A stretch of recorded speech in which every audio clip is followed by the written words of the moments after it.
Chapter 942. The tip of the dagger flashed past his eyes several times. With his arm cut, Yi Qian silently grasped the silver wire in his hand. As he dodged, he looked for an opportunity to strangle the mercenary to death. At the final moment of the battle, Yi Qian grabbed the mercenary's outstretched wrist.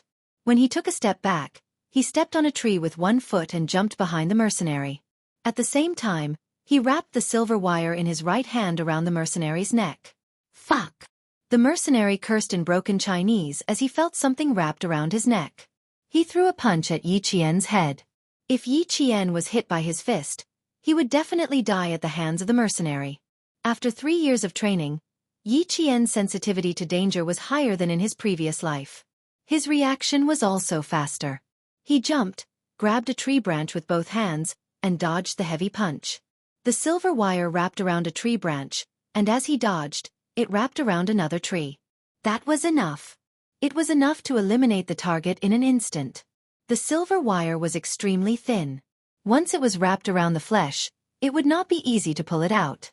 The neck was the most dangerous part of the body. Being wrapped around by anything would make a person feel fear. They would want to pull the scary thing away to free their neck. The more they thought about it, the faster they attacked, and the tighter the silver wire wrapped around them. The leaves rustled and fell like rain. One end of the silver wire wrapped around the mercenary's neck, the other end wrapped around the leaves, and then around the tree trunk. With one last punch from Yi Qian, the mercenary, who was half a head taller than Yi Qian, roared in pain. His fist swung even more fiercely. Yi Qian, who was covered in sweat, did not give his enemy a chance to retaliate. He kicked back. This was a real fight, filled with blood and death. This was a real battlefield, a bloody battlefield where it was either you die or I die. Sweat flowed into his eyes, but he did not have time to wipe it away. The dust on the leaves flew into his eyes. Even if his eyes hurt, he had to keep them open. Relying on his body's flexibility and agility, Yi Qian held the tree branch tightly with both hands. He attacked the mercenary's shoulder several times. The silver wire finally wrapped around the mercenary's neck. It was so deep that he could hear him gasping for air. The severe lack of oxygen in his brain made his movements slower and slower, and his reactions slower and slower. Gritting his teeth, Yi Qian hit the mercenary's chest one last time, causing his whole body to fall back. This was the moment. This was the moment to kill him. Yi Jian let go of the branch with both hands and quickly jumped down from the high place. The moment she jumped down, she also took out the pistol hidden in her clothes and aimed at the black shadow that turned over and shot. The 6th mercenary had been eliminated. Yi Jian leaned against a tree and slowly sat down with her back against the tree trunk. She panted heavily as if she would suffocate if she didn't breathe properly. The smell of blood in the air was stronger than before. It was so thick that it could not be dissolved. His entire chest was filled with the rusty smell of blood. Xia Jinyuan used the cold blade to stab the mercenary's arm that was strangling his neck. He slashed down fiercely and directly cut the mercenary's arm tendons. In the darkness, his deep eyes were cold. Facing the enemy, his gaze was so cold that it could make one shiver in fear. The mercenary's arm tendons were cut, and the strength in his arms suddenly disappeared. Xia Jinyuan immediately grabbed the mercenary's head. He lifted his leg and hooked the mercenary's neck. With a sharp look in his eyes, he threw the mercenary to the ground. Chapter 943. The dagger in his hand was still stained with blood. The sharp blade instantly pierced the mercenary's heart. He twisted the handle so that the tip of the dagger could still move. Ah! A sharp scream became the last note of the battle. Xia Jinyuan had been using his iron arms to pin the mercenary's head in place. He then wrapped his legs around the mercenary's chest and locked his arms. Even when he heard the mercenary's screams, his heart did not soften. These people deserved to die. Xia Jinyuan maintained his killing posture. He wrapped his arms around his target. From the initial fierce struggle to the point of no resistance, Xia Jinyuan calmly let go of his arms and legs only when the sound from the mercenary's throat disappeared. He stood up. With him as the center, the bushes around him seemed to have been swept by a hurricane. Some of the bushes were even uprooted. Yi Qian. He raised his voice. His voice was calm and steady. He walked over step by step until he reached the center of the battle. In the dim light, Xia Jinyuan heard the sound of rapid breathing and found Yi Qian. She was sitting against a tree. Her slender body was one with the tree and the night. If not for the sound of her breathing, he wouldn't have noticed her. He walked closer and closer. Then he slowly bent down and squatted to look at her at eye level. "How are you? Do you have the strength to stand up again?" Both of them emitted a strong smell of rust. Yi Qian blinked and looked at the man in the dark. His eyes were as bright as stars. He smiled and said, "I'm fine. I just feel a little weak." "Not bad." Her voice was steady. There was no trembling, no fear, and no panic. She was even better than the last time in Pakistan. Xia Jinyuan, who was originally facing her, adjusted his position and sat down shoulder to shoulder with Yi Qian. He reached out to put his arm around her shoulder and let her head rest on his shoulder. Then he hugged her tightly. "Rest for a while. Good efficiency. From the first target to the last one, we used 1.5 hours. You're counting the time." Yi Qian took a deep breath, then slowly exhaled. "You can still count the time. I've been thinking about how to get rid of him." Xia Jinyuan smiled and said gently, "If you have time in your heart, you don't need to calculate to know." Turning his head, he rubbed the tip of his handsome nose against her hairline and asked, "Are you hurt anywhere?" "My arm has been through a lot this year. I had just recovered from my injury, but I cut myself again and hurt my right arm." Yi Qian looked up and saw his lips pressed against her forehead. "How about you? Are you okay?" At this moment, even the mountain wind calmed down. The crickets started chirping again, and the startled birds returned to their nests. Except for the smell of blood in the air, everything was so peaceful and leisurely. Xia Jinyuan gently kissed her on the forehead. At that moment, he could feel Yi Qian taking the initiative to get closer to him and offer her heart to him. She was looking for support from him, and he was also looking for support from her. He said, "Passing through the smoke of war between life and death, isn't this kind of interaction more unforgettable than those romantic interactions?" It wasn't but if it was true. This kind of love could be soul-stirring in the smoke of war, but it could also be indifferent in leisure. It wouldn't become dull with time, and it would only make them more and more compatible. They would become more and more dependent on each other, and become each other's support. Chapter 944. They would never be separated. As long as they could still fight, they would always be together. They would go through life and death together and grow old together. This kind of love was stronger than a romantic relationship. Love was stronger than gold and unbreakable. The two of them leaned against each other. They had survived a life and death battle and leaned against each other again. The wind didn't want to disturb them and let them sit quietly and talk softly. "I'm fine. I'm used to it." Xia Jinyuan moved his lips away from her forehead and held her shoulders tightly. He said softly, "The gauze is in the car. Treat your wounds after you get in the car." His voice was steady in the wind, so steady that she felt at ease. Yi Qian's breathing gradually calmed down and she no longer rested her head on his shoulders. She said calmly, "The target in southern province has been dealt with. You and G3 can return to the battlefield to look for K7. She had her phone with her to maintain contact with the military. After the small envelope was sent, a series of text messages were sent back to the military. "Clean up the scene before you leave." Xia Jinyuan stood up and let Yi Qian hold his outstretched hand. They stood up together and the coldness in his eyes had not dissipated. His gaze swept across the scene like a knife and he said calmly, "Bury them." After 2 hours of burying, Yi Qian's shoulders were so sore that she couldn't lift them up. Her shoulders had already been kicked in the hospital. After fighting and burying them, she suddenly lost all strength in her shoulders and the soreness rushed up like needles. "Sit for a while. I'll clean up the scene again." Xia Jinyuan helped her sit down on a brick. She didn't say anything, but he could tell. "You don't have to force yourself in front of me, little fox. You don't have to force yourself in front of your comrades. Especially after a battle, when you need to rest and replenish your energy, you must replenish it in time.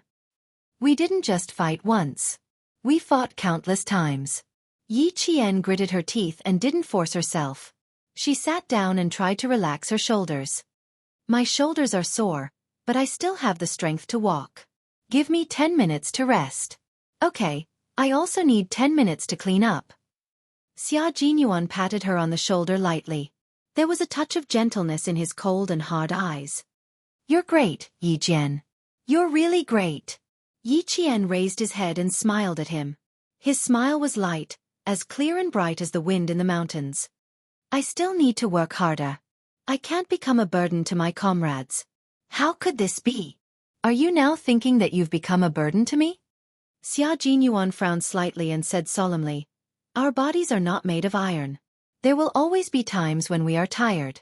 Being tired does not mean that we will become a burden to our comrades. Sometimes, you are tired because you are tired to protect your comrades. This kind of tiredness will never become a burden to your comrades. It's precisely because you exhausted yourself to protect your comrades and win victory for your comrades. This isn't tiredness, but glory.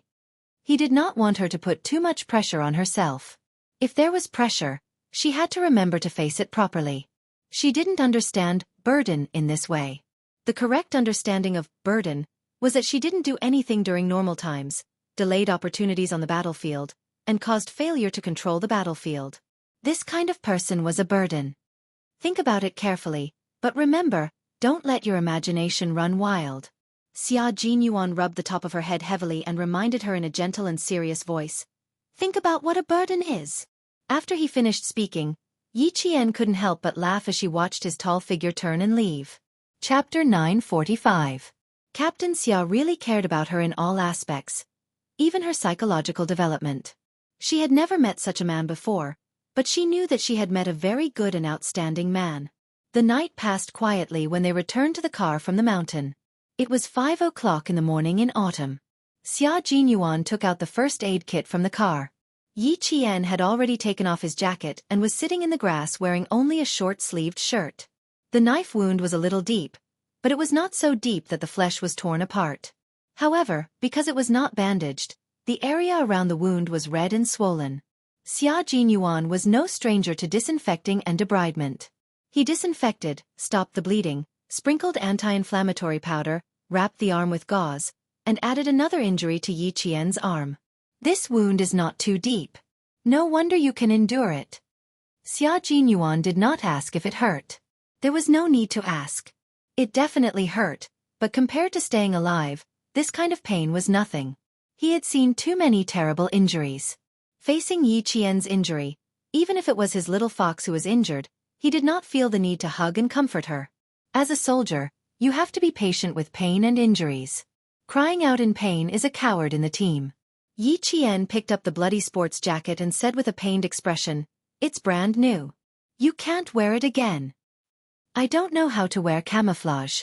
It's stained with blood, soak it in detergent for a night, then scrub it a few times the next day to make it clean. Xia Jinyuan looked down at the clumps of stains on his body and raised his eyebrows. I can't wear this either. Their faces and bodies were covered in blood. Xia Jinyuan took the car keys hidden in the tree and laughed at Yi Qian, who was still holding the jacket. Let's go find a place with water to wash our faces and hands. Aren't we going to find G3 immediately? Yi Qian did not throw the jacket away. He hugged it in his arms and got into the car. G3 is still in the hospital alone. Should we contact him first? He started the car and turned on the headlights. The car drove into the foggy mountain road. His faint laughter came from the car. No need. He will take the initiative to go back to the hotel. The whole night's action made her bones sore. Standing in the small stream in the mountain, Yi Jian grabbed a handful of unknown water plants and washed the blood on her hands and between her fingers. A pair of slender hands that were also stained with blood reached over and held her hands. Using the grass that he had crushed earlier, he gently rubbed it between her fingers. The blood can be washed clean now, but there will be more and more in the future. Sometimes, you can even smell the blood on your hands. I've always thought that if I had a pair of hands that could smell blood, I would never be able to hold another girl's hand for the rest of my life. Sometimes, Xia Jinyuan couldn't help but tremble when he saw it. Now, as he held a pair of blood-stained hands, he felt his heart soften. The girl beside him had a pair of blood-stained hands like his. She was not afraid and did not shrink back. Instead, she faced it bravely like him and even supported him when he was in danger. Just like G3 said, it was a blessing of 3 lifetimes to find a girl who could accept them. And he really found a girl who could accept his profession. It was a blessing of 3 lifetimes. Yi Qian frowned slightly. He didn't quite understand what he meant. He joked, Why? Did you want to hold another girl's hand before?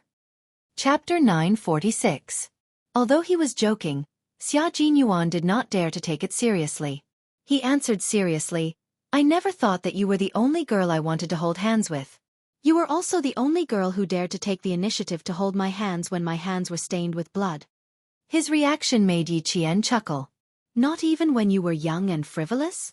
Xia Jinyuan pretended to think about it. When she looked at him coldly, he said slowly, When I was young and frivolous, I did all sorts of bad things. All I thought about was how to go against my father. How could I have other thoughts? After I was young and frivolous, other people were busy with their first awakening of love, while I was busy studying for the military school entrance exam. Xia Jinyuan spoke slowly. His low voice was like dancing music, gentle and cheerful. After graduating from the military school, I was assigned to Fujian town. The army was full of male soldiers. Before I met you, the only hands I could hold were those of male soldiers. One day, I suddenly held a girl's hand. At that time, there was only one thought in my mind. Why is it so soft? So soft that... Yi Qian, who had been listening attentively, realized that he was talking about her again. She immediately raised her voice. Okay, I believe you. You don't have to explain. If he continued to explain, it would make her blush and feel uncomfortable. No, this concerns my innocence. I have to explain it clearly, Major Xia said seriously. Major Xia said seriously. Yi Jian looked at him with a faint smile and an ambiguous expression. She maintained her composure on the surface, but her heart was boiling like boiling water. This concerns my innocence. I don't want to hear it. I don't want to hear it. She wanted to cover her ears, but he was still holding her hand. She wanted to run away. How could she outrun him? Most importantly, he liked to make her feel embarrassed. The more she acted this way, the more excited he would be. The first time I held a girl's hand, I was really shocked. It was so soft that I felt like I could break it if I used too much strength. Little fox, why is your hand so soft? It's as if it has no bones. It's so soft that it even reaches my heart. Later when I hugged you, I thought, no wonder they say that women are made of water. I hugged you like this and really didn't want to let go. But you were still young at that time. I put you down and you pounced on me. You even straddled me. How tall were you then? Not even 1.6 meters, like a little bean. Yi Qian wanted to drown himself in the water. He said that he and a few other soldiers had received close-range combat training within 30 meters, and their opponent was a real sniper in the army. He didn't know why Xia Jinyuan appeared out of nowhere and accidentally encountered him. Yi Qian blushed a little when he thought about how he had been pinned down by Yi Zihao. His voice sounded like it was overflowing with water as he reprimanded in a low voice. You pervert! At that time, he was only 14. His thoughts were all over the place. You're right. At that time, I also felt like a hooligan. Xia Jinyuan, who had always done things in an upright manner, readily admitted that he was indeed a hooligan at that time. You were too bold. You straddled a male soldier all of a sudden. When I was scaring you, I even thought about whether I should kiss you. Fortunately, you angrily called me an old man. A basin of cold water was poured over me and woke me up. Otherwise... As he spoke, he leaned closer to Yi Qian's cheek and quickly kissed her with his thin lips. The noble and handsome major smiled so brightly that Yi Qian couldn't help but raise his leg to kick him. Major Xia, who had dodged to the side, finished his unfinished sentence along with the morning breeze. Otherwise, I really would have kissed you back then. Now that it's like this, I can't help but want to kiss you. Chapter 947. When it came to how to get along with Yi Qian, Major Xia had always been aggressive. If he didn't take the initiative, this girl with a hard shell would never take a step forward. Only when he took the initiative would she be able to get closer to him. It was normal for her to be shy. He was shy too. Xia Jinyuan, why are you hiding? You said so many crazy things about being a hooligan, yet you won't let me kick you. Yi Qian was only shy about his behavior, not angry. Her eyes were like water, and even when she glanced at him, they were still bright and beautiful. I'm only 14 years old, and you're already having such thoughts. Your thoughts are too improper.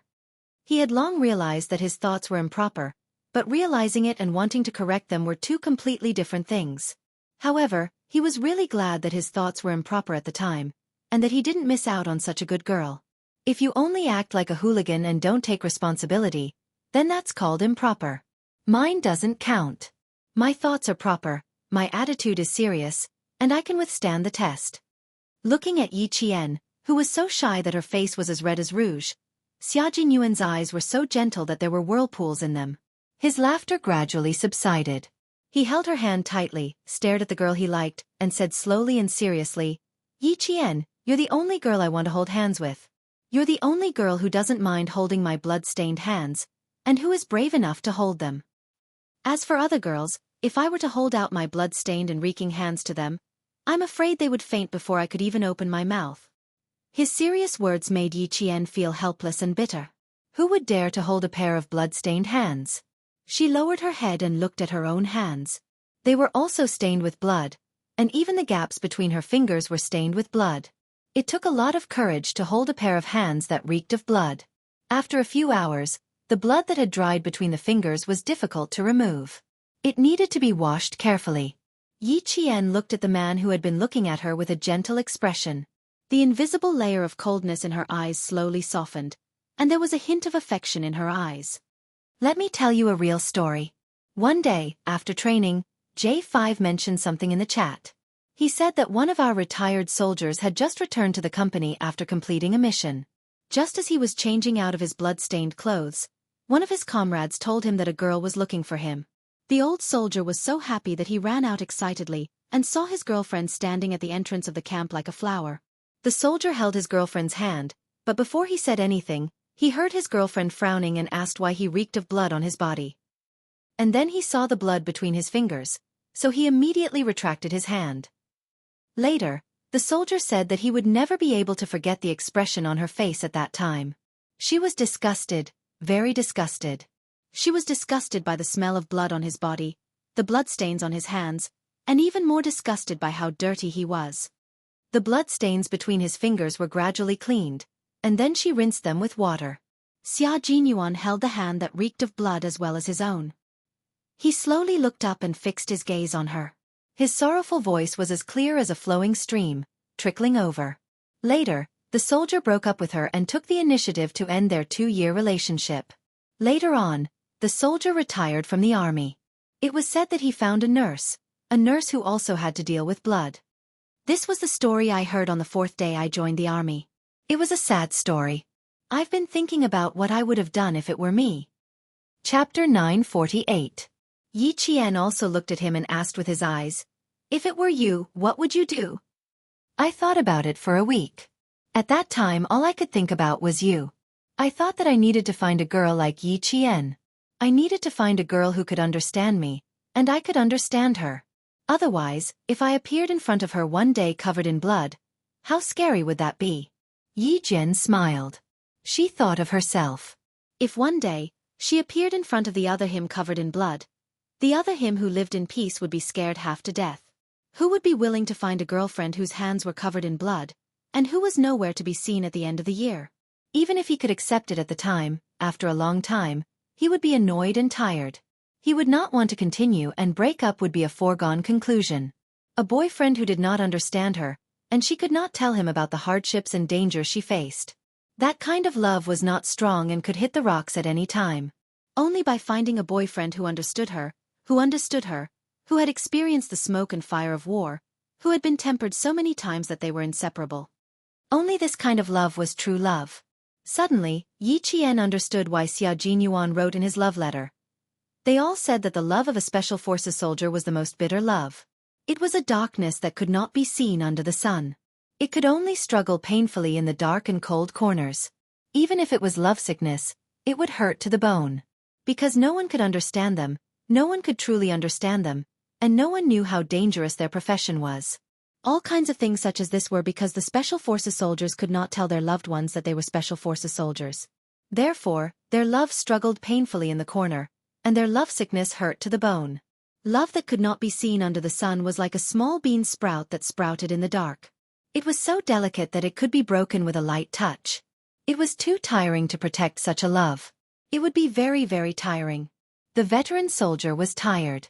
Secondly, he didn't want to implicate a girl and waste her youth. Furthermore, in their line of work, there was no guarantee that they would return. Since the other party couldn't understand him, he might as well let her go and have peace of mind. I won't be scared.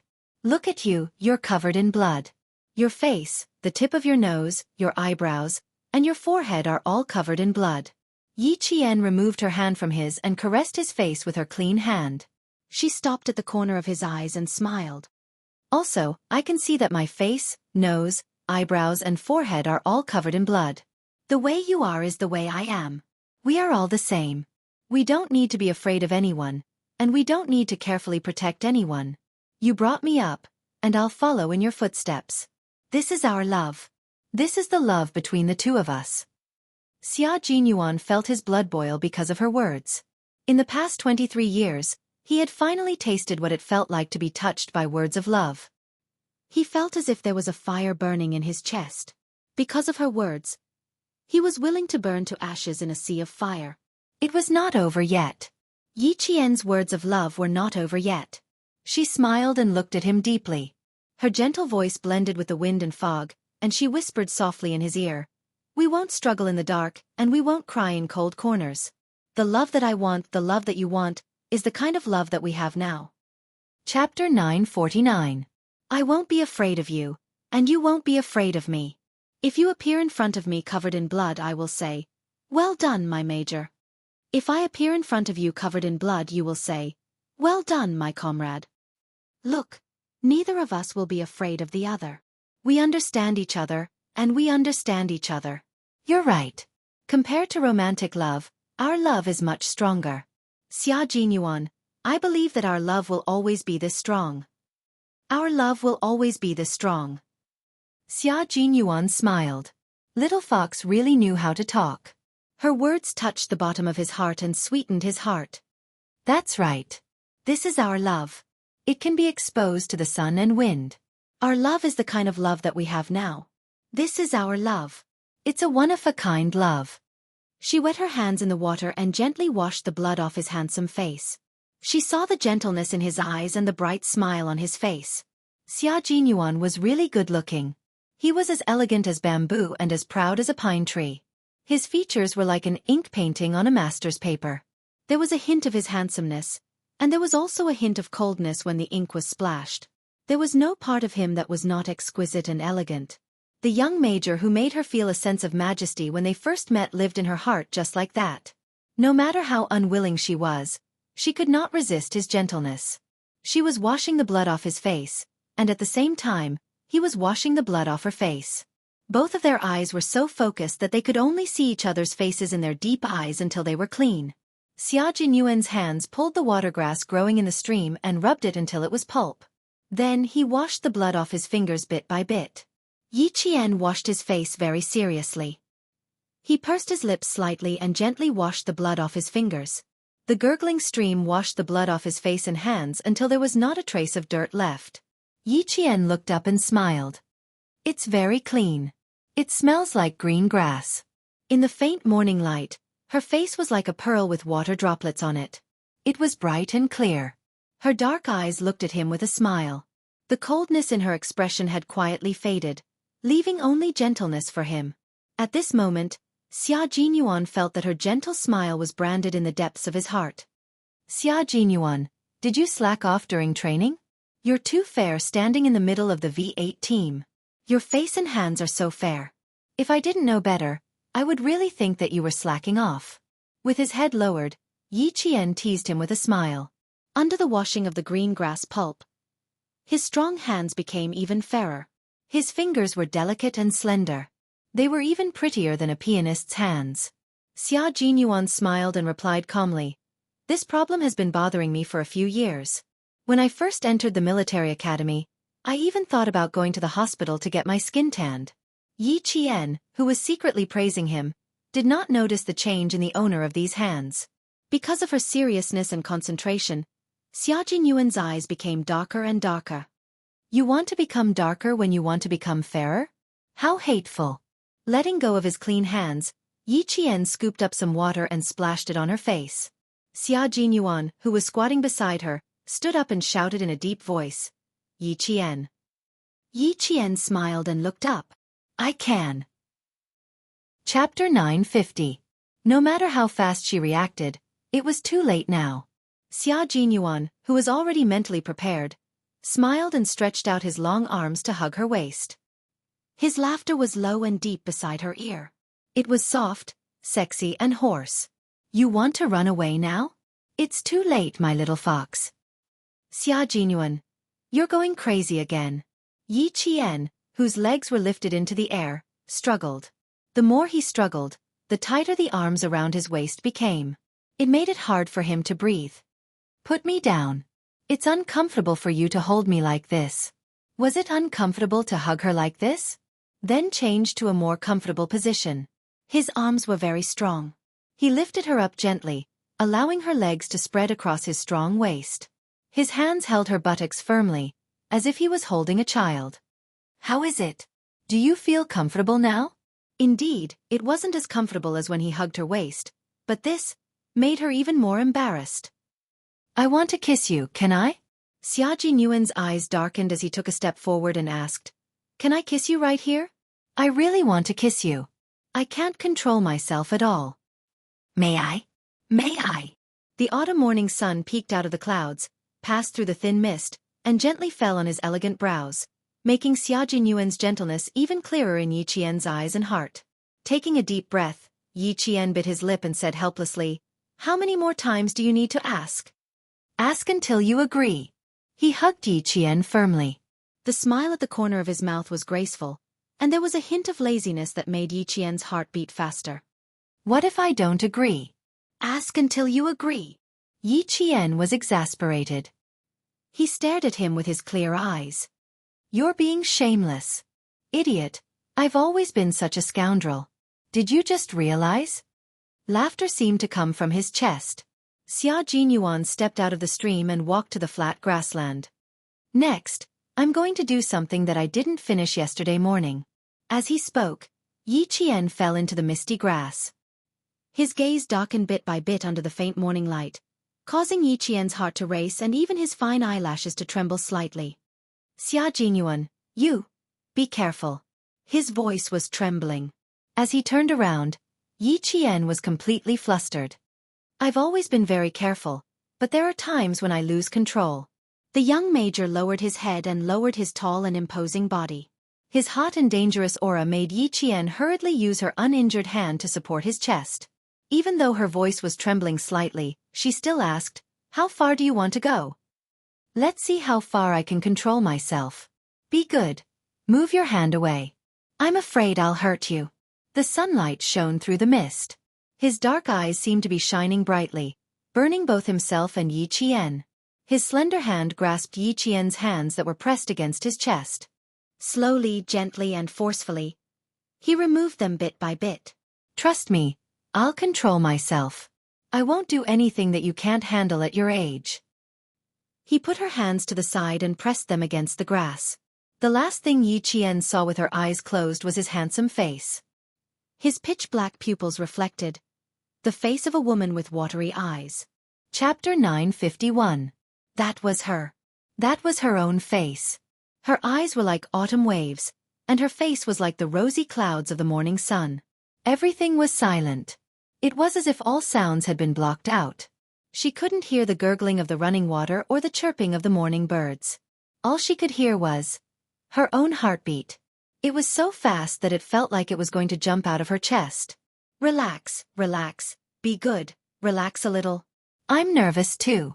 It's our first time kissing in the wild. I'm nervous too. Xia Jinyuan didn't kiss her immediately. His slender hand held Yi Qian's slender fingers and intertwined his fingers with hers so that she could hold on tightly to his hand. One by one, he kissed her lightly, starting from her forehead. Originally, Yi Qian was also very nervous. When she heard Xia Jinyuan say that he was also very nervous, she couldn't help but smile. It turned out that she was not the only one who was nervous. It turned out that he was also very nervous. Xia Jinyuan, who carefully avoided her injured arm, didn't kiss her with his eyes closed. When he raised his head slightly, he saw Yi Qian smiling. She seemed to like seeing him nervous. As long as she liked it, it was fine. He was nervous too. His deep voice was like red wine, intoxicating and intimate. Just now, it was a battle between the two of us. Only the two of us fought side by side. There were no other comrades supporting us. It was just the two of us fighting. His kiss landed on Yi Qian's earlobe. He even nibbled on it gently.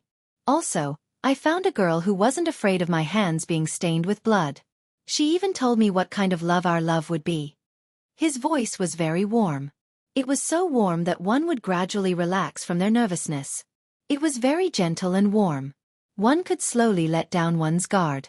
Yi Qian opened her eyes slightly. She saw his handsome face magnified in her eyes. He was so close to her.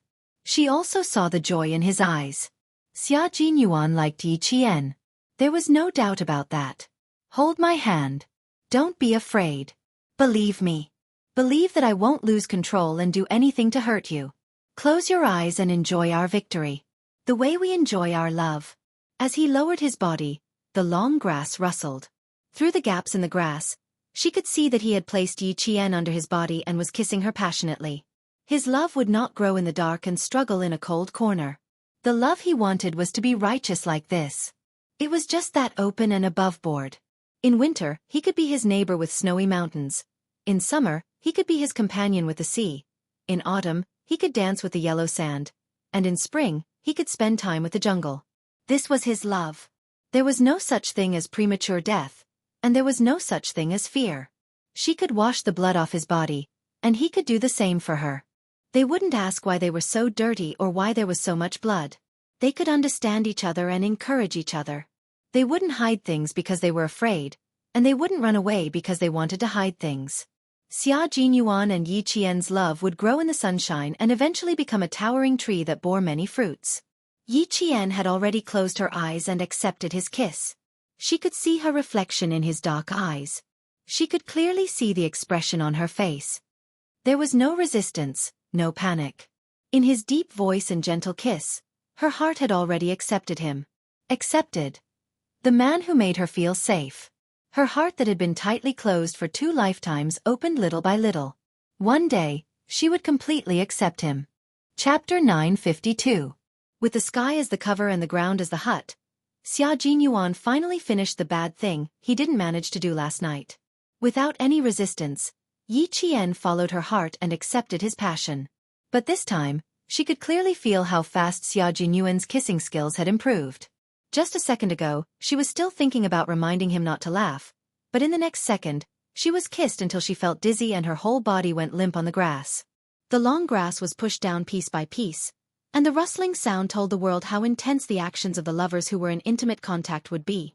Occasionally, there would be a low moan that would make people blush in the midst of the gurgling stream, and those soft moans were as sweet as honey. Does it feel good? I can hear your voice. It's much softer than before. The diligent and studious Xia Jinyuan was used to asking questions shamelessly. When the sound of the grass rustling stopped, Xia Jinyuan ended the charming and gentle kiss perfectly.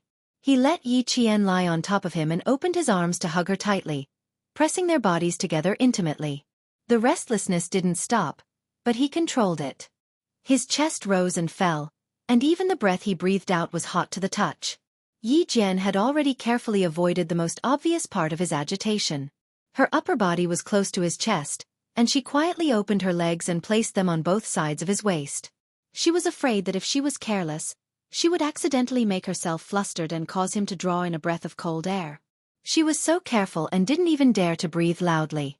Suddenly, when she heard him ask her this question, Yi Qian's eyelids trembled slightly, and she simply closed her eyes and pretended to be asleep.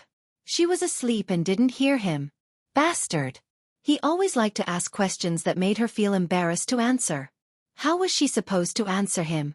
She didn't want to answer. Her head was resting on Xia Jinyuan's shoulder, and her small movements couldn't escape his gaze. We kissed until your lips are red and swollen. Are you still shy? Then I'll have to answer my own question. It must be very comfortable. When I hear your voice, I also feel very comfortable, so much so that my body's reaction is a little big. You're so shocked that you don't even dare to lie under me. Xia Jinyuan, whose lower body was still tense and restless, quickly adjusted the rhythm of his breathing. He used his strong self-control to suppress the restlessness. Every word he said was to divert his attention, so that the restlessness would subside as soon as possible. You must be tired. Now you can lay your legs down and everything will return to normal. Everything had returned to normal. It wouldn't touch her lower abdomen again. Yi Qian didn't move. She was already asleep. He really fell asleep? Little fox, don't you know that it's best to take advantage of someone while they're sleeping? Xia Jinyuan's thin lips moved slightly with a hint of mockery. He admired Yi Qian and his eyes trembled slightly. The prince will kiss the sleeping beauty awake. Let me be the prince too. Xia Jinyuan. Yi Qian opened his eyes and glared at him. Now, please shut up. I need some peace and quiet. Can you be a little more normal? She was a little embarrassed and angry. Okay. I won't say anything. Shut up immediately. Xia Jinyuan, who knew when to submit to circumstances, held back his laughter. He quickly patted her back and said, Don't be angry. Next time I ask you, should I ask for your opinion first? I'm a studious person. I only allow myself to improve and not retreat. Sometimes, I really can't help but want to ask you. I'm just afraid that if I get nervous, I'll hit or bite you. Chapter 953. Little Fox. I'm nervous too. This is my first time interacting with a girl, so I'm not as relaxed as you are. However, I'm a man, and men have to take the initiative. I have to take the initiative. So, even if I'm nervous, I have to take the initiative. This is called accumulating practical experience. It's like fighting a war. There's no chance of winning if you only talk about it every day. Only by doing it can you accumulate experience, win every battle, and build confidence. Yi Qian, who had her eyes closed, didn't know whether to laugh or cry. He said that he was nervous, but she was the one who was nervous. You finally smiled. I was really scared when you scared me just now. It's good that you smiled. Let me catch my breath and calm down. Xia Jinyuan pretended to be shocked and looked at Yi Qian as if he needed to be comforted. He hoped that she would comfort him. He was really shameless. The phone vibrated against his pants. Xia Jinyuan didn't even need to blink. Xia Jinyuan's eyes were cold. The shameless Xia Jinyuan instantly entered the state of a soldier. His handsome face was piercingly cold, and there was no trace of gentleness from before. Yi Jian's movements were also quick. She immediately got off his body and looked at Xia Jinyuan, who was picking up the phone calmly, with her eyes full of emotions. The military called. The target in Southern Province was eliminated. They were to immediately meet up with G3 to rescue K7. K7 has been confirmed to be captured. Q King, the military hopes that as many of your comrades left the country at that time, you will return to the country. The Major General's cold voice sounded from the phone. The operation in Southern Province was perfect. The military gave Yi Qian a high evaluation of her ability. Tell her that even if she's just a student now, the military has recorded all her military achievements. We're just waiting for the day she puts on her uniform and serves the country. Yi Qian had been glued to his phone the entire time. She heard the Major General's words clearly. With a cold expression, she didn't care about whether she had any military achievements. She only cared about how dangerous Xia Jinyuan's mission was this time. I'll meet up with G3 immediately and head to the border. He didn't say much, but his short words were filled with a piercingly cold aura. The target in the Southern Province has been dealt with. Identity has not been exposed. Operation Storm Commander Q King is requesting backup. The Major General admired his resolute and fearless subordinate very much. He nodded and said, Helicopter support, Southern Province Air Force Base. I'll give you 4 hours. The plane will land at the base in 4 hours. With the help of the helicopter, they would be able to rush back to the battlefield to rescue K7. 4 hours. Yi Qian roughly calculated the time. Although it was tight, he could still make it. Their time together began to count down. If they didn't have 4 hours, they would only have an hour and a half at most. The rescue of K7 is imminent. The military can provide you with convenience in the country, but once you're overseas, all contact information will be destroyed.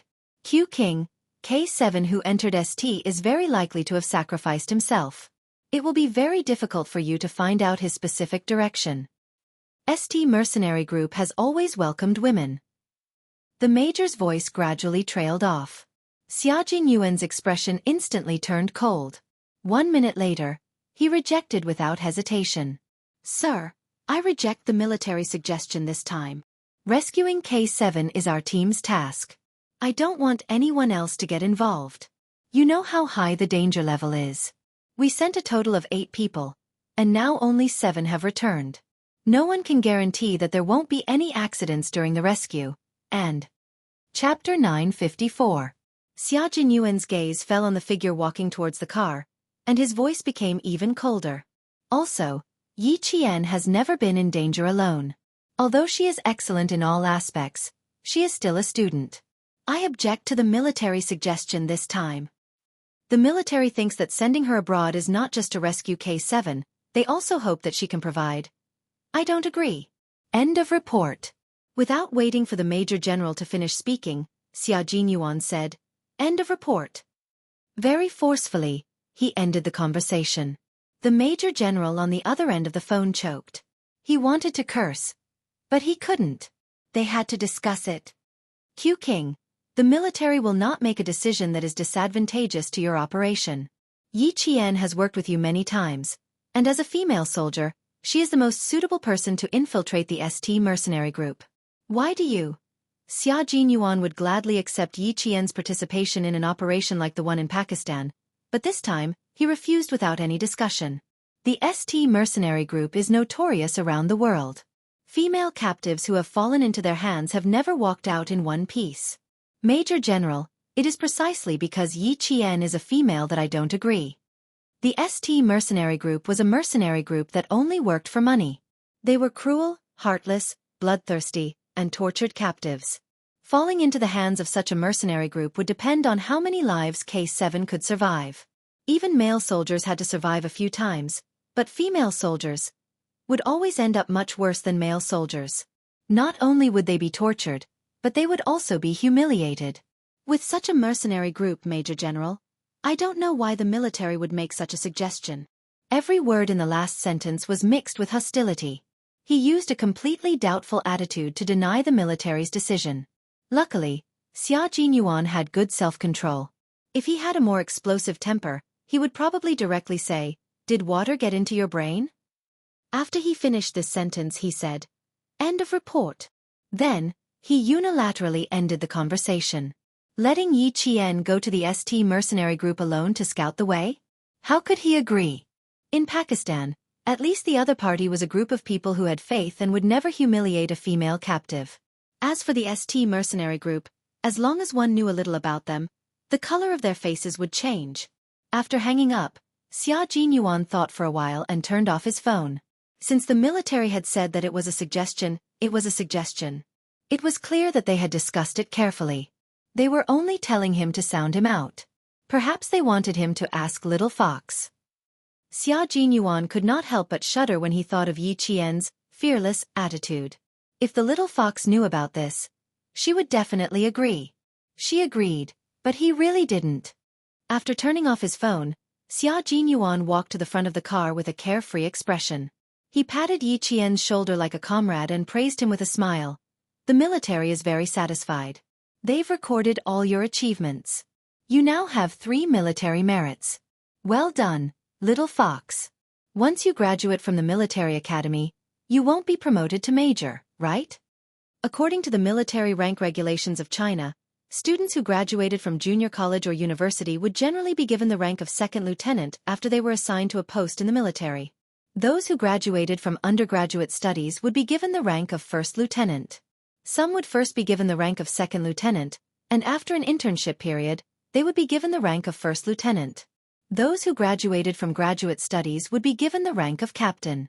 It was extremely rare for someone like Yi Qian, who did not even go to military academy, to have military merits directly. Her identity was special and could not be defined as an ordinary citizen. If they wanted to convert military merits into a substantial reward, Yi Qian would not accept it. Uncle Jen and Uncle Chen would not agree to it either. In order to retain an outstanding talent like Yi Qian, the military had miraculously reached a consensus without any discussion to record military merits. Chapter 955. Since it was recorded as military merit, according to the implementation of the 7th article of the Chinese military regulations, after Yi Jian graduated, her 3 military merits were already outstanding enough. So, it wasn't impossible. However, for Yi Jian, military ranks were a little far away from her. What she was thinking about now had nothing to do with herself. It was all about the major in front of her who could still talk and laugh with her. Don't worry about me. Think about your matter first. K7 was captured, your identities are unknown, and you have to be careful of being hunted down. Captain Xia, I hope you can come back alive even if you're injured. Rescues were often more dangerous than breakthroughs. They knew this, and so did Yi Qian. Xia Jinyuan raised his eyebrows and pulled Yi Qian into his arms. Although she spoke frankly, her words were filled with concern. He quickly kissed her slightly swollen lips. No, I can't lose my life so easily. I'm still waiting for little Fox to hold my hand and attend your high school graduation ceremony after you graduate from high school. I still have to wait for my little Fox to go to university, so we can be together. His voice was still high-spirited before, but in the end, he lowered his voice and whispered into her ear with a flirtatious expression. Yi Jian, who had finally calmed down from the passionate kiss, suddenly felt like a ball of scorching hot air was blowing against her face because of his words. It was so hot that even her fair earlobes were flushed red. He actually said something about using condoms together. Xia Jinyuan, you're too indecent. Yi Qian lifted her leg. This time, she didn't hold back and directly stomped on his foot. I'm only 17 years old. You. You're indecent too. Was he really that indecent? Why did he feel that it was normal? 17 years old. Yes, a little young. A high school girl was underage. It was a little inappropriate for him to suddenly be so blunt.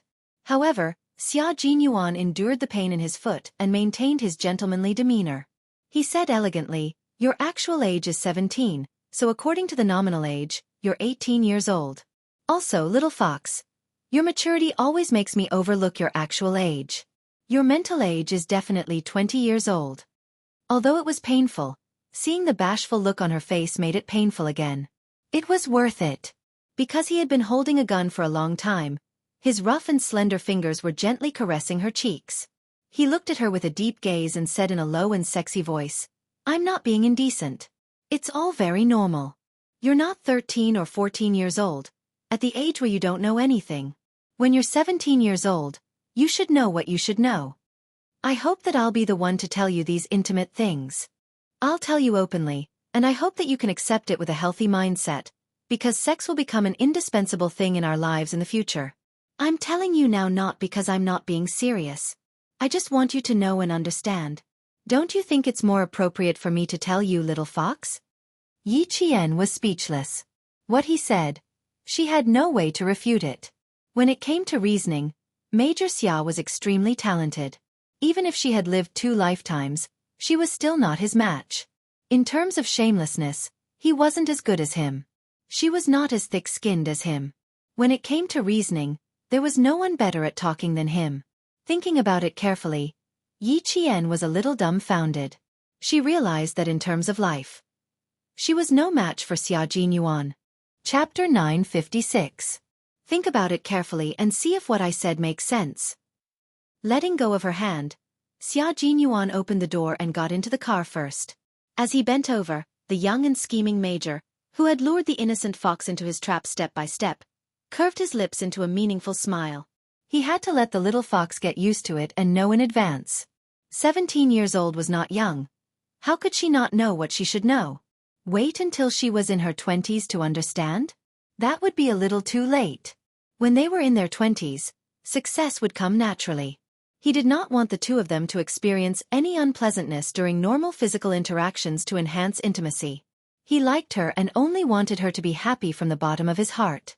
Doing anything with him, such as kissing, caressing, or making love, was very pleasurable. All he wanted was for her to be happy. Yi Qian silently hit her head. She had lived for 2 lifetimes. And Major Xiao in the 90s was more open-minded. In her previous life, she had made one mistake and then another. She had lived a useless life. In this life, she had finally won back the life that belonged to her. How did she meet Xia Jinyuan? She did not know how to deal with it at all. Looking at her secretly hitting her head with a vexed and conflicted expression, Xia Jinyuan started the car and the smile on his face deepened. It was good to be a little reckless when you were young. When you were a little reckless, you would become thick-skinned.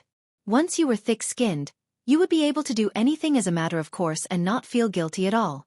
After Yi Qian got into the car, the major stepped on the accelerator and instantly accelerated to 240 miles per hour. The whole car drove out of the mountain road like a race car and headed straight for the city center. After getting into the car, Yi Qian was still feeling uneasy. Condoms and whatnot. How could he say it so easily? The car drove very fast. As soon as she sat in the front passenger seat, she saw the shadows of trees on both sides of the car pass by from the corner of her eyes. In the blink of an eye, they had traveled several kilometers. Yi Qian, who had been slightly pursing her lips, looked at the man driving. That serious and serious-eyed profile. It was as if nothing had happened just now. There was still a gap. No, she had to calm herself down. What had happened was in the past. Why should she keep thinking about it? He was simply making himself uncomfortable. Xia Jinyuan, who was able to control his emotions, had already thought about the important matter. Since he had made a big fuss, he had to get down to business as soon as possible. He said in a serious tone, although the mercenaries lured to the southern province have all been dealt with, we can't rule out the possibility that there will be more mercenaries outside. You should stay in school for the next few days. It's best if you don't go outside. Yi Qian, who was also quickly calming himself down, replied with a slightly cold expression, none of the 8 people we sent out survived. It's normal for them to come looking for us. But I'm safer than all of you. Captain Xia, you don't have to worry about me. Don't worry about me, don't get distracted because of me, don't worry about me, don't get hurt because of me. I don't need you to worry about me either. Just focus on recuperating in school. Xia Jinyuan understood her unspoken words. He stared coldly at Xia Jinyuan in front of him, and his heart softened. They were like-minded lovers. They understood each other more and respected each other more. This kind of love was unique to Xia Jinyuan. You don't have to think about anything other than your studies in school. Just like me, you don't have to think about anything other than how to destroy the enemy on the battlefield. You take good care of yourself in school, and I'll take good care of myself on the front line. We have to be well, understand? When they were waiting for a red light, Xia Jinyuan held Yi Qian's hand. He gently rubbed the back of her hand with his thumb and looked at her with an incredibly gentle gaze. We have to take good care of ourselves. Chapter 957. Take good care of yourself and don't let him worry. I'll only be at ease if you're well. Yi Qian smiled and nodded. I will. You will too. Yi Jian hesitated for a moment before she lifted her right hand and held his right hand. She didn't dare to look at Xia Jinyuan anymore. She stared straight ahead.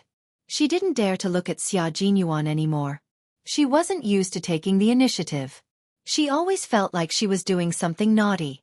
Every time she took the initiative, she had to be mentally prepared.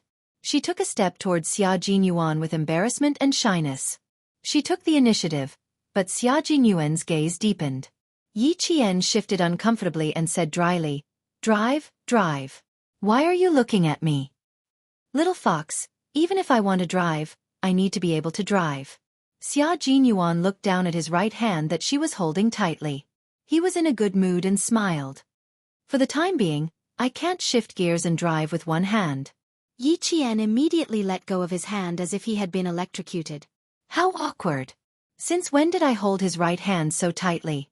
At this moment, she didn't look at the front, but turned her head sideways and looked out of the car window, leaving the back of her head for Xia Jinyuan, who was laughing in a low voice.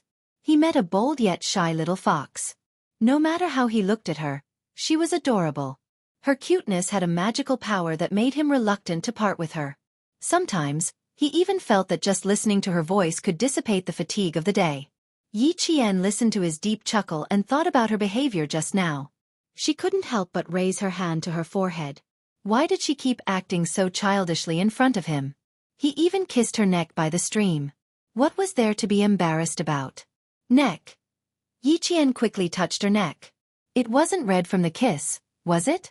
Her skin was a little sore from the kiss just now. She touched her neck to see if there were any red marks.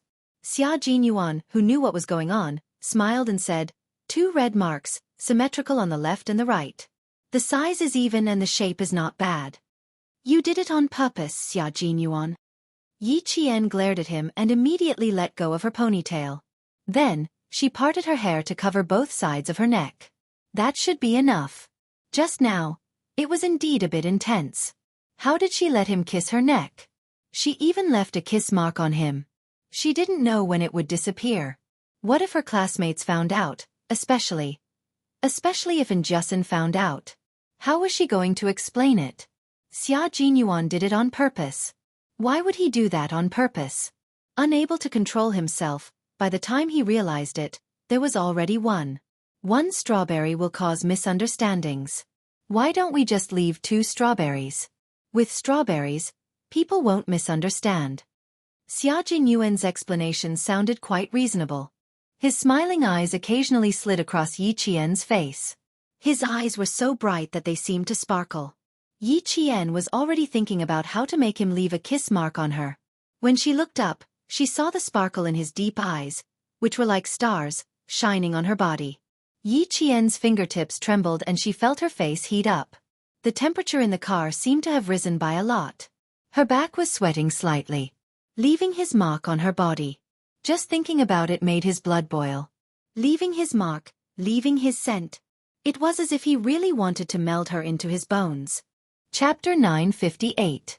Xia Jinyuan, who had become restless after thinking about it for a while, took the initiative to put down the car window and let the cool morning breeze calm down his boiling blood. He did not want to be like a young man who was easily restless. Yi Jian, whose back was sweating, also put down the car window at the same time. The 2 car windows were put down at the same time. After a few seconds of silence in the car, they looked at each other and smiled slowly from the corners of their eyes. They didn't speak anymore. One drove steadily and quickly, while the other sat quietly and occasionally made eye contact. Just looking at each other in silence was more than 1,000 words. G3 came out of the provincial hospital and drove the car he drove from the hotel yesterday to the rendezvous point as fast as he could. They had to reach the base in 4 hours and leave Southern Province by helicopter. The mission to return to China was over, and the next step was to rescue their comrade, K7. The last rendezvous point was at the entrance of the highway. Xia Jinyuan arrived 1.5 hours later. Before the car stopped, G3 opened the door and jumped into the car. There are still 3 hours left. If we take the highway, we will reach the base in 2 hours. He then looked at Yi Qian and saw the white gauze on her arm. G3 raised his eyebrows. More honor. Good luck, Yi Qian. Good luck, G3. Yi Qian turned around and smiled at him. I will wait for your safe return. The car stopped. Yi Qian took the car keys from G3 and said to Xia Jinyuan with pursed lips, there is still about a month before the maple leaves turn golden. I hope you will come back by then. Put on your military uniform, and take me to see the mountain full of yellow maple leaves. G3's car was also borrowed from Ho Zi, and Yi Qian would drive it back to Ho Zi. It won't be long, it will be soon.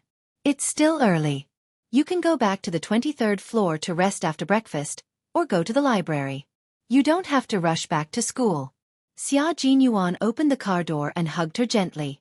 He reminded her again, I am going on a long journey. You wait for me. We have to be safe. Yi Qian raised his hands and placed them on Wei Xiaobao's shoulders. His voice was clear and calm as he said, You're on a long journey, I'll wait for you. My only wish is that everything will be fine and that I'll wait for your return. This time, Xia Jinyuan did not even give him a military salute. Without any hesitation, he opened the car door and got into the car, leaving only the shadow of his car for Yi Qian to see. In the car, G3 turned around and saw Yi Qian standing by the roadside. He saw her salute their car slowly, like a comrade in the brigade, silently sending off a comrade who was on a mission. G3 silently raised his hand and saluted Yi Qian from afar. He waited until Yi Qian was out of sight before he retracted his hand and said to Xia Jinyuan, who had a serious expression on his face and was focused on driving, Q King, you've met such a good girl. When she grows up, you should find a chance to marry her. There are too many single people in the brigade. You should take the lead and let us all join in the fun. Who knows? Maybe one day we can all get married. The comrades in the Snowfield Brigade did not dare to say who they wanted to marry. They only dared to say who they wanted to marry. However, the point was that they all hated marrying, and could not get married even if they wanted to. No one dared to marry them. For example, J5 and K7, who were so well-to-do, whenever they were free, they would yell and shout every day that they wanted to marry themselves off. However, after yelling for a few years, there was no response. As for the other comrades, they were all well-to-do and had good family backgrounds. No one dared to marry themselves off. The danger of their profession made them very cautious when it came to choosing love. Chapter 959. G3's teasing made Xia Jinyuan raise his eyebrows slightly. He tapped his fingers lightly on the steering wheel and said calmly, G3, don't think that I don't know about you. Let's go back to China together. I'll go back to the provincial capital, and you'll go to Hongkou City. Why? Didn't you meet your teacher after walking on the mountain roads for a few days and nights? I did. I sneaked into her room to take a look and killed 2 rats before coming out. G3 admitted openly. When Xia Jinyuan asked him to go to Hongkou City, he vaguely guessed what he meant. Since his comrades had given him a chance, how could he let them down? Everyone in the team acted like monks. It wasn't that they didn't like girls, but because of the special nature of their profession, they didn't dare to pursue them. Xia Jinyuan's initiative really taught them a lesson. If they didn't pursue the girl they liked, were they supposed to wait for the girl they liked to put on a wedding dress and marry another man? That was too cruel. You only killed 2 rats and didn't do anything else? You didn't even have physical contact? When Xia Jinyuan saw G3's stiff face from the rearview mirror, he smiled knowingly. He had the intention but didn't have the guts to do it. He had to continue working hard. He had to be like him. He didn't regret his actions and fell head first until he got the girl. When it came to the topic of girlfriends, it had always been a sore spot for his comrades. G3 closed his eyes to rest and didn't want to ask for more trouble from Xia Jinyuan. When Yi Qian got out of the car, he clearly saw a fresh little red mark on her neck. It was bright red. It was obvious that it was planted not long ago. No wonder he was so proud of himself. He even kissed her neck. The all-round Soldier King was at the forefront in all aspects. He even had to be at the forefront when it came to girlfriends. Yi Qian was too honest. He had to get J5 to teach her a lesson. How could he always give in to Q King? He had to at least consider his single comrades. After G3 thought about Q King with jealousy, he thought about the girl he liked. After a while, he sighed faintly in the car. K7, I wonder if you regret not going to see a girl properly? Using such a topic to mention his comrade. He seemed to feel that his comrade was right beside him and had not been captured. Xia Jinyuan chuckled and said, No, but I'm sure he'll find a way to fall in love with a girl when he comes back. But I think it'll be difficult for K7 to find a girlfriend. He's a clean freak, and he's a soldier. I can't imagine how he'll kiss his girlfriend. K7's obsession with cleanliness was so serious that his comrades in the Snowfield Brigade protested. Once, J5's water bottle ran out, so he took K7's water bottle and poured it into his own. The mouth of the bottle wasn't even a finger's distance away. K7 poured all the water to J5. In the end, he said something that made J5 want to vomit blood. The water with your smell is dirty. J5 flew into a rage and yelled, Why the fuck would I drink water with your saliva on it? I don't even think it's dirty. That's your problem. What does it have to do with me? K7 replied casually like a fairy. J5 was so angry that he pounded the ground several times. Complaining about the smell of water? I don't have bad breath. K7's obsession with cleanliness was a headache. During training, battles, exercises, and long-term training, there would be times when they didn't have enough water and needed to share some with their comrades. However, K7 would never share. He would rather die of thirst than share water with his comrades. Chapter 960. K7's obsession with cleanliness made G3 and Xia Jinyuan fall silent. After a while, Xia Jinyuan said in a low voice, Do you think this kid will die of thirst? After he said that, the car was silent for a while before G3 sighed and said, It's possible, so we have to speed up. From what I know about him, he doesn't drink water, sleep on the same bed, or eat in the same bowl with others. Damn it! I didn't think anything would happen to him before, but now that he's in trouble, why do I feel like his obsession with cleanliness is going to kill him? Punches and kicks, underwater kicks, snakes, insects, rats and ants, electric shocks, injections of all kinds of drugs, such as cardiac stimulants, capsaicin, and so on. They weren't worried that K7 couldn't handle it, but they were worried that K7 would die because of his obsession with cleanliness. Dying of thirst. It shouldn't be that bad, right? Both of them were thinking silently in their hearts until the G3's phone, which was used to maintain contact with the military, rang. The screen showed that there was no incoming call. Before G3 could say anything, Major General Lu's voice came from the phone. Have you met up with Q King yet? Why did he sound like he was questioning them? What did Q King do to make Major General Lu question him? As a Special Forces soldier, G3's senses were also very sharp. He could tell that something was wrong with one sentence. He looked at Xia Jinyuan and said in a low voice, Sir, Q King is driving. You drive. I have something to tell him. After drinking 3 bowls of cold water, he finally suppressed the anger in his heart. After thinking about it from another perspective, Major General Lu decided not to pursue Xia Jinyuan's disobedience. G3 covered the phone's microphone, leaned back, and asked softly, Q King, what bad things did you do? You made Major General Lu call me to question me. Nothing, I just hung up on Major General Lu. Xia Jinyuan, who had been driving on the left, gradually moved to the right lane. Now that Yi Qian wasn't with him, he had no choice but to answer Major General Lu's call. We're on the highway and need to find a temporary parking spot. Please give us some time. Over. G3 gave Q King, who dared to hang up on the Major General, a thumbs up as he reported their current situation with a serious expression. The Major General grunted and said, Keep in touch. If you dare to hang up on me again, you'll be punished by military law. Fortunately, he was slow and did not hang up. G3, who was rejoicing, was prepared to throw this hot potato out at any time. He really didn't have the guts like Q King to hang up on the Major General. Xia Jinyuan parked the car at the temporary parking spot and took the phone from G3. I'm Q King. Brat, you've got guts. You even dare to hang up on me. The Major General was still breathing fire from his nose, but his voice was relatively gentle.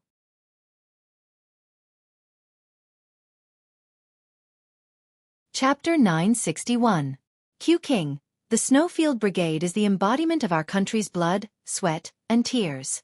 You are the country's sharp knife. If there is even a small cut on the knife, our heart will ache. War makes women go away, is no longer the truth. Sometimes, female soldiers are more powerful than our male soldiers. Actually, the Major General could have just called Yi Qian to join the operation. The reason why he tried to reason with Xia Jinyuan was so that Xia Jinyuan and the others could accept Yi Qian. They shouldn't think that Yi Qian couldn't do it. That was what the Major General thought, but Xia Jinyuan didn't think that way at all. His thoughts were simple. The ST mercenary group was too cruel to the female captives. He could accept Yi Qian's injuries. As a soldier, it was normal for his body to be injured. He could also accept being captured because his military skills were not up to standard. But he definitely couldn't accept the psychological damage. Xia Jinyuan's eyes were filled with coldness. He waited for the Major General to finish his words before he said calmly, Major General, I beg the military ministry to give us a chance to redeem ourselves. I swear on my military uniform that I will try my best to rescue my comrades. I say, you stinking brat, why are you so stubborn? The Major General slammed the table in his office and stood up. He gritted his teeth and said, A soldier's duty is to obey orders. You've forgotten all about it. Xia Jinyuan put one hand on the steering wheel and said casually, Major General, it's not that I don't want to obey orders. Yi Qian is not a soldier.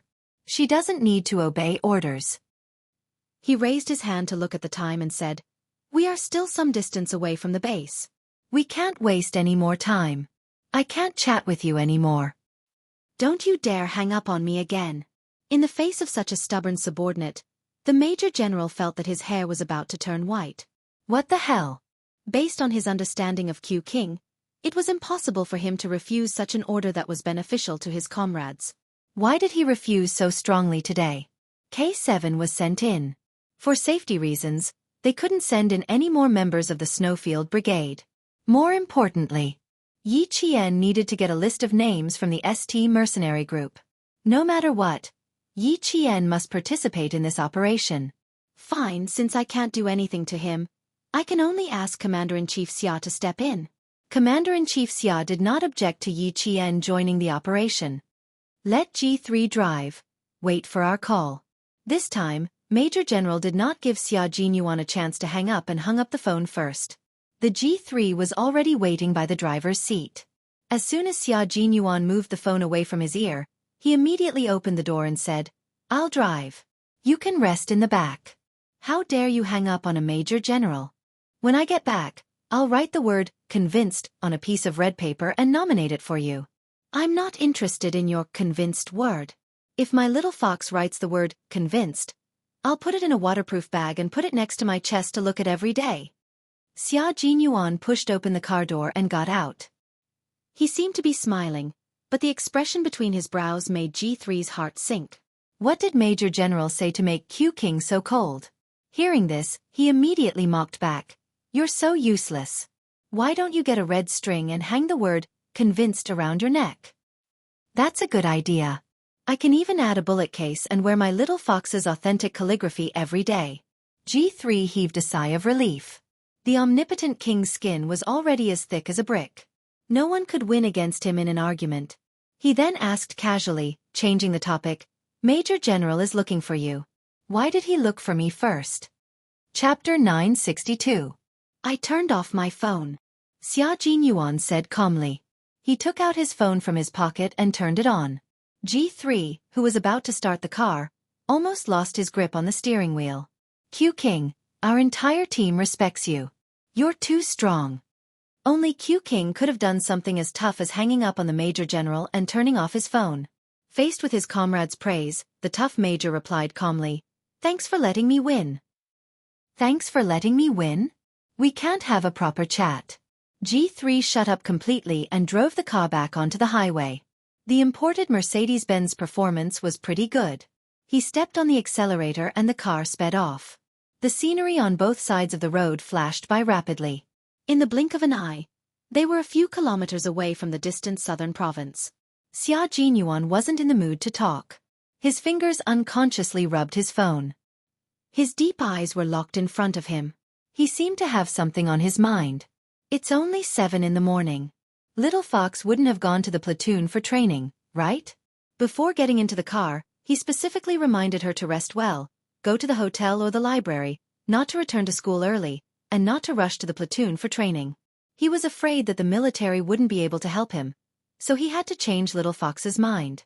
Little Fox wanted to carry out her mission, and the two seniors beside her hoped that she would be able to accomplish something and train at any time. What else did she have to do? She didn't have to do anything. She agreed to everything. At this moment, Xia Jinyuan was silently praying that Yi Qian would either return to the hotel or go to the library. That way, the military wouldn't be able to find him within the day. Their car drove on the highway for at least half an hour. Yi Qian stood on the side of the road until the sun was dazzling. He moved his body slightly and looked at the maple trees on the side of the road. They should be able to return when the maple leaves turn yellow. After standing there for at least 5 minutes, Yi Jian carried her school bag and the bag with her school uniform and walked to the side of the G3 car. She opened the door and started the car. After making a right turn, she turned around and headed in the direction of Caesar Hotel. It was still very early. If she didn't want to go back to school, she might as well go to the training ground. She would drive back and ask Z if she could borrow his car for a day and return it before 6. Hosey happened to be in a room on the 23rd floor of the Caesar Hotel. She didn't look well and seemed a little gloomy. Last night, he didn't manage to find Xia Yiwei. When he rushed to the riverside coffee shop where they used to meet, he found out that Xia Yiwei had changed her mind at the last minute. She wasn't in the southern province and had taken a plane back to Beijing, with a man accompanying her. When he received the call from the lobby manager, he happened to be packing his clothes. He was about to kill his way to Beijing to snatch the person. He said to the lobby manager, "You can return it whenever you want." Let her use it without worry. Oil card. Prepare an oil card for her. Keep it in reserve. Xia Jinyuan had done him a huge favor, so he had to take extra care of his girlfriend. He would need Xia Jinyuan's help in the future. Ho Zi quickly borrowed the car, saving Yi Qian a lot of time. When they arrived at the location where Xia Jinyuan had sent her that night, Yi Qian handed the car to the sentry and entered the underground training ground. Lu Tuan and Political Commissar Yen were having a meeting with several instructors. Yi Qian didn't disturb them. Instead, he went to his locker and took out the camouflage uniform from the training ground. He changed into it to hide the injury on his arm and quickly went back to training. After the meeting, Lu Tuan came out and heard that Yi Qian was here. He smiled at Political Commissar Yen and said, "She hasn't trained for more than 10 days. Do you want to see if she's rusty?" Chapter 963.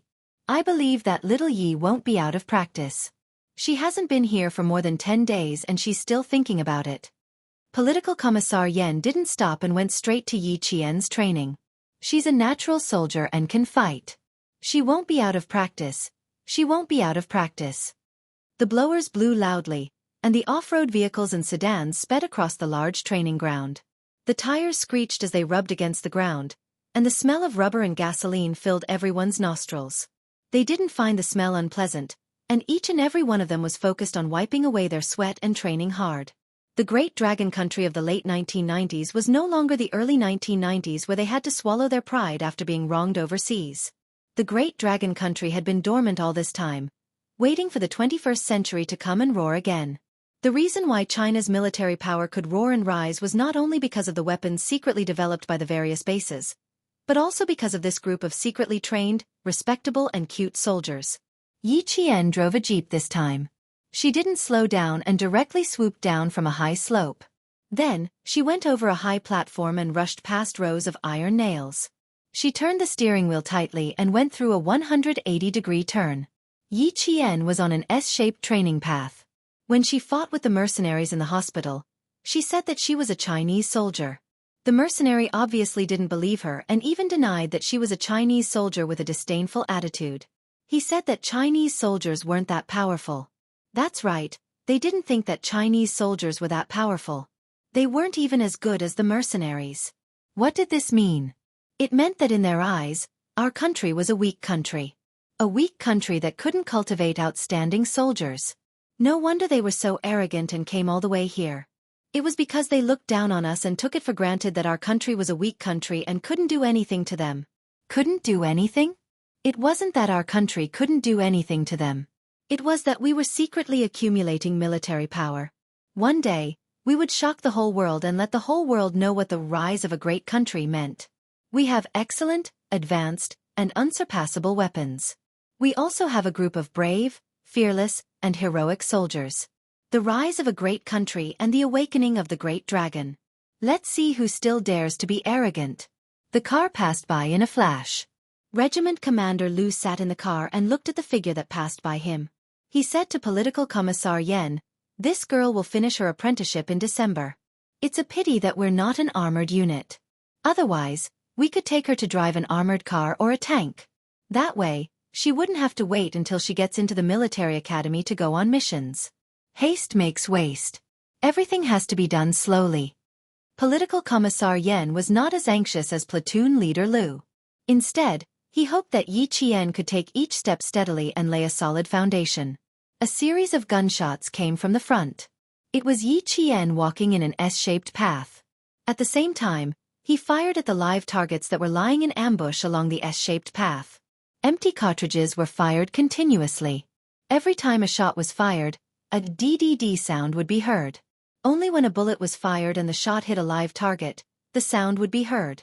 Yi Jian fired a series of shots, and the sound continued to be heard. Needless to say, all of them hit the mark. The car went down the S-shaped path.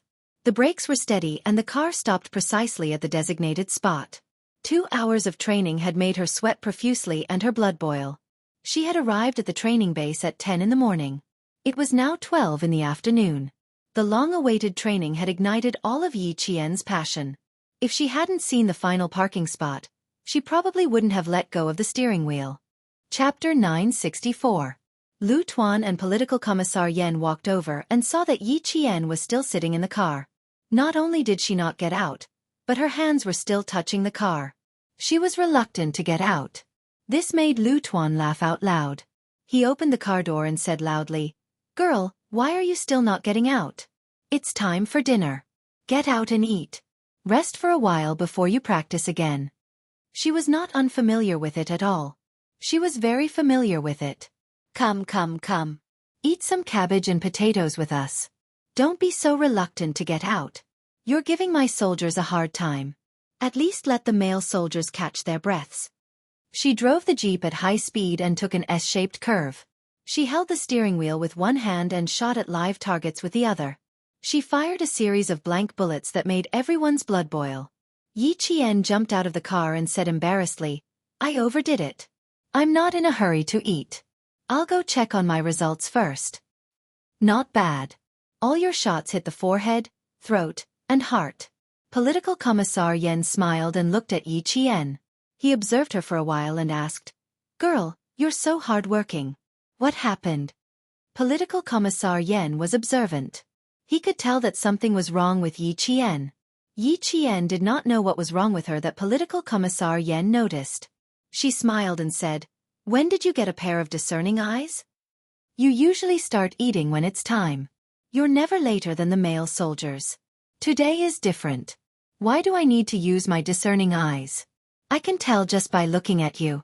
Political Commissar Yen narrowed his eyes slightly. After carefully observing Yi Jian's expression, he could not help but frown slightly. "You look a bit angry and thoughtful. What happened, girl?" When Lu Tuan heard this, he also looked at her carefully. There was indeed an angry look in her eyes. "Did you meet someone who needs to be taught a lesson again? Tell me what's on your mind. Don't keep it to yourself." "I didn't meet any difficulties. I'm just angry. It's fine as long as it goes smoothly." Putting aside the matter with Xia Jinyuan and the others, Yi Qian was still upset that the mercenaries thought that the Chinese soldiers were not strong. "How dare you look down on the soldiers of our country?" She didn't want to talk about it. Political Commissar Yen and Regiment Commander Lu looked at each other. There was no hurry. It was not a bad idea to ask later. "That's good. That's good." Political Commissar Yen gently patted Yi Qian's shoulder and adjusted his collar. He smiled and sighed. "Little Yi, we all want to see you in military uniform as soon as possible. Why don't you skip a grade and directly enter the 3rd year of high school?" When he was in the army, he often told the soldiers that if they had time, they should study more and increase their knowledge. But when she came to Yi Qian, it was the opposite. He felt that studying in school was a waste of time, and that it would be better for her to join the army early. Look. Just now, you were criticizing me for being too impatient and saying that I had to take things slowly. Now that it's your turn, you're asking Yi Qian to quit his studies and join the army." Regiment Commander Lu glanced at the political commissar who said, "Only the officials can do whatever they want, but not the common people." He said to Yi Qian sternly, "Don't listen to his nonsense. We have to study. Not only do we have to study good books." Political Commissar Yen has been busy recently. His brain is probably a little rusty. He's lying through his teeth. Don't pay attention to him. He was usually lectured by the political commissar. Now that he finally had a chance to lecture the political commissar, how could Regiment Commander Lu let go of such a good opportunity?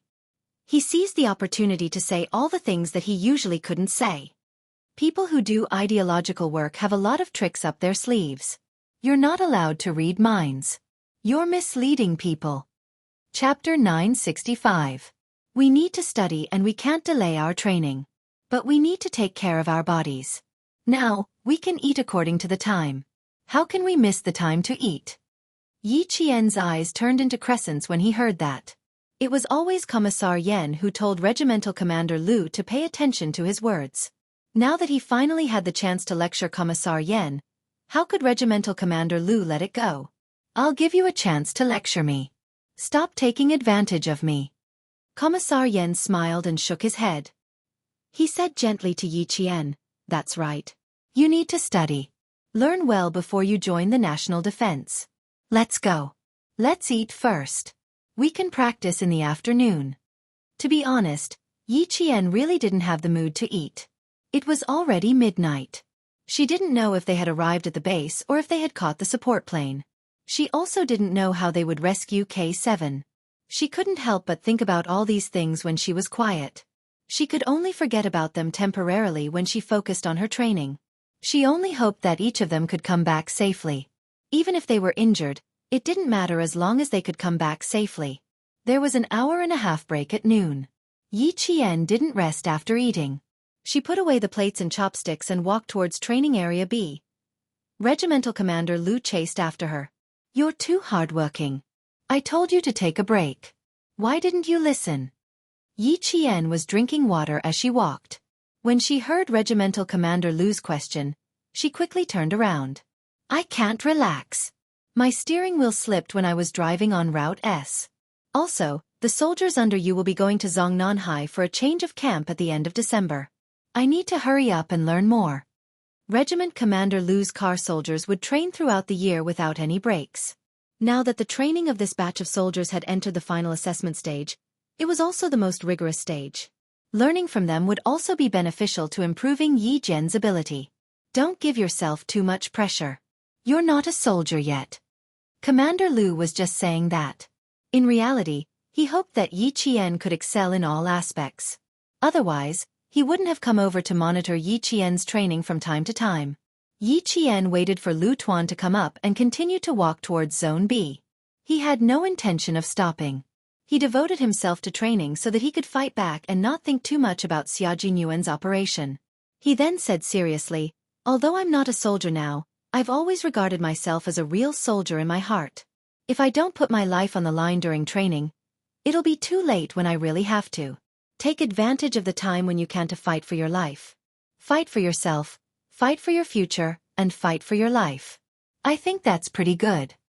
Oh no, the little girl had become like a political commissar. She had a set of words that sounded like a tongue twister. "You have class at 7 o'clock. When it's time to rest, you have to take a good rest. You don't really have to risk your life. However, you're right. If we don't work hard during training, it'll be too late when we really have to." Lu Tuan didn't force Yi Qian to rest. It was rare to see a soldier with such a high level of awareness. How could he discourage him? When Yi Qian went to Zone B, Lu Tuan turned back to look for Commissar Yen. "The little girl has a lot on her mind. Talk to her. She's used to hiding her thoughts. You can't ask her directly. Old Yen, give her some real advice. I'll find a chance to ask her after training in the afternoon. She'll drive over herself. I'm going to the military headquarters anyway. I'll rush back to the regiment early tomorrow. You don't have to arrange a car to send me. I'll take her car into the city."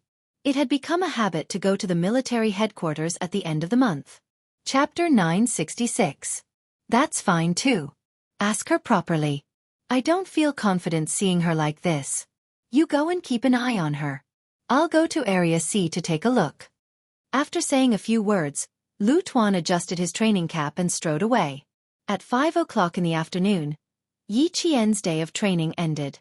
Political Commissar Yen, who had been waiting for a long time, smiled as he watched her complete a few difficult maneuvers to avoid obstacles. He clapped his hands and walked to the front of the dead jeep. The afternoon was more exciting than the morning. You were completely in training mode. The training can't be interrupted. It has to be continuous. I feel much better in the afternoon. Yi Qian jumped out of the jeep.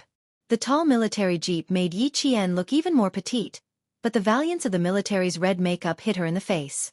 A green towel was handed over. Here, Political Commissar Yen and Lu Tuan took care of Yi Qian like parents. They would take care of Yi Qian in all aspects. When she smiled and said, "Thank you," and took the towel, Political Commissar Yen said, "Come again tomorrow night. It's getting late. Go change your clothes. I'll take your car into the city today." He could talk to her in the car. She was still young, so she shouldn't be so worried. She should be more angry too. He should ask her clearly what was going on. It was indeed getting late. Yi Qian shrugged and accepted the arrangement without any objections. But her clothes. She really couldn't change. She wiped the sweat off her face and smiled. "Go back to school and change. I'll send you to the provincial military base first and then return the car to someone else. It'll save time to change clothes. Okay. You go up first and ask the sentinel to drive the car over. I'll go get a document. Walking out of the underground training ground, Yi Jian, who made all the male soldiers blush with shame, stood in the sunlight that was as thin as gold powder. Her slightly thin figure stood straight, revealing the piercing coldness of a steel gun. It was autumn, and the scenery outside the area was even more bleak. The autumn wind blew, and the branches of an unknown tree swayed. A few withered leaves were gently blown to the ground, and then a few more leaves fell together. This year's autumn seemed to come quickly. Could the thousands of maple leaves in Mount Daliang wait until Xia Jinyuan came back? Political Commissar Yen, who walked out one step later, looked at the slender figure standing motionless like a sculpture in the golden sunlight. His eyes were a little serious. This girl did have something on her mind, and it was very serious. There were skills in asking questions and trying to get information out of her. Political Commissar Yen was the best at doing ideological work. He did not directly ask Yi Jian if she was unhappy. Instead, he asked her indirectly and found an entry point. Chinese. This question could not be answered in a short time, and it was also a very sharp question. Do you think our Chinese soldiers are weak? Political Commissar Yen asked in return. Could it be that Yi Qian had something on her mind because of this? Did someone say that our soldiers were weak in front of her? Yi Qian shook his head. His eyes were firm. No. I have never thought that our soldiers are weak. Yes. Our soldiers have never been weak. We practice and learn every day. We protect our country as protectors. We don't need to prove to anyone that we are strong. The value of our existence is not to prove anything to others. Chapter 967. Why do people say that our soldiers are weak? That's because what they see is a facade. Look at modern warfare. Whether it's developed countries, developing China, or those poor and backward countries, war can break out at any time. Since the end of the Sino-Vietnamese border war in February 1990, our country has been keeping a low profile. We don't want the people to lose their homes and live in misery and suffering. We have been secretly accumulating military strength along the strategic direction of peaceful development. We don't act in a high-profile manner, but we are always ready. We don't take the initiative to fire a single shot, but if there is an attack, our army is ready to fight. If we fight, we will win. We don't need to prove the strength of our soldiers to anyone. We just need to remember that it's not us who are weak, but us who are waiting for an opportunity to strike. If someone says that our soldiers are weak, you can treat them as a mediocre person. If our country's strength is seen through by a mediocre person, then there will be a big problem. Weakness is a facade. How can the rise of a great country be judged by a few words from a mediocre person? As long as Yi Qian didn't come into contact with this, she wouldn't understand it even if she lived another life. Political Commissar Yan's last sentence woke Yi Qian up like a bolt of lightning. That's right. How can the rise of a great country be judged by a few words from a mediocre person? If our country's military strength was seen through by a mediocre person, then it would be a joke. I understand. Thank you, Political Commissar. Yi Qian saluted the Political Commissar who had enlightened her. She said calmly, your words made me understand that as a soldier, we don't need to deliberately tell them that we are not weak, and we don't need to care about what those mediocre people say. We just need to remember to hold the steel gun in our hands well. If we call, we will fight. If we fight, we will win. That's right. Our country needs to develop peacefully, and development requires stability. The rise of a great country takes time. As soldiers, we work hard for the rise of our country. Weak. We are not weak. We have been training hard. If anyone dares to fire the first shot at our country, the first shot will be when we move out. We will fight to the end to protect our country. Political Commissar Yen didn't mind giving Yi Qian a good lesson. An outstanding soldier must know what our country's strategy was. The country was not weak, and the army was not weak. Wait for an opportunity to strike, and it was earth-shattering. Seeing that Yi Qian's furrowed brows had loosened, Political Commissar Yen smiled and said, in the future, if you encounter any soldiers from other countries who say that our soldiers are weak, I still hope to see you use your fists to tell them who is weak and who is strong. When a scholar meets a soldier, there's no way to reason with him. Why don't we just fight and take them down a notch? Then you'll know what weak means. That was indeed the case. Previously, she had used her fists to show the mercenary who looked down on the Chinese how powerful a female soldier was. Let's see if he still dares to say that Chinese soldiers are weak. However, he didn't have the chance to say anything. He was burned to ashes by Ho Zi's men. If there's a chance, I'll beat him up until he's too ashamed to return to his own army. Yi Qian raised his eyebrows and smiled. He looked up slightly and saw Lu Tuan's secretary jogging over. Political Commissar, Lu Tuan's secretary seems to be looking for you. Reporting. Political Commissar, Lu Tuan asks Yi Qian to come back to the office immediately to answer the call. The person he was looking for was not Political Commissar Yen, but Yi Qian. Moreover, it was an extremely urgent call. It was a call from the military. The person who called was someone who made Yi Qian absolutely terrified and terrified. Commander-in-Chief Xia. Yi Qian said, "Hello, I'm Yi Qian." The voice coming from the other side of the phone made her immediately stand at attention and relax. Chapter 968. Xiao Yi, you've made us look for you for hours. Commander-in-Chief Xia's voice came from the other end of the phone. He asked her, "How have you been? Is everything okay?" Yi Qian couldn't help but gulp. She maintained her reporting posture and answered seriously, "Reporting, everything is fine. Why did I hear from my rascal that you're injured and not well?" That rascal probably likes to make a mountain out of a molehill. Yi Qian, who only dared to say this in her heart, maintained her voice and continued to say seriously, "I'm slightly injured, but it's not a big problem." Slightly injured? Where? Lu Tuan and Political Commissar Yen, who were standing on either side of Yi Qian, immediately looked at Yi Qian. They didn't see where she was injured. Her neck? She didn't even tie her hair up during training today. Her neck was injured? Lu Tuan glanced at Political Commissar Yen and said softly, "No wonder the first thing you said when I received the call was to invite the military doctor over. I thought you were going to ask the military doctor about the injury rate down there." Stop talking. Political Commissar Yen also glanced at his old partner. This was a little strange. Commander-in-Chief Xia nodded with a smile and gestured to Major General Lu. Major General Lu took out his phone and said coldly, "Q King, we've already contacted Yi Qian and confirmed that her injuries are minor. She can carry out the mission." No matter how well-mannered Xia Jinyuan was, he couldn't help but curse in his heart. However, his attitude was still very cold. "Major General, it's too late now. We've already gotten off the plane and will be heading to the border soon. I won't give up until I reach the Yellow River. Little Fox, we have to be telepathic this time. Don't agree." It was impossible not to agree. He could already foresee that Little Fox would agree immediately. This was also called telepathic. He could even guess what she would say. She would say, "Okay, I'll leave right away." Too late? No, V8 will be late. Tell him to wait for Yi Qian. As for you, go do whatever you need to do. The Major General hung up and left Xia Jinyuan with a beeping sound. Commander-in-Chief Xia was still chatting with Yi Qian, and he seemed to be quite interested in the conversation. "Are you sure your injuries aren't serious? It would be better to let the military doctor take a look." The rascal was used to being injured all over. When he saw other people's injuries, he would think that they were just minor injuries. Let the military doctor take a look. Whether it's serious or not, the doctor has the final say. On the phone, the rascal had said that Yi Qian's arm was about to be broken. Even though she knew that he had said it was serious, she was still scared. Since he had been injured by ST's mercenaries, it was true that they couldn't treat him casually.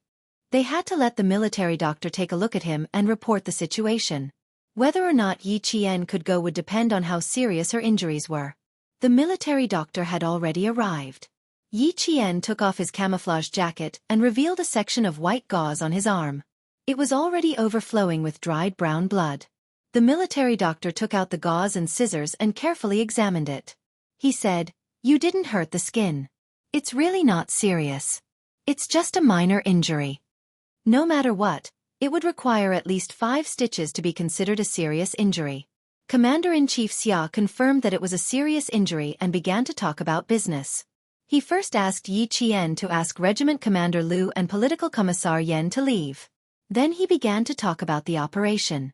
"I'm sure you know that this operation is mainly to rescue K7. However, we received news that ST's mercenaries have a name list. This name list is very important. We hope that this name list will be kept by our country. We know where the name list is, but it's very difficult to enter ST's mercenaries. If we have female soldiers to support us, not only will we be able to help them rescue K7 as soon as possible, we might also be able to get the name list and bring it back to China. Chapter 969. We have female soldiers, but none of them have worked with Xia Jinyuan before. Yi Qian, the military hopes that you can temporarily drop your studies and support them. What do you think? Don't be in a hurry to agree. The military has the responsibility to tell you what kind of existence the ST Mercenary Corps is. Commander-in-Chief Xia would not let Yi Qian go to the front line without knowing anything. He had to make it clear to her and let her understand the danger of the mission. Only by understanding the danger could she better avoid it and protect herself. The ST Mercenary Corps is a group of mercenaries who value money over life. Their top organizer has close ties with a country in South Asia and has the support of the government. They are hired to carry out all kinds of assassinations, kidnappings, and battles. The source of the mercenaries is mainly from South Asia and Namibia. They have a reserve force of thousands and have hired military experts to train the mercenaries. The phone call lasted for a long time, mainly because Commander-in-Chief Xia wanted to tell Yi Qian what kind of existence the ST Mercenary Corps was. In 1994, the ST Mercenary Corps sent out a mercenary force with air protection and armor. It only took a few days for them to quell the danger in a certain country. In 1991, a civil war broke out in Sierra. The anti-government forces attacked fiercely, and the government forces hired the ST Mercenary Corps. Within a few months, the anti-government forces were utterly defeated. There were more than 1 or 2 incidents about the ST Mercenary Corps. Just these few incidents made Yi Qian understand how difficult it was for Xia Jinyuan to rescue K7 from the ST Mercenary Corps. These are national affairs. The ST Mercenary Corps is notorious for being inhumane, especially when it comes to female captives. They torture them physically and mentally. Yi Qian, I'll give you 10 minutes to consider. You can choose to refuse. This morning, the Major General contacted Xia Jinyuan and told him about the military's proposal. However, he strongly rejected it. I'm guessing that he didn't mention it to you. Commander-in-Chief Xia did not leave Yi Qian with no choice. Instead, he gave the choice to Yi Qian and let her make the decision herself. As for whether Yi Qian would choose, Commander-in-Chief Xia already knew the answer. At 5 o'clock, the sun was setting in the west. The faint golden light shone on the entire Ta County, enveloping it in a golden world. Xia Jinyuan watched as the blood-red sun gradually disappeared into the clouds. His handsome face, which looked like it had been dyed with gold powder, was piercingly cold. If Commander-in-Chief Xia stepped forward, he would give Yi Qian a chance to choose. But in reality, he already had an answer in mind. Drink some water. Maybe there will be a turn for the better. G3 handed over the newly bought mineral water. His gravelly voice was a little heavy. Maybe she won't agree. If he were to agree to something like this, Yi Qian's guts would be so big that he could pierce through the heavens. But being a soldier required guts. Without guts, one would be a coward. If he really agreed, G3 would concede defeat. Xia Jinyuan took the bottle of water, twisted the cap open, and drank a few mouthfuls. The water flowed from the corner of his mouth, down his chin, and down to his neck. It had the rough and sexy taste of a man. He said in a low voice, when Commander-in-Chief Xia steps forward, there's nothing he can't accomplish. Yi Qian, I know her. Even if Commander-in-Chief Xia doesn't exist, she will still agree to the military's request. So, I've already accepted the truth and am ready to welcome her. G3 raised his eyebrows in surprise. You resisted so strongly before, why did you suddenly accept it? Didn't everything you did before become useless? Xia Jinyuan said calmly, Brother, how can I go against the military with my own strength? A wise man submits to circumstances. If I resist again, I'll be labeled as disobeying orders. It will make me lose all face and make my little fox laugh at me. Chapter 970. Xia Jinyuan adjusted his clothes elegantly. He went from strong opposition to acceptance and said in a very noble manner, Since my strong opposition is ineffective, I'll just adapt. Fuck. Your ability to adapt is too strong. G3 muttered in his heart, then slowly said, "You've adapted, but I haven't. Let me take a breather first. Thinking about asking Yi Qian to go on a mission with us, I feel a little pressured." Q King adapted and accepted. He who just found out hadn't. "Don't worry, there's still time for you to take a breather. We'll march at 5:40 in the morning. The two of us will find a place to take a nap and leave a mark for our brothers to find us." Xia Jinyuan, who had an extraordinary ability to adapt and accept, said cheerfully. It was impossible to tell from his handsome face that he was so adamant about not letting Yi Qian come over that he hung up the phone and turned off his phone. The military had to go around G3 to find him. He was so adamant before, but now? How could anyone tell that he had objected before? G3 looked up. "Can you sleep?" "Why can't I sleep? The black cars can't come over for a while. And our brothers didn't come over either. I'll sleep if I can." Xia Jinyuan smiled and walked out of the bus station. When they got off the plane and came to the bus station, they didn't find a regular car to leave the country. Instead, they found a black car. A black car was good. But it took a little longer. G3 looked at his back and was a little amazed. "Why can't I sleep?" Was there a need to ask? Yi Qian was going on such a dangerous mission with them. Wasn't he worried? G3 caught up with him and didn't say anything else. What was done, and there was no turning back. It was good that Yi Qian joined. It was easier for him to get into the ST mercenary group. As a soldier, there were many things that had to be accepted unconditionally without a choice. Xia Jinyuan had already understood the uniqueness of his profession. Since he had to accept it without a choice, then he would accept it. He would accept the person he loved unconditionally, go into dangerous places with him, and fight together with him. The person he loved had the same faith as him. He would fight for his faith and share the glory with her.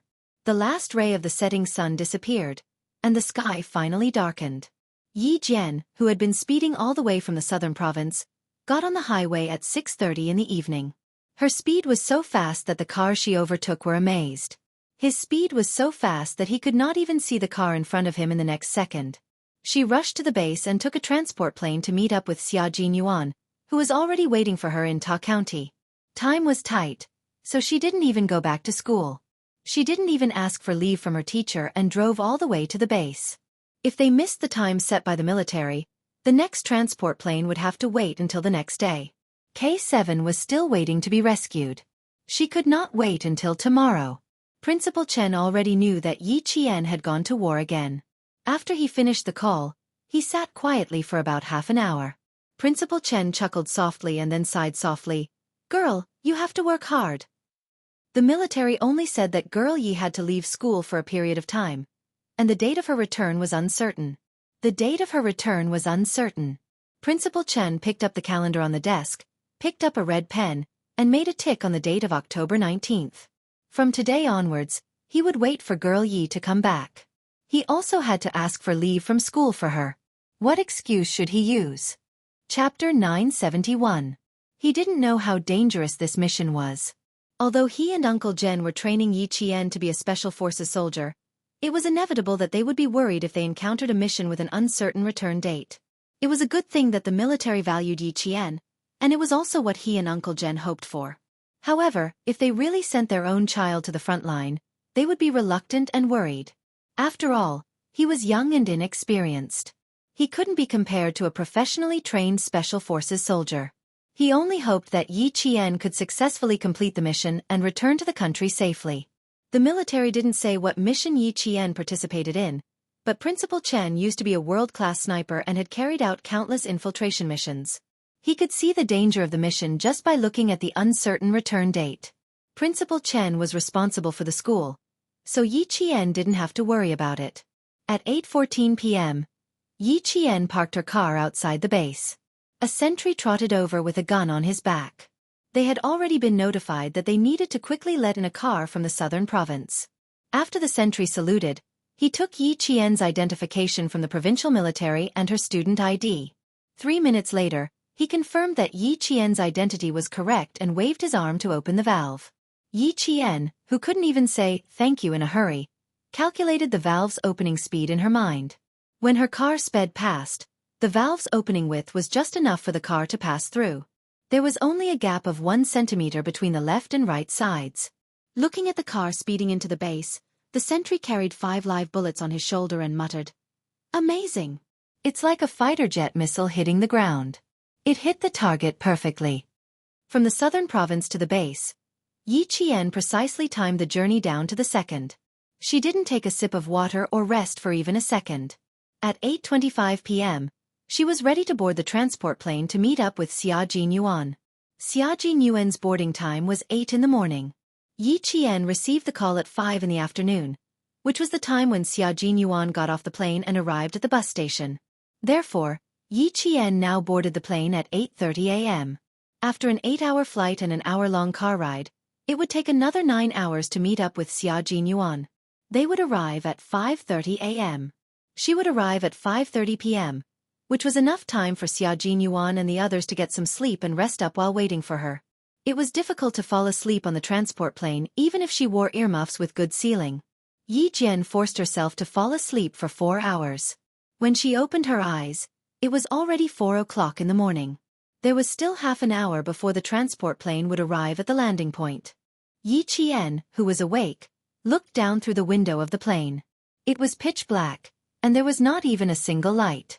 They were flying over a mountain range, so it was normal that they couldn't see any lights. The landing location was a field airport. As the speed of the transport plane decreased and the angle changed, the pilot reminded the plane to prepare for landing. The power was slowly decreasing, and the whole process took less than 3 minutes. The transport plane won't be late. It should be here by now. 6 young men, who were dressed differently and looked a little frivolous, sat together in the dark. They looked casual, but in fact, their eyes were like eagles, constantly observing their surroundings in the dark. The man who spoke had a handsome baby face, mainly because of his big and bright eyes. He didn't look old, but he also looked harmless. T6, the elite soldiers selected from the military.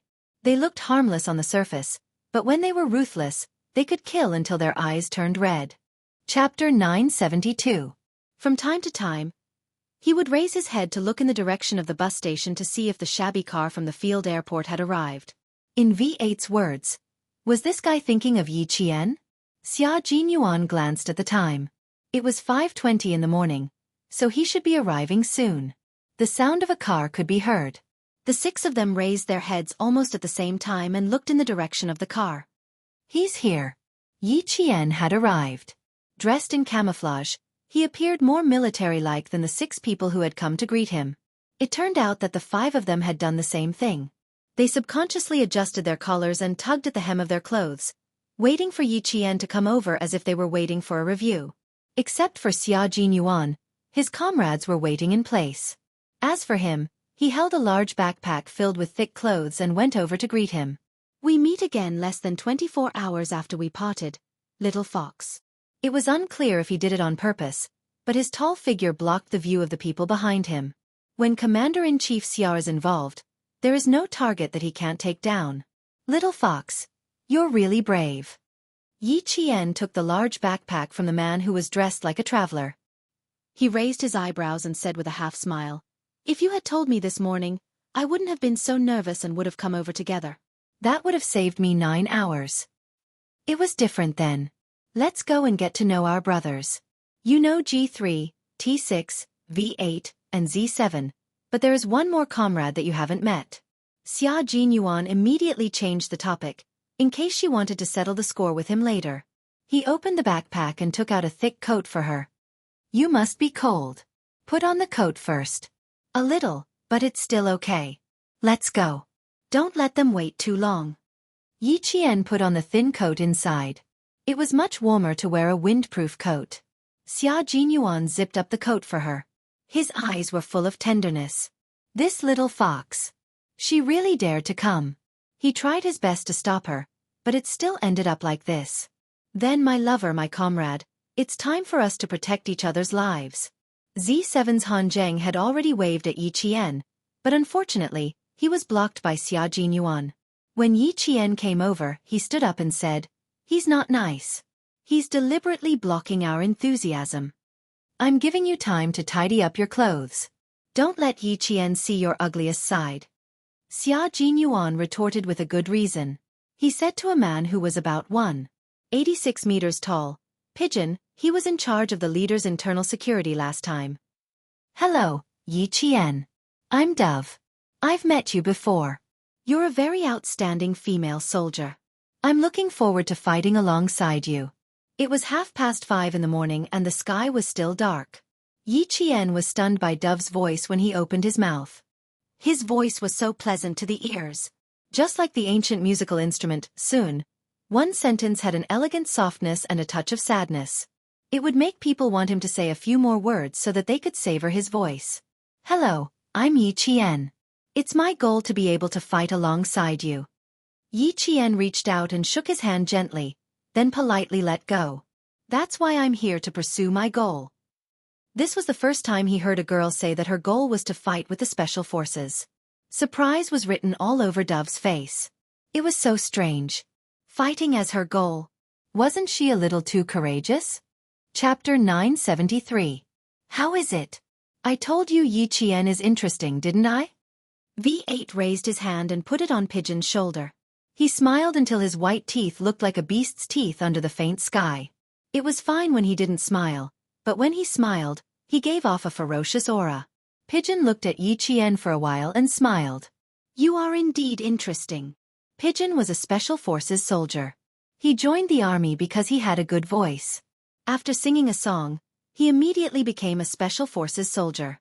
Xia Jinyuan, who was beside him, sensed Yi Qian's surprise at his voice. He chuckled and said, after that, it took him a year to get back to the position he wanted. In the army, he first became a special forces soldier, and then a special forces soldier. He became the most incredible member of the Snowfield Brigade. That was indeed incredible. Yi Qian pursed his lips and smiled. That was my dark history.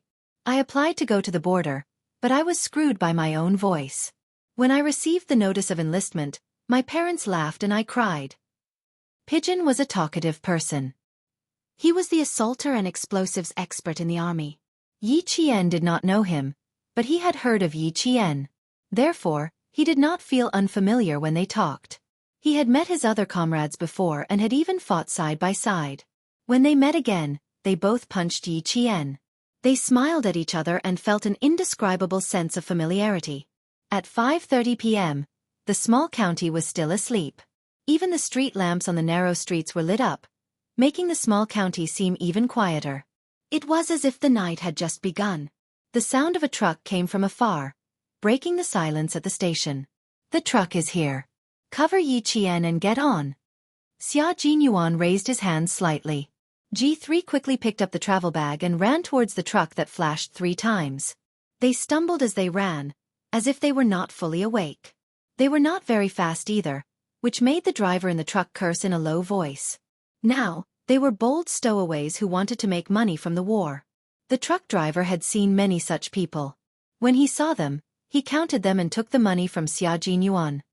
He pointed at the back of the truck and said arrogantly, "There are 6 seats in the middle for you. Listen, you are not allowed to move my goods. Do you hear me?" His Chinese was not good. Based on his accent, it was obvious that he was a local.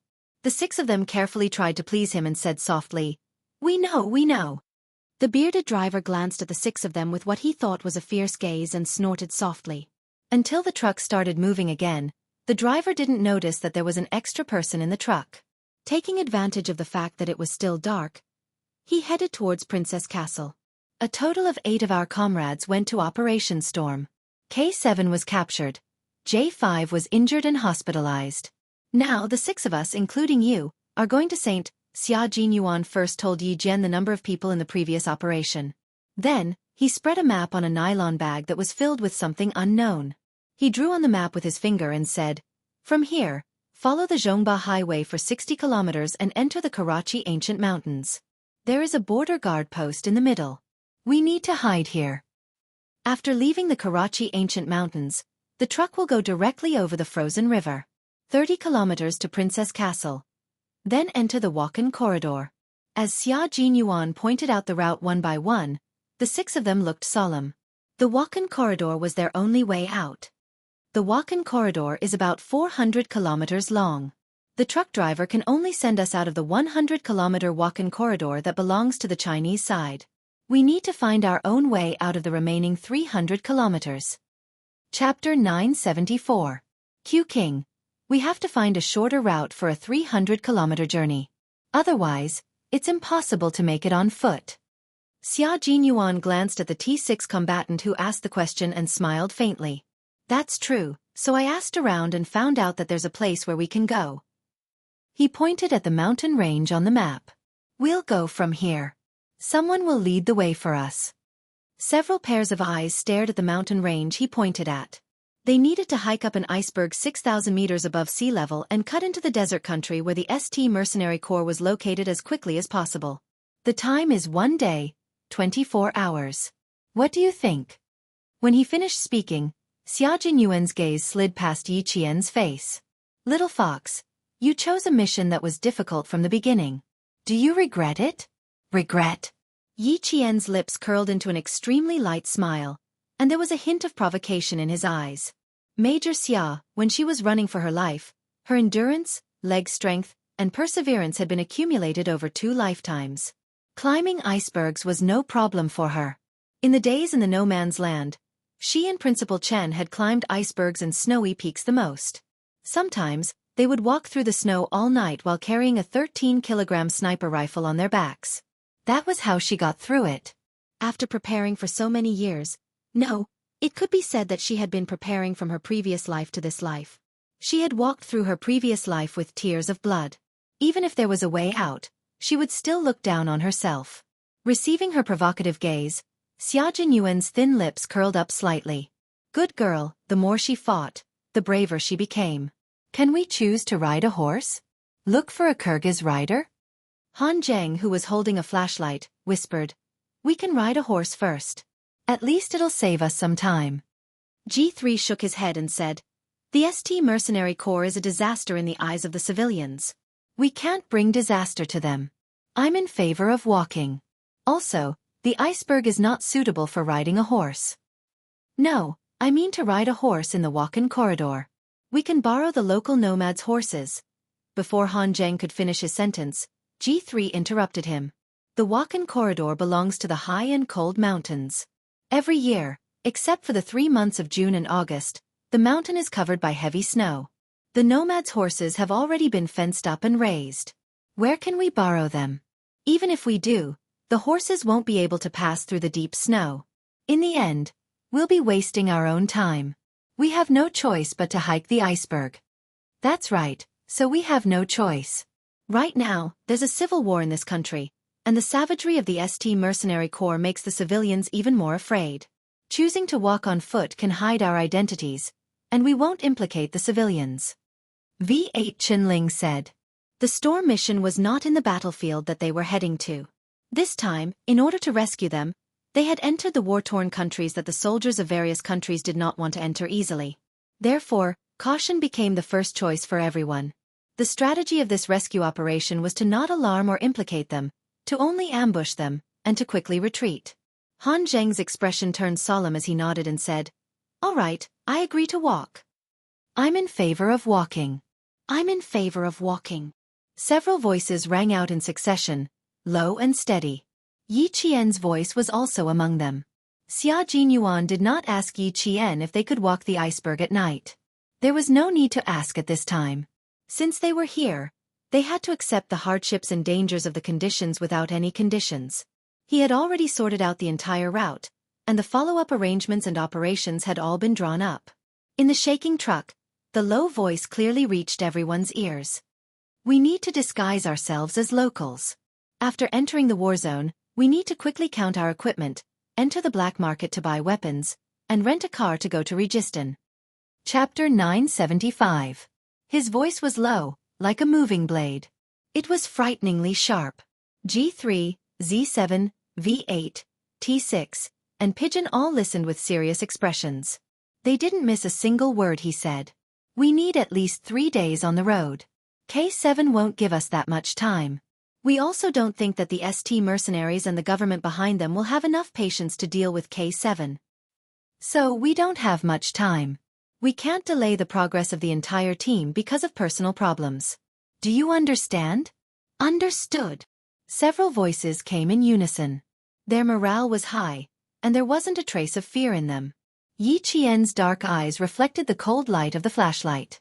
It was as if a thin layer of frost had been dyed in his eyes. Yi Qian, you're in charge of infiltration.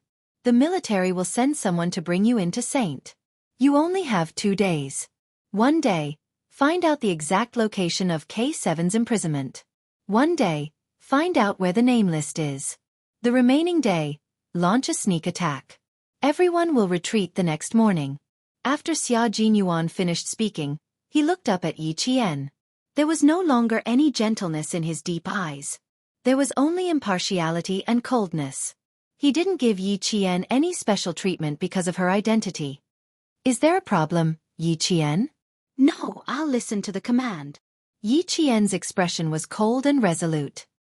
He didn't hesitate to answer. Since he chose to come, how could there be a problem? Uncle Chen said that the moment you picked up a sniper rifle, Yi Qian, you had no way out. You could only move forward. The firm and fearless voice fell into the ears of the male soldiers. It was like a touch of coolness on a hot summer day. It had a wonderful effect on everyone's spirits. G3 and the others were fine. They had worked with Yi Qian many times. They knew that the young but military-like Yi Qian was definitely a trustworthy comrade. No one was more surprised than Pigeon. She was already surprised when she said that she was chasing after the target. Now, she didn't feel any pressure at all. Instead, her calm tone shocked him even more. He had never worked directly with Yi Qian before, so he didn't feel unfamiliar with Yi Qian when they first met. It was all because Yi Qian had the same military aura as them. At this moment, they vaguely understood why their comrades who had fought side by side with Yi Qian were looking forward to her joining them. This kind of girl, this kind of female soldier, this kind of outstanding, this kind of courage to be able to fight side by side with her was indeed something to look forward to. He was looking forward to seeing her brilliance, looking forward to seeing her outstanding performance, and even more so looking forward to seeing her return from the flames of war with them. This is Yi Qian, a true soldier and our comrade. The T6 combatant nudged the surprised G3 with his shoulder and said with a chuckle, a true comrade isn't a comrade who wears the same uniform. They were comrades who dared to go through life and death with them, who dared to risk their lives for them, and who had the courage to trade my life for yours. Pigeon's gaze made Yi Qian look over, and the two of them looked at each other. His cold gaze also allowed Yi Qian to clearly see the appearance and characteristics of Pigeon, whose code name was different from Q King and the others. He had a very good-looking and dashing eyebrow that made Yi Qian take a second look at him. At first glance, his facial features didn't look very outstanding, but after looking at him for a long time, he felt like he was a very outstanding man. He looked like a soldier from a painting who had gone to war and had a reserved temperament. The two of them smiled and looked away. Pigeon said, her gaze is very sharp, and she vaguely has the cold aura of Q King. Why do I feel that if she were to join our team, there would be a possibility of 2 kings standing side by side? Chapter 976. The members of the Shuiyu Brigade, who used letters and numbers as code names, were in charge of sudden attacks, while the members of the Shuiyu Brigade, who used Chinese as code names, were in charge of sneak attacks. The combination of the two groups was a double-edged sword for China. The Snowfield Brigade had yet to have a king so far. Seeing Yi Qian's attitude, Pigeon suddenly felt emotional. However, Xia Jinyuan suddenly looked up and glanced at her coldly. He narrowed his eyes slightly, as if reminding Pigeon not to say anything more. His gaze made Pigeon straighten her back and she immediately stopped talking. It was best not to talk about things that had yet to be revealed. The truck was loaded with supplies that needed to be transported to Princess Castle, so the space for the 7 of them was very limited. However, it was good that they didn't have to lie down. They had to memorize the entire map. If they accidentally fell off the ice mountain, they could still get up and find the rendezvous point. Xia Jinyuan and G3 were already familiar with each other, so he passed the military map to Han Zheng for him to memorize first. The rest of them could rest for the time being. Yi Qian was the last to receive the map. After receiving it, he passed the flashlight and map directly to Xia Jinyuan. He asked in a low voice, I will also hand over the firing point of the ST mercenaries as soon as possible. Q King, who will contact me when the time comes? Or, can I send it to someone else? Just now, Xia Jinyuan had spread out the map and Yi Qian had already memorized it. No, No one can contact you. You can only send it to the designated location. Yi Qian, your time is even more urgent than ours. It's very, very urgent. Xia Jinyuan pursed his thin lips. His eyes were as dark as the night sky. There was only endless darkness. I will also go in with you and be in charge of the rescue deployment of K7. Yi Qian, once we enter ST, if you are in danger, I may not be able to rescue you in time. But remember, we will not give up on any of our comrades. Yi Qian smiled and said, we are going to rescue K7. How can we let ourselves be discovered? We will come back together. Han Zheng, who was lying on his stomach, reached out a hand and placed it on top of the nylon bag. Then, several large hands were placed on top of each other. Finally, Xia Jinyuan took Yi Qian's hand and placed it on the back of his own hand. His deep voice was as cold as a steel gun. I won't give up on any of them. I won't give up on any of them. I won't give up on any of them. 7 low and shallow sounds came from the bumpy truck. We are comrades. We are fighting to save our comrades. We are not giving up on any of them. He would definitely not give up on any of them. Xia Jinyuan glanced sideways at Yi Qian and said with a smile, your challenge will begin tomorrow at noon.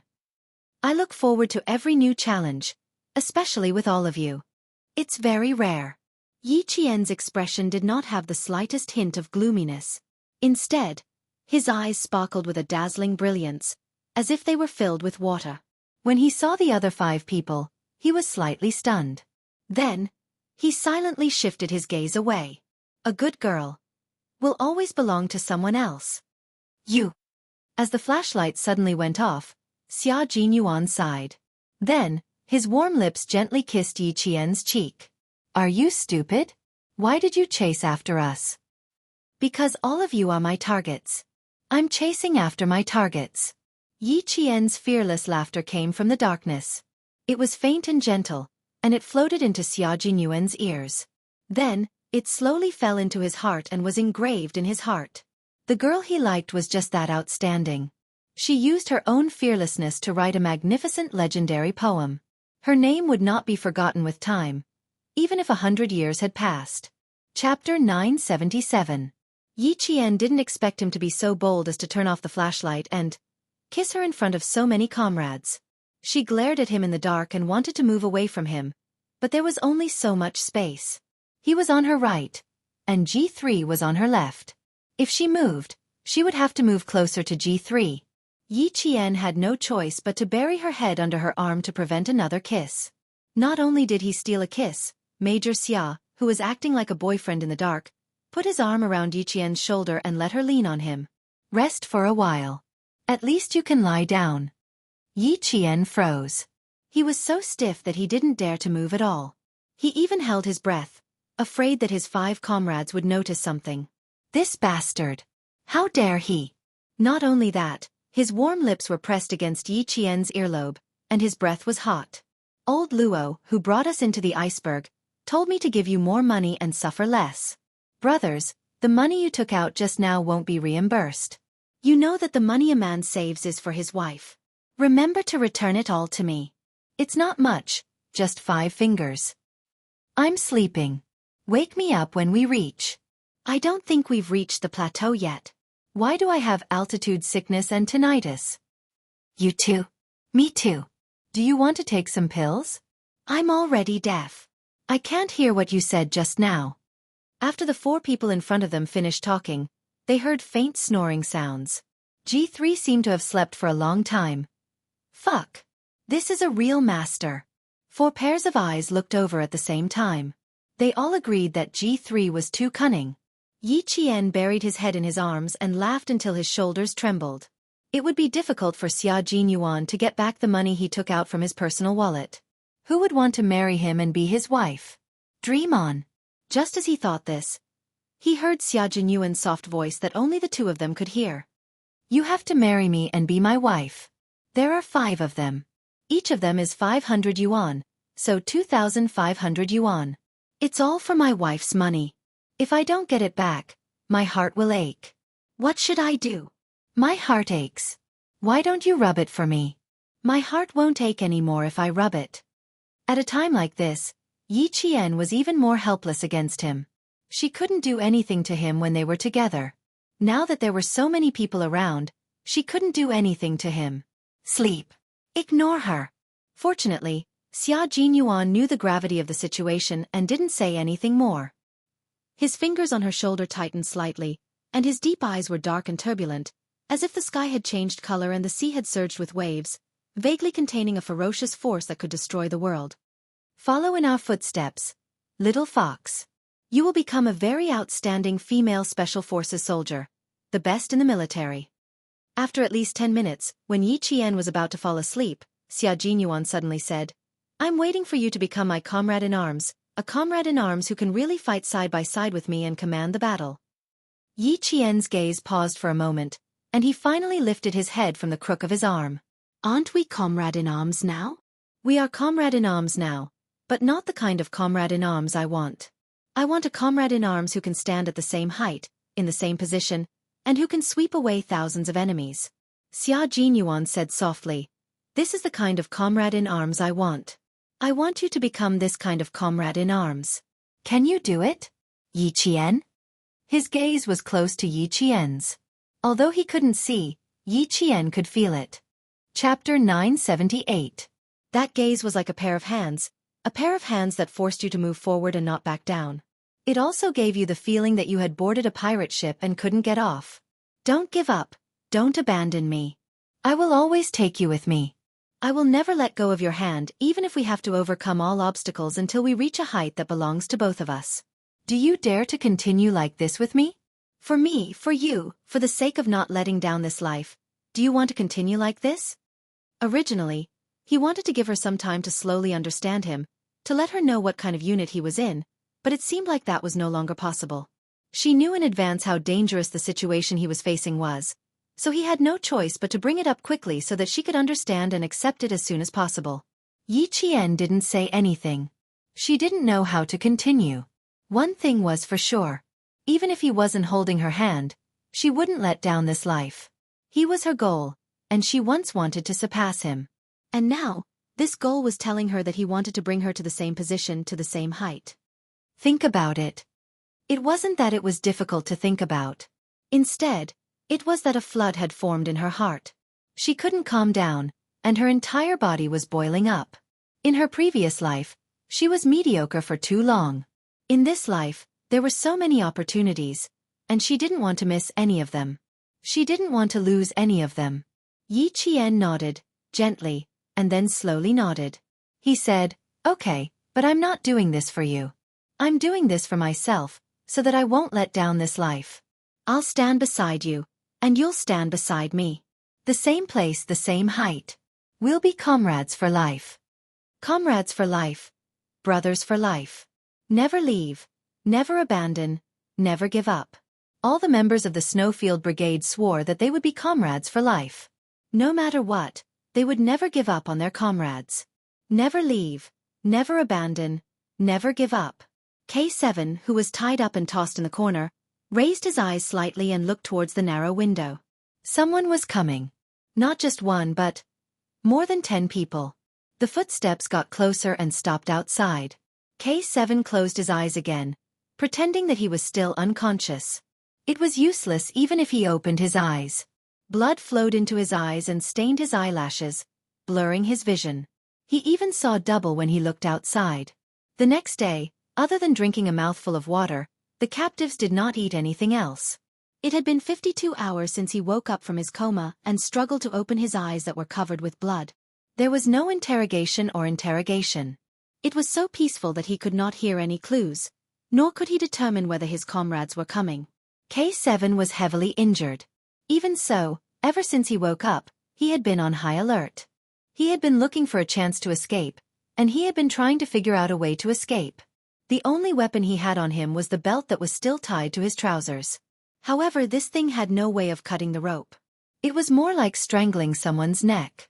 His ragtag military uniform was torn in many places, and his flesh was covered with fine sand. As he breathed, the fine sand seemed to be grinding against his charred flesh.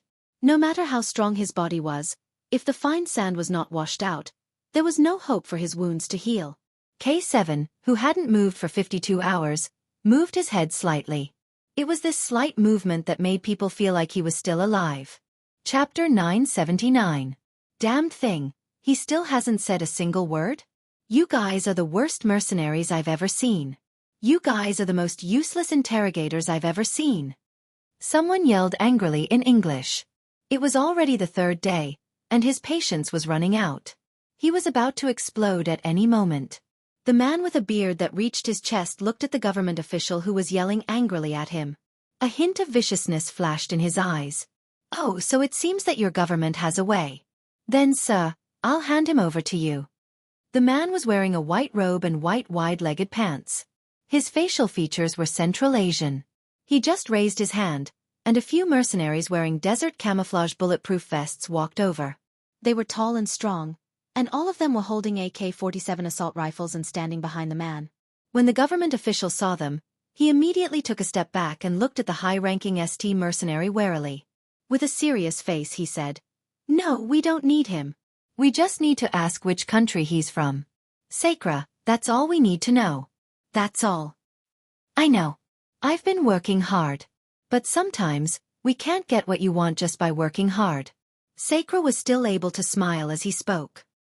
He pointed at the captive behind the closed iron door. "See, sir? It's hard for him to even open his eyes now, let alone talk. His wounds aren't treated." "Oh yes, you're not allowed to treat his wounds. Of course, we're all in favor of making him suffer a little. But now, he doesn't even have the strength to speak. How do we know which country he's from? Judging from his skin color, hair color, and eye color, we think he's Asian. That's all we know." Sakra's words made the government official squint his eyes. After a while he smiled coldly. "Trust me, I'll find a way to make him talk." He waved his hand and ordered his personal guard. The viciousness in Sakra's eyes deepened. After the government's personal guard left, he sneered. "Since you want to interrogate him personally, I think we can collect our commission in advance." When the commission was mentioned, the government official immediately laughed. "Sakra, with our cooperation, I don't think we're in a hurry. Right now. Please wait a moment. We will soon hear that guy's voice." There was no need to consider anything when interrogating a captive, especially a captive who couldn't possibly return alive. As long as he got what he wanted, he would immediately end the captive. There was mistrust in their employment relationship, and their cooperative relationship was unstable. It seemed that it wasn't Sakra who had lost his patience, but the government who had lost their patience. 10 minutes later, footsteps were heard. Then, the locked iron door creaked open and 4 people came in. "Wake him up."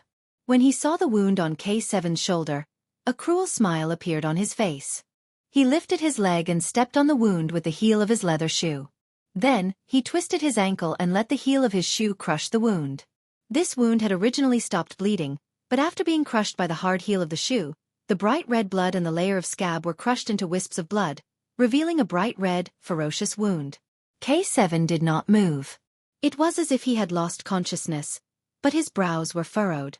It was as if he was frowning in his sleep due to discomfort. Chapter 980. "Did you see that, Sakra? I told you he would wake up soon." Wait, he will wake up soon." The dark-skinned, typical Middle Eastern man smiled viciously. With the cold-bloodedness of a soldier, he signaled his god with his eyes, and K7 heard the sound of glass breaking. 2 minutes later, an unknown drug was injected into his arm. After the needle was pulled out for less than a minute, K7 opened his eyes like a wolf trapped in a bush. Pain. His whole body was in extreme pain. All of his wounds felt like they were being pricked by thousands of needles. It was so painful that the veins on K7's neck were bulging. It felt like his blood vessels were going to explode from his skin. They had injected an unknown drug into his body, causing the pain all over his body to increase by dozens of times, and the pain was amplified and amplified. That kind of pain wasn't enough to make K7 pass out. His wounds hurt, his bones hurt, and his organs hurt. Rapid breathing didn't lessen the pain. Instead, it increased the sensitivity of the pain. Some people said they were in so much pain that they didn't want to live anymore. Some people said they didn't want to live anymore. Some people said they didn't have a good day. What they said was just empty talk. The real pain wasn't to the point where you didn't want to live anymore. It was to the point where you couldn't fight back. You were in so much pain that your muscles were spasming. Sweat the size of beans kept dripping down into your wounds. Which country did you come from? Tell me, buddy. The officer used his leg to kick K7's bleeding shoulder. K7, who was lying on his side with his hands locked behind his back, was forced to lie on his back. That way, the officer could clearly see what happened to the man who was injected with the pain-increasing drug. Thanks to the pain, K7's tears washed away the blood in his eyes. Through the intense pain, K7 saw a ferocious East Asian face. K7 focused his gaze and quickly observed the other person's expression. His heart was in pain, but he had to stay awake to observe the other person's expression. If he wanted to live, he first needed to know what the other party wanted, how long he could endure, and whether he could kill him in a fit of rage, or if he could endure it for the time being. The man was in a hurry. It wasn't a hurry that came naturally. It was a hurry that was urged by someone. That was right. The man they beheaded was not a normal person. If they wanted to find out the truth, how could they let a captive go so easily? Very well, as long as he knew that the man wouldn't kill him now. After he used up all of his energy to stay awake, K7 growled like a trapped beast. His body couldn't help but twist. He stuck his tongue deep into his throat. He wanted to vomit. If you wanted to get information from him, you had to make sure he was still alive. The special forces from the Shui Brigade were invincible. They could return in triumph, or they could die without hesitation. They could face being captured calmly, and they could overcome their fear of death. To die for one's country was an honorable death. Fuck, bro. K7, smile for me. We've known each other for a year, and I've never seen you smile before. Fuck you, I even drank your saliva. Hello, I'm Q King. Nice to meet you. And my brothers. My brothers was. Chapter 981. K7 forced himself to vomit until his tongue almost got cramps. Only then did he feel nauseous. He had developed a resistance to the drug, which could be seen from his vomiting.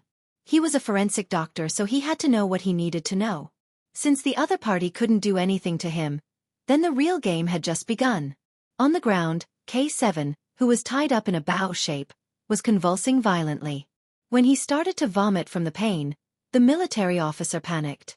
Quick, quick. Save him. He didn't despair anymore. As long as there was a chance of survival, he wouldn't despair. He wouldn't give up. As long as he could stand up, he wouldn't give up. But this thing was really fucking painful. The sandstorm was so strong that it was blinding. The sun outside was so bright that it made him dizzy. It took a total of 6 hours to travel from Ta County to the walk-in corridor.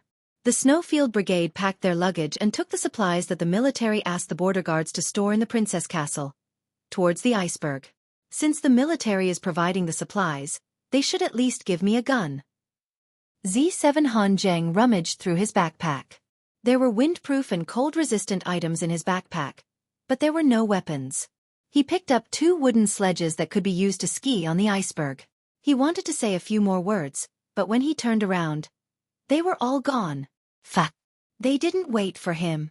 He put on his windproof hat and chased after his comrade who didn't even check what was in his backpack.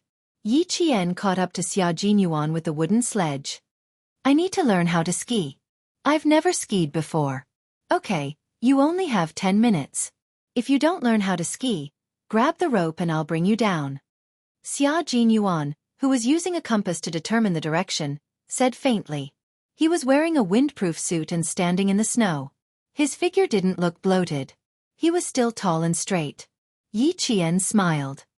No, give me 10 minutes. Uncle Chen taught me the basics. It's a pity I didn't bring a sledge. Looks like you did learn a lot in the no man's land. Not bad, we can use all this. And it won't be just one time. My little fox is indeed knowledgeable. I haven't found anything you don't know yet.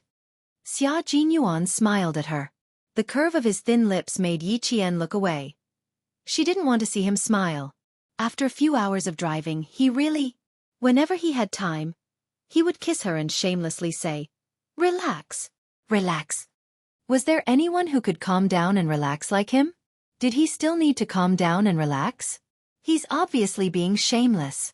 Yi Jian's reaction made Xia Jinyuan smile so much that the corners of his eyes turned soft. Silly girl. He was not joking when he said that he wanted to calm down and relax. He was indeed letting himself relax and suppress the irritation in his heart. He could easily tell G3 that since Yi Jian was here, he would accept it. But in his heart, how could he accept it instantly after such a strong objection? She still needed more time to grow. Would she be able to adapt to the sudden increase in danger of the entire mission? Was she enough to handle? One had to know that Yi Jian was truly fighting alone this time. After a few hours of settling down and seeing that she was calm and normal, he gradually suppressed the irritation in his heart and slowly relaxed. Follow closely. There are snow leopards in this area. Xia Jinyuan seemed to be very familiar with this area. He walked along the snowy road without stopping. He walked quickly and calmly. Along the way, they didn't see any snow leopards. Instead, they saw a few Marco Polo sheep jump and disappear. Chapter 982. Normally, they might even go hunting sheep, but at this moment, they were all focused on marching forward. There are no birds above, no beasts below. Everywhere is vast and unpredictable. Only the sun can guide the east and west, and human bones can guide the way. The journey described by Fa Shi, a monk from the Eastern Jin dynasty, was now the journey of the Snowfield Brigade. Between heaven and earth, there were boundless snowy mountains. Walking at the foot of a snowy mountain, everything seemed small. Old Luo is here. Walking past a pile of weathered rocks, Xia Jinyuan saw 4 stones neatly placed. The smallest stone was facing the direction of an iceberg 6,000 meters above sea level. The person leading the way was very reliable. During the Civil War, Old Luo was the first to escape to China with his eldest son on the iceberg. When he went back to pick up his wife and 3 children, he took the iceberg again. When he escaped to China, he took the iceberg again. The 2 of them went back and forth once, a total of 4 times. He was the most familiar with this route. The 7 of them headed towards the iceberg like stowaways. The deeper they went, the deeper the snow became. When they reached the bottom of the slope, the 7 of them tied wooden sleds to their feet and rushed down the valley. Yi Qian was very slow at first. His upper body was relaxed, his center of gravity was forward, his knees were bent.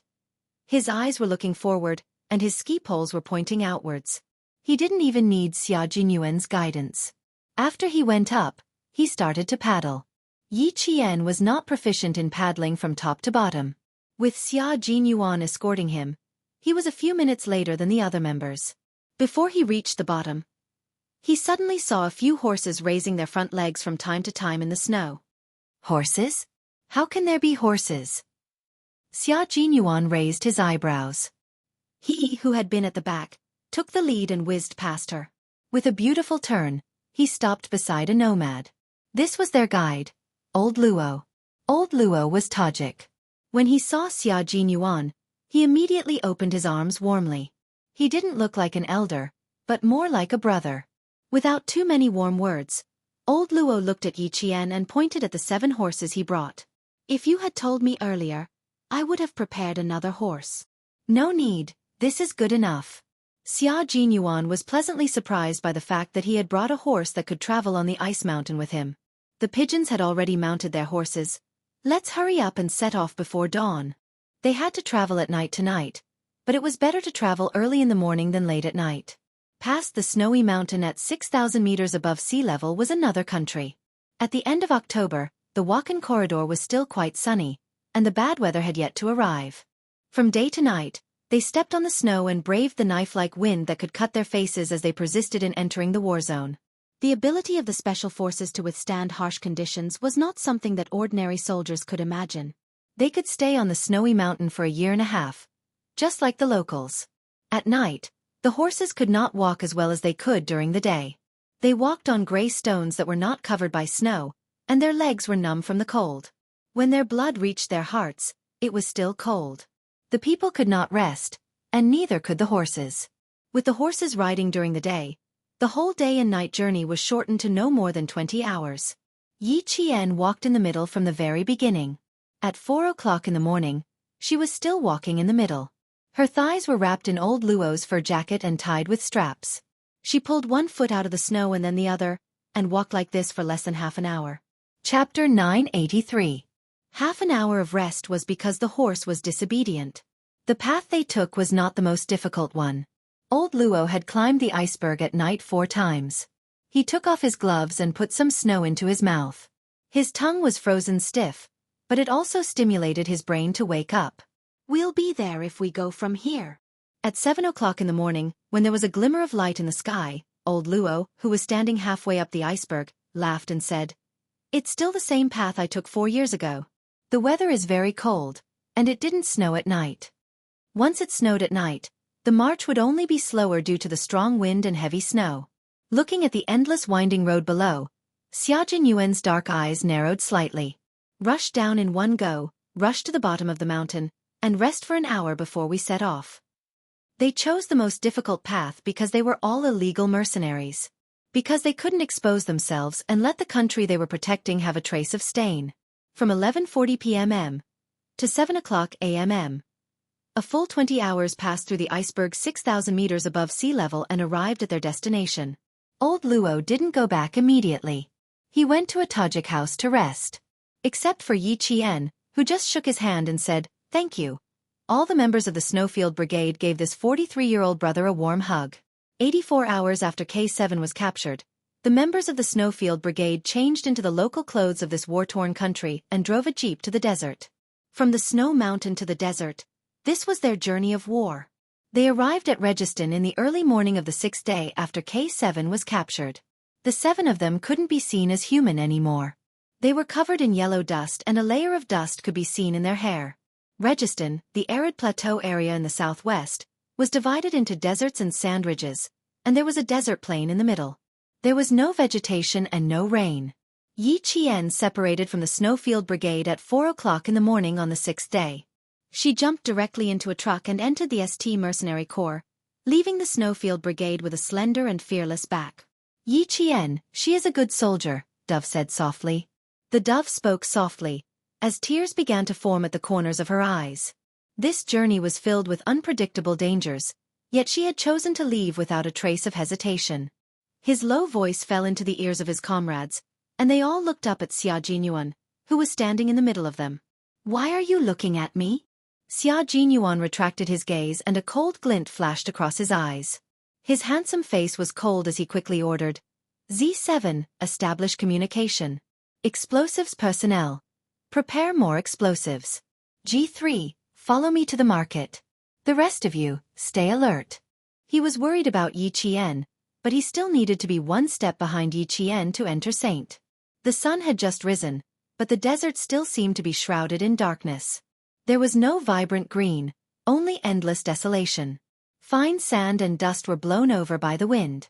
Yi Jian blinked slightly and raised her hand to rub her eyes that had gotten into the sand. She was now a local nomad in Helmand. Her family had sold her to the St. Mercenary Corps for money, and she had officially become the lowest member of the St. Mercenary Corps. She wore a white gauze dress and a headscarf of the same color. She held freshly baked naans and gave them to the mercenaries from different countries. It was the 10th hour of entering the St. Mercenary Corps. Yi Qian had already started her work at 5 o'clock that day. The low adobe house was much more square than the adobe house in Pakistan. In Yi Qian's eyes, it was like a cage. The entire St. Mercenary base was huge. When Yi Qian saw a few mercenaries dressed in miscellaneous military uniforms appear, the white gauze gently swept past and hid behind a mud house. She had to wait until it was completely dark before she could take action. Chapter 984. Holding the metal locator in his hand, Yi Qian rushed to the southwest corner as fast as he could. To ensure that they could safely rescue K7, the Snowfield Brigade marched 24 hours a day from the southern central province to this country that was in constant civil war. They crossed 5 provinces of this country and were the first to arrive in Helmand. 80% of the families in Helmand grew opium poppies.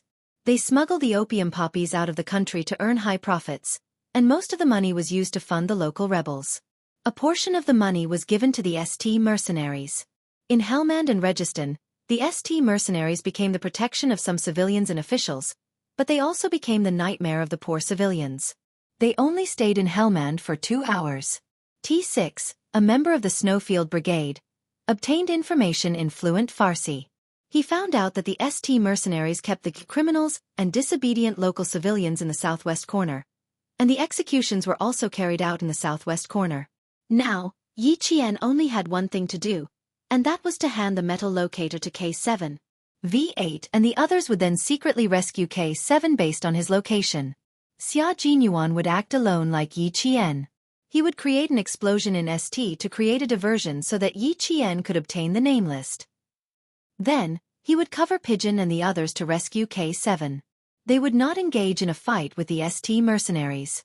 Unless they were stupid enough to think that they were invincible, they would not do such a thing. To put it more elegantly, this operation was mainly about fishing in troubled waters as the vanguard, and then secretly crossing Chen Song as the escape route, successfully rescuing K7. Using G3's vulgar words, they were doing something big in secret. The entire ST base was built with a mixture of ash, clay, and gravel. Every time Yi Qian lay down in a corner, her white gauze would be stained with a large amount of yellowish-brown dust. If she could, she wanted to roll in the dirt and turn her white body yellow.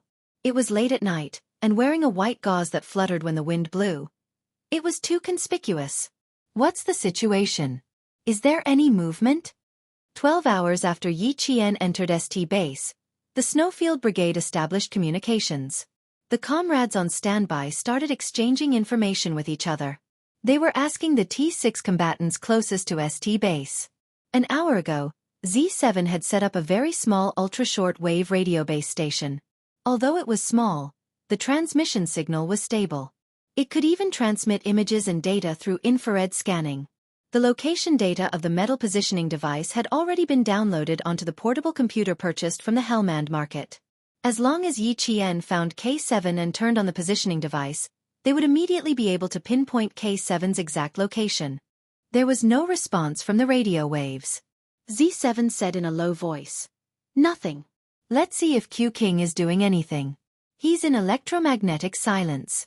We can't contact him for now. Electromagnetic silence meant that the connection with the radio waves was cut off. Xia Jinyuan was afraid that ST base had an electromagnetic interference system that would capture their radio waves. The operation had not yet begun, but they would be directly exposed. You guys stay here. I'll go to the southwest corner to check out the situation. She's been in there for 12 hours, and it's been dark for 4 hours. Based on her efficiency, she should have found something. The T6 combatant did not keep watch in the front anymore. He slowly pulled himself out of a pile of sand and said after a while, "It's so cold." Burying himself in the sand, there was no cold wind blowing against his body to warm him up. The temperature difference between day and night was already very large, so when he came out of the sand, the cold wind scraped against his skin and seeped into his bones. The location of the ST Mercenary Regiment's base was not bad. In front of it was a desert, behind it was a mountain and a river, and further ahead was the desert of Registan. The ST base, which was built on a gravel hillside, had an excellent view of the front, back, left, and right. The sentries stood directly on the high walls and could see anyone coming in and out below. Of course, this would have to be done during the day. Chapter 985. At night, the power grid was destroyed. The ST mercenaries who lacked power could only rely on a few strong lights that had been charged during the day. Even the sentries were extremely undisciplined. This was their territory. Even the government forces had to be polite to them. So far, no one had launched a sneak attack on the base. The rebels did not dare, and neither did the government forces. In a country with the most chaotic internal enemies, the ST mercenary base had become the safest place. T6 bent down and ran straight towards the southwest corner. V8, who was in charge of ground observation, said softly, 20 meters away. 3 patrols, make way. A military base that's even more military than a military base. This is already the 3rd wave. No, there's something wrong. T6 bent down like a groundhog and crawled behind the sand pile. His whole body clung to the yellow sand and blended into the darkness. The 3 patrols were obviously dressed much more formally. They wore formal uniforms, but their guns were not as good as the other 2. After walking away, T6 shouted excitedly, "Great news! There are government forces guarding this place. Brothers, I'm afraid there's a big shot inside." It was indeed great news. If Q King encounters the government forces, he'll find a way to stir up trouble. Done. Brothers. At present, We see a 10% chance of victory. Pigeon pressed his body tightly.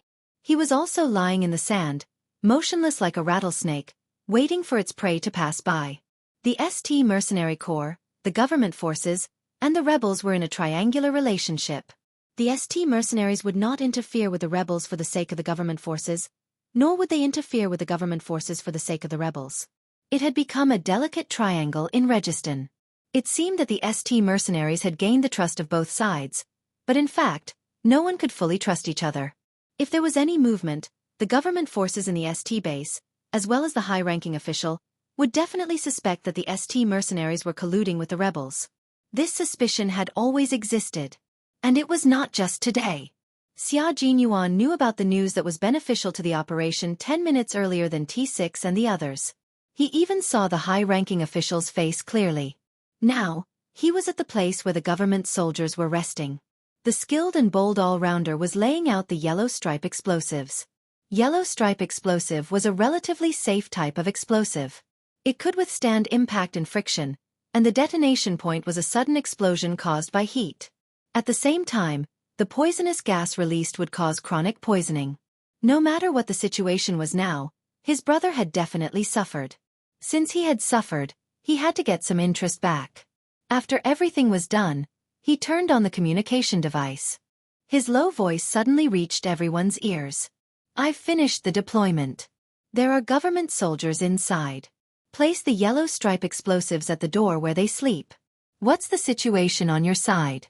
Have you received the location yet?" Z7 stared at the receiver and clenched his jaw. "No, T6 is scouting the southwest corner." Just as the low voice finished speaking, a small red suddenly flashed on the receiver that had been quiet all this time.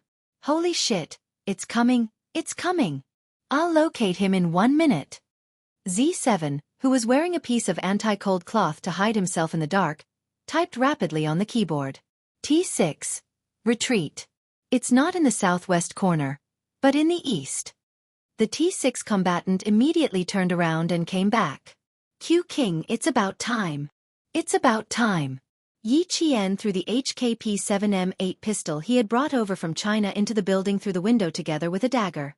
She, who was lying prone on the roof, quietly retracted the dagger without alerting the guards. She lay prone on the roof of the bungalow and exhaled slightly before quickly leaving. Chapter 986. K7 wasn't in the southwest corner. He was in a medical room similar to Saint. If it wasn't for the secret code that connected to K7, she would have suspected that the person inside was K7. From the southwest corner to the east, it took them 2 hours to confirm K7's location. Now, it was up to Xia Jinyuan and the others. After Yi Qian gave K7 the necessities, she didn't stop for a second. Using her petite body, she nimbly rolled across the roof of the bungalow. The roof wasn't made of cement. It was made of pebbles and clay. As she rolled across the roof, the sharp pebbles made her skin hurt. After rolling to the edge of the roof, Yi Qian lightly patted the dust off the white gauze. She still needed to use the gauze as a disguise, so she couldn't take it off yet. She gripped the edge of the roof tightly and jumped down lightly. Like a cat, Yi Qian leaned against the wall as soon as she touched the ground. She only left after she confirmed that there were no patrols. There was no light in the room, so she couldn't confirm whether K7 was seriously injured or not. However, from the coughing that he transmitted to her, he was fine and could save himself. His cough was low and hoarse, like a broken tempered glass surface. It sounded fragmented and unstable. Just by listening to the sound, Yi Jian couldn't help but feel her heart tremble. Her breath was stuck in her throat, and she felt a dull pain in her chest. How could K7 be fine? The criminals in the southwest corner were all beaten to a pulp. They didn't even have a single piece of clothing to cover their bodies. Everyone's eyes were filled with despair. They had been tortured to the point that even death was a luxury. In such an environment, K7 was a captive who had just killed an important person. How could he be fine? How could he be fine? She sent in all the guns and daggers. Hopefully, K7 still had the ability to protect himself. After completing the first part of the rescue plan, Yi Qian avoided the 4 teams of patrolling mercenaries. Hearing the screams coming from the southwest corner, Yi Qian walked silently like a cat towards the most heavily guarded area. That was the location on the stolen list provided to her by the military. There were 3 floors in total, 2 above ground and 1 underground. She needed to enter the first underground floor to retrieve the list. However, whether the list was really in the first underground floor, the person who provided the information couldn't confirm it, and neither could the military. Regardless of whether it was true or not, she had to try. At night, the temperature in the desert dropped drastically. Yi Qian felt like she was back to the time when she trained in the desert with Principal Chen. The wind brought sand and dust, and her entire chest felt like it was covered in it. Yi Jian, who was leaning against the wall, was silently calculating the time in her heart. 20 minutes. Xia Jinyuan could only give her 20 minutes. 20 minutes to detonate the bomb, and she would take advantage of the chaos to enter the basement. 10, 9, 8, 7, 6, 3, 2, 1. Boom, boom. Less than 200 meters away from the central area, there were continuous explosions. As the ground shook, the entire ST area was in chaos. In less than a minute, it was complete chaos. Damn it, who's there? Come out. Quick, there's something sneaking in. Alert. Alert. Sharp whistles were heard. Countless mercenaries locked down the exits of the base. Rows of machine guns were set up. Whoever tried to rush out from the inside was shot to pieces. Not even a whole corpse was left. The smell of the explosives was terrible. As the wind blew, a large number of mercenaries were knocked down. Chapter 987. This type of explosive didn't have much lethality. Explosives Master V8 added a little more fuel to it, and the resulting chemical reaction caused the mercenaries who breathed in the smell of explosives to choke and cough. Their snot and tears flowed down their faces, and they couldn't even open their eyes. There wasn't a single person on the roof of the room that she needed to sneak into. When the explosion came, Yi Qian saw several mercenaries rushing into the room. They immediately found cover and set up their guns to lock down the surroundings. There were 4 soldiers on the roof and 4 below. She couldn't be sure how many soldiers were in the room.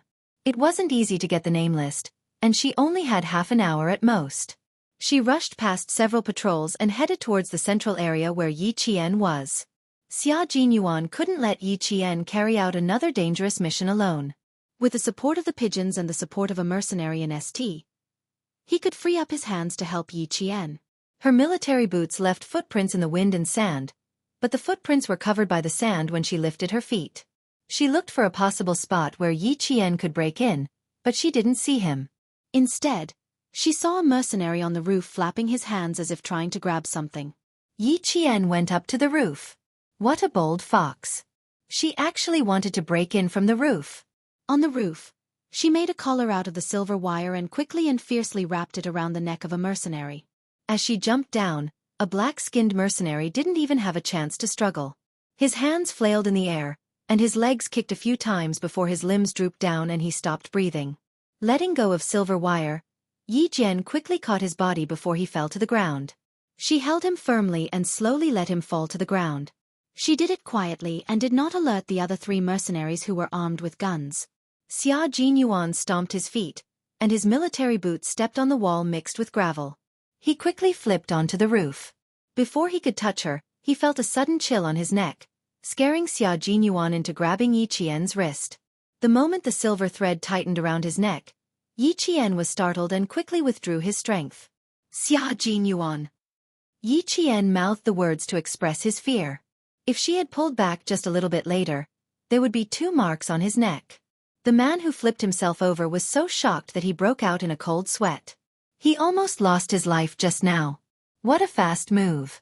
Her hand strength was also very strong, and it was very easy for an adult man to lose their life.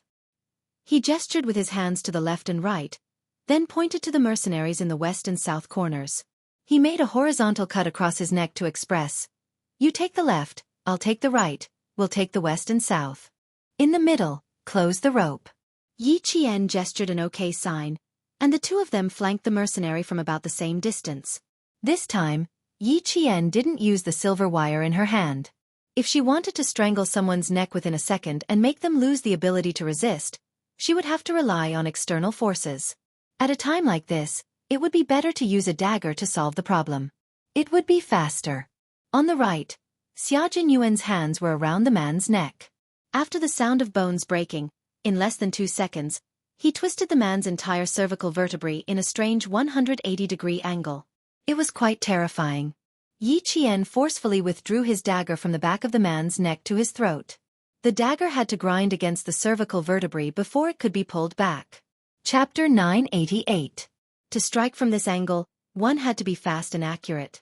They had to cut through the nerves at the back of the neck and pierce through the throat. The trachea would also be cut in half. This kind of assassination was filled with blood, but there was no need for a second stab. It could be done in one go. Sensing danger, the mercenary who had been staring at the east corner turned his head. He saw that his comrade was still half squatting in the west. Just as he was about to speak, Xia Jinyuan approached from the south. Like a ferocious beast that specialized in biting people's necks, he clamped down on the mercenary's neck at the fastest speed. Then, with a forceful twist, the 4 mercenaries on the rooftop were taken care of by the Chinese soldiers just like that. Were the Chinese soldiers weak? No, the Chinese soldiers were never weak. The members of the Snowfield Brigade weren't just special forces. They were specialized in anti-terrorism, decapitation, assassination, and other high-difficulty operations. This type of soldier was definitely not inferior to the special forces of the American Delta State. The generator below is generating electricity. I'll cut the wires. Bring this with you for communication. Xia Jinyuan's breathing quickened. He placed the infrared imaging device in Yi Qian's hands. Then, he took out a receiver and earplugs. He placed the receiver on her waist and placed the earplugs in her ears. Z7 made his own ultra-short wave radio base warfare device. It can ensure that we can communicate normally. The Snowfield Brigade was filled with talented people. They could make simple wireless communications, explosives, and so on. As long as they had simple materials, they could establish communication. Yi Qian fastened the receiver and opened a channel. He pressed the earplugs with his hand and said something. Z7's voice came from the receiver. Work together with Q King. Finish the mission as soon as possible and come out. The pigeons have already gathered with K7. The STs are now searching for K7.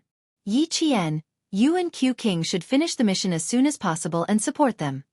The 2 of them looked at each other. Then, they picked up 2 submachine guns and entered from the rooftop.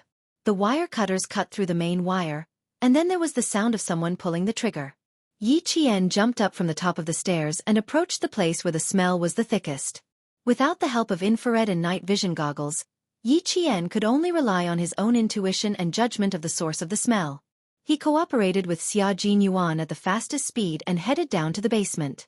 Yi Qian's combat ability was not inferior to a grown man's, and she also had the upper hand in terms of physical strength. However, she still had a shortcoming. Her strength still needed to be improved. If they fought head-on, they would win at the beginning, but they would definitely be at a disadvantage later on. She knew that as well, so she chose the most bloody and direct method of assassination. As time passed, Xia Jinyuan stood there like a guardian angel. He was waiting for Yi Qian to come out of the basement. Countless footsteps came from outside. Someone kicked open the door and shouted in Farsi, "Open the door, get out!" Yi Qian did not come out. Xia Jinyuan did not move. He raised his submachine gun and aimed at the entrance. "Let's go!" Yi Qian's voice came from behind. He said it clearly and hurriedly. Then, he ran up the wooden ladder and ran up to the rooftop. "Retreat! Retreat! Everyone retreat!" Xia Jinyuan, who was covering the rear, contacted everyone, including pigeons.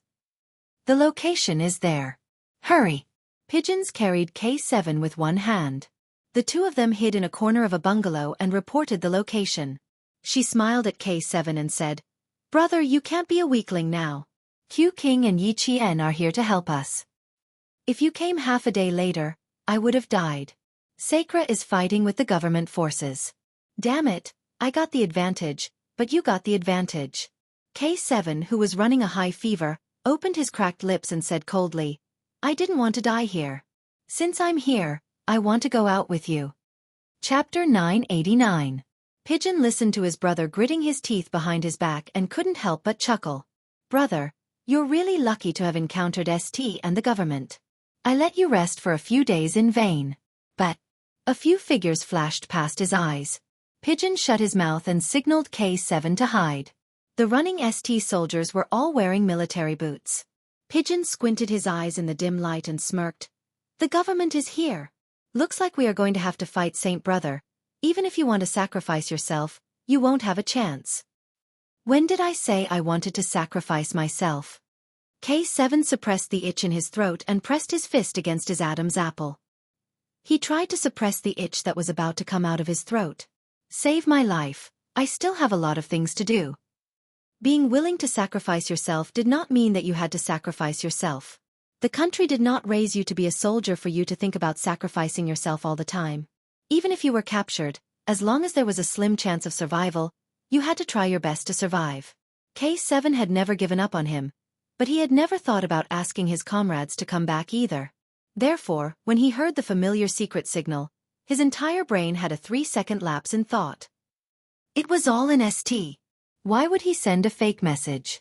It was because he knew they had entered ST's base. He did not expect that after he sent the message, they would come back. That's what I call guts. If he really died, then our trip would have been for nothing. Pigeon signaled K7 to keep an eye on the window while he went to the door. Someone was coming their way, and they were flashing lights. The sound of footsteps passed by the door. Pigeon, who was hiding behind the door, let out a sigh of relief. That was close. The place they were hiding in was not a good place. There were a few dead bodies inside. The window was the best place to watch. Pigeon, whose alarm was lifted, returned to K7's side. Just as he took a breath, K7's cold voice came into his ears. How many of you are here? Including Xiao Yi, there are 7 of us. J5 had a bit of a bad back. His butt was injured, and his thigh ligament had to be stitched up 14 times. He insisted on coming over, but the brothers who stayed behind to take care of him knocked him out with a backhand chop. In the dark room, only his eyes seemed to emit a cold light. Never leave, never abandon, never give up. Brother, we have sworn an oath to the war flag. We are just short of swearing blood as an oath. K7 smiled. He finally smiled in the dark. It was not the kind of smile that came from the corner of his mouth. It was a smile that came from the bottom of his heart. Never leave, never give up. Thank you, brother. No matter how rugged the road was, no matter how dangerous it was, and no matter how deep it was, he came with the determination of the peak of a snowy mountain. He was not afraid that he would die in another country. He came to his side just for the oath under the war flag. Thanks. A lifelong comrade in arms. Thank you. Brothers for life. Pigeon turned his head and smiled at K7. His low voice was like a sun falling into a low and deep tone. What are you thanking me for? This is called following through life and death. Do you understand? If you really want to thank someone, you should thank Yi Qian properly after we get out of here. This little girl. Pigeon paused as if he was thinking about how to describe Yi Qian. After a while he said, This little girl is not simple. What kind of words could he use to describe her? Even the most beautiful words couldn't describe it. No amount of words could express his appreciation for her. He could only use the simplest 3 words to express his thoughts. Chapter 990. Not simple. Everyone knew how complicated Yi Qian was. It was still a mess outside.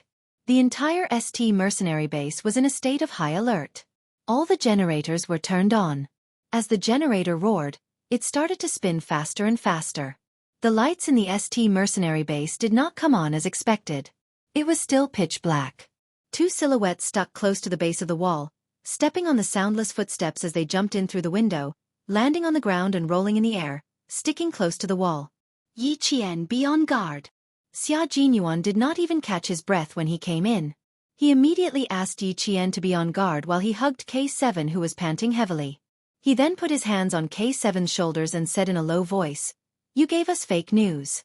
Go back and write the report for us. He was still alive. Even though he was injured, he was still alive. As long as he was alive, it didn't matter if he was injured. K7's mouth twitched. He was not used to it and wanted to force a smile. His chest heaved up and down as he said anxiously, I had no choice. Later, when I wanted to send a text message, I smashed my phone into pieces. Trying to be brave. Pigeon chuckled and said to Xia Jinyuan, How is it? Did you get in touch with them? I found them. Draw a map for me. Xia Jinyuan took out an extremely small flashlight. He turned on the red light and shone it on the ground. He then used a dagger to draw an escape route on the ground. G3, T6, and V8 will create chaos in the front. We will climb out from the back. There is a 90-degree slope at the back. It is 900 meters away from the exit. Yi Qian will cover the rear. I will attack. Pigeon will take care of K7's retreat. Xia Jinyuan turned off the flashlight and looked at K7's face. Can you walk on your own? I want to hear the truth. K7 opened his mouth and frowned. 900 meters is not a problem for now. Let Pigeon carry me. I will be a burden if I run on my own. I was injected with a strong nerve pain agent. There are some side effects. Muscle weakness. Hearing this, the three people's faces darkened. Xia Jinyuan bit his cheek and said to Pigeon, I'll leave it to you. Okay, no problem. Pigeon nodded. In the darkness, her eyes were filled with murderous intent. You two be careful.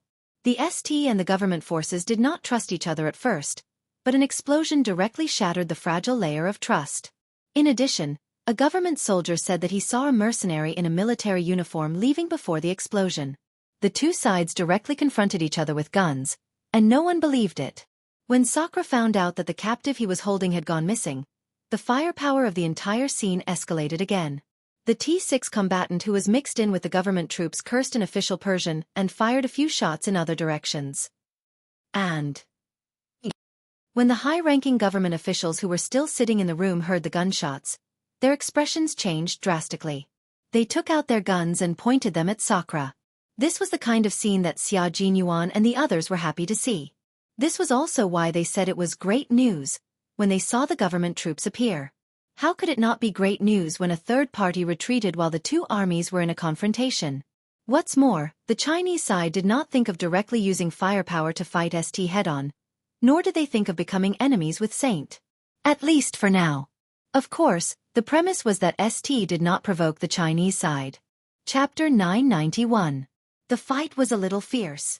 Hearing the gunshots behind her, Yi Jian raised her hand and knocked down a mercenary who had rushed out and bumped into them. She covered the mercenary's mouth and nose and used the military dagger Big White Lackey she bought from the black market to cut the mercenary's aorta on his neck. Then, she cut into his vocal cords and moved the blade upwards. The struggling mercenary's body twitched violently. As Yi Jian withdrew the dagger, one of the obstacles was removed. Keep up, Yi Qian. Xia Jinyuan's cold reminder came through the earpiece. He didn't want Yi Qian to fall too far behind them.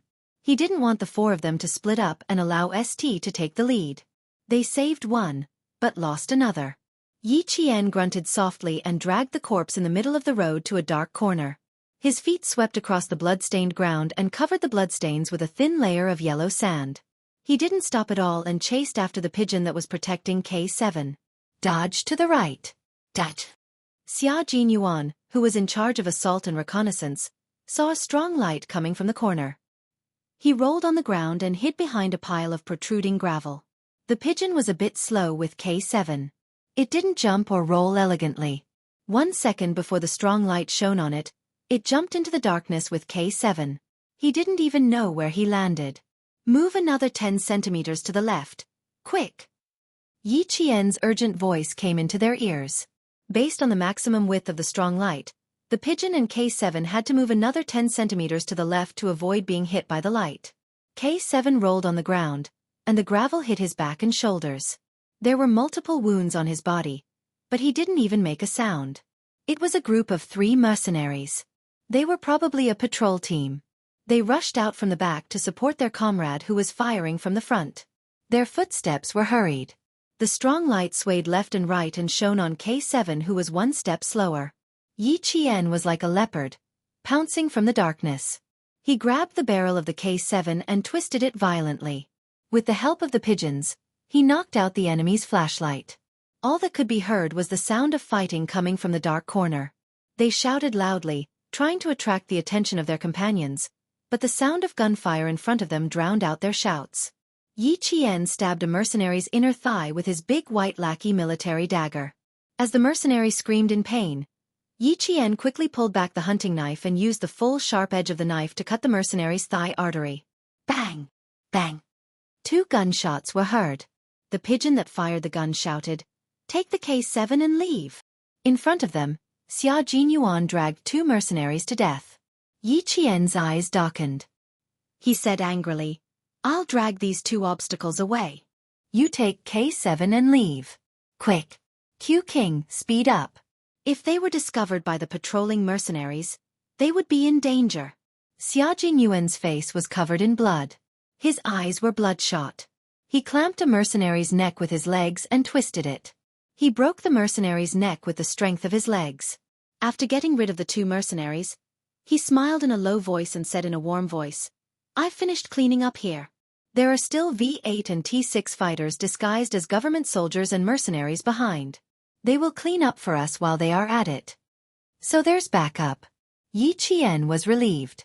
Pigeon helped K7 up. His heart was beating wildly. "Brother, we finally got out. Don't fucking die like this. Hang in there. Hang in there." Chapter 992. My throat is so dry that it's on fire. Don't make me talk all the time. K7, who had his arm on Pigeon's shoulder, spoke in a hoarse voice to show that he was still alive and wouldn't die so easily. 900 meters wasn't a long distance, but at this moment, it wasn't an ordinary distance. Alert, clearing, hiding, and avoiding. After countless encounters with the mercenaries, they finally reached the bottom of the wall where they could retreat. 1, 2, 3, jump. Xia Jinyuan half-squatted and placed his palms on his knees. He let Pigeon step on his palms first. As Pigeon rushed up, he raised his hands to help Pigeon jump onto the 5-meter-tall wall. K7 gritted his teeth so hard that the roots of his teeth were rusted. Suppressing his pain, he prepared to step on Xia Jinyuan's palms and jump onto the wall. "Sit on me." Xia Jinyuan supported himself on the wall with both hands. His tall and slender body was half-squatting as he gestured for K7 to sit on his shoulder. He would then send him up. "It wasn't easy to save your life. Don't give us a shock attack again." Yi Qian had been holding the assault rifle he snatched from Xia Jinyuan. When he heard countless footsteps in the sandstorm, his eyes turned sharp and he shouted, "Hurry!" At the top of the wall, Pigeon caught K7's hand. His palm was so hot that it made his heart tremble. As the footsteps caught up, he hugged his comrade and fell down the wall. "Why are you so slow? Fuck, where are the others?" Z7, Hanzheng, and G3 worked together to catch the 2 falling people. Without waiting for anyone to appear at the top of the wall, they rolled down the 90-degree slope like a ball. Pigeon didn't forget to reply even after rolling down a mouthful of sand. "There are pursuers. Q King and Yi Qian didn't manage to escape in time. Protect your base station well. Don't let the brothers inside lose contact."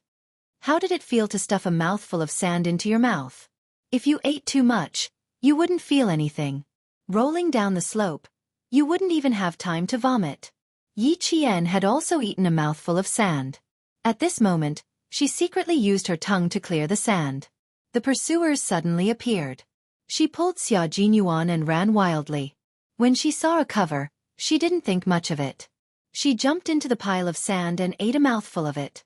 No one knew where the pursuers had gone. After some noise came from the earpiece, V8 said, "Fuck, someone took advantage of the chaos to escape. T6 and I thought our identities had been exposed. How are you guys doing?" The message wasn't very good, and he couldn't hear it clearly. Xia Jinyuan crouched down and held his submachine gun. His eyes were cold in the dark, and when he looked ahead, his eyes were filled with hostility. "Escape to your 11 o'clock left. 400 meters to your 10 o'clock. You guys retreat first and catch up with Pigeon and the others. Yi Qian and I will be there in 10 minutes. "No, it's fine now." With a mouthful of sand stuck in her mouth, Yi Qian couldn't even speak properly. She felt pain in her mouth. The man beside her had been holding back his laughter. After the call ended, he turned to look at Yi Qian, who was still spitting out sand with her head lowered. He raised his eyebrows and leaned over to her, chuckling softly. "Just drink some water. You don't have to work so hard." "You brought water?" Yi Qian looked up. It didn't feel good to have a mouthful of sand in her mouth. Without any light, Xia Jinyuan, who was surrounded by darkness, leaned closer. The tip of his handsome nose gently rubbed against her cheek. He lowered his voice and said steadily, "It's fine to drink some water." Yi Qian, whose lips were blocked, widened her eyes. "This bastard. Drink some water. Drink the water in your mouth." Chapter 993. The kiss was very slow, and the soft tip of his tongue moved gently in her mouth. It was very delicate, and he did not let go of her upper and lower jaw. That's right, Major Xia's meaning was, drink, the water in your mouth can solve the problem. In order to be more flexible in battle, they didn't even bring a water bag, so how could they have water to drink? Be alert, little fox, this cleanup will take a long time, we have to take it slow. Xia Jinyuan raised his hand and wiped away the sand that came out of her mouth. The smile on his handsome face was somewhat sinister. After he finished speaking quickly, he didn't give Yi Qian any chance and lowered his head again. 5 minutes to clean up. 5 minutes to escape. You're in front, I'm at the back, be alert. At a time like this, Major Xia could still find an opportunity to take advantage of her. No wonder he was an all-round soldier. He could even take advantage of her as if it was natural. The first time, Yi Qian wasn't paying attention. The second time, she reacted and pushed his shoulder with her right hand that wasn't holding a gun. She widened her eyes and tried to push him back, but he caught her in his arms. One in front, one in the back. They kissed while being on alert. Even a special forces soldier in a relationship was so scary. 5 minutes later, there were only sporadic sounds of gunfire coming from the front. After they finished cleaning up, they calculated the time to end. A kiss in the blood. Xia Jinyuan, who was holding a gun with both hands, retracted his arms.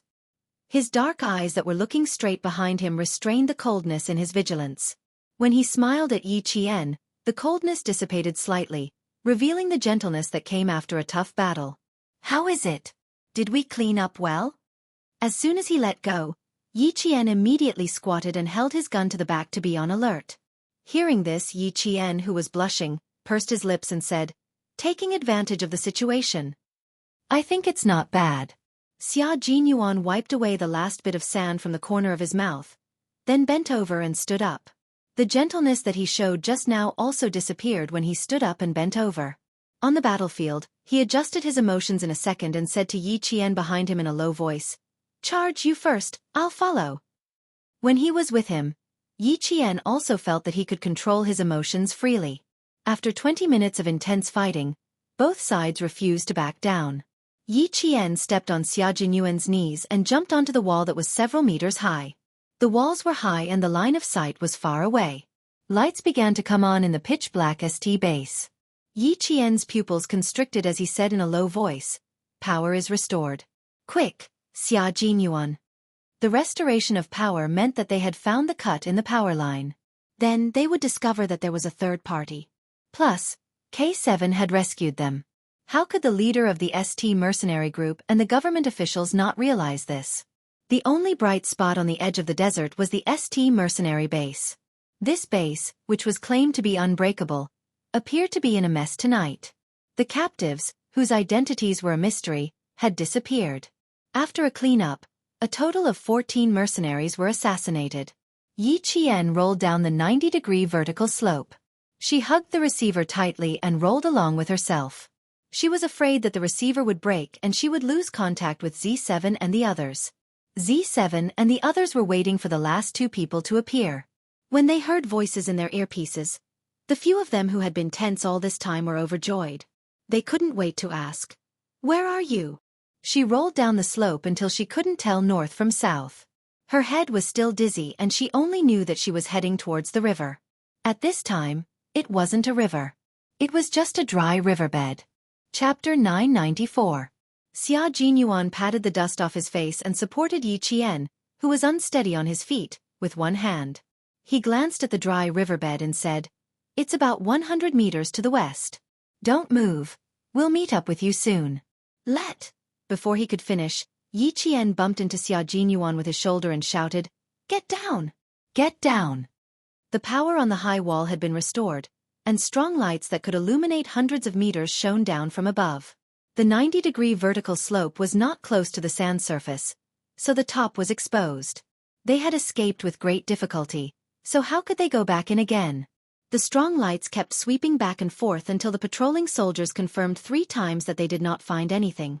Only then did they retract the lights and shine them on the top of the base. Give him an antibiotic and a fever reducer. Let's get the fever down first. Don't burn his brain. K7, whose brain was in a daze from the fever, sneered. Q King, you didn't burn your brain when you had a high fever on the plateau. What's happening to me? Shut up. Xia Jinyuan broke the small glass bottle with his hand, took out a long and thin syringe, and took out the medicine. He handed it to Yi Qian and said, You do it. His skin is thick, so you need to be careful. K7 looked at Yi Qian, who took the syringe, and the corners of his mouth twitched. His face was so thin that his facial features could no longer be seen clearly. He smiled and said, Put it in his left arm. His body had been very tense. The neuralgia medicine not only made his muscles sore, but also made his muscles tense. Yi Qian did not refuse. He took the syringe and skillfully injected K7 with 2 needles. Get in the car first. We can't stay here for long. When the higher-ups realize what's going on, this area will become a key search area. The syringe and medicine were prepared by the military. They were all powerful drugs, and the 2 needles would take effect in no time. After the 2 needles, Yi Qian felt K7's tense body slowly relax. He retracted his hand and clenched it gently. There was a sticky feeling in his palm. It was stained with K7's blood.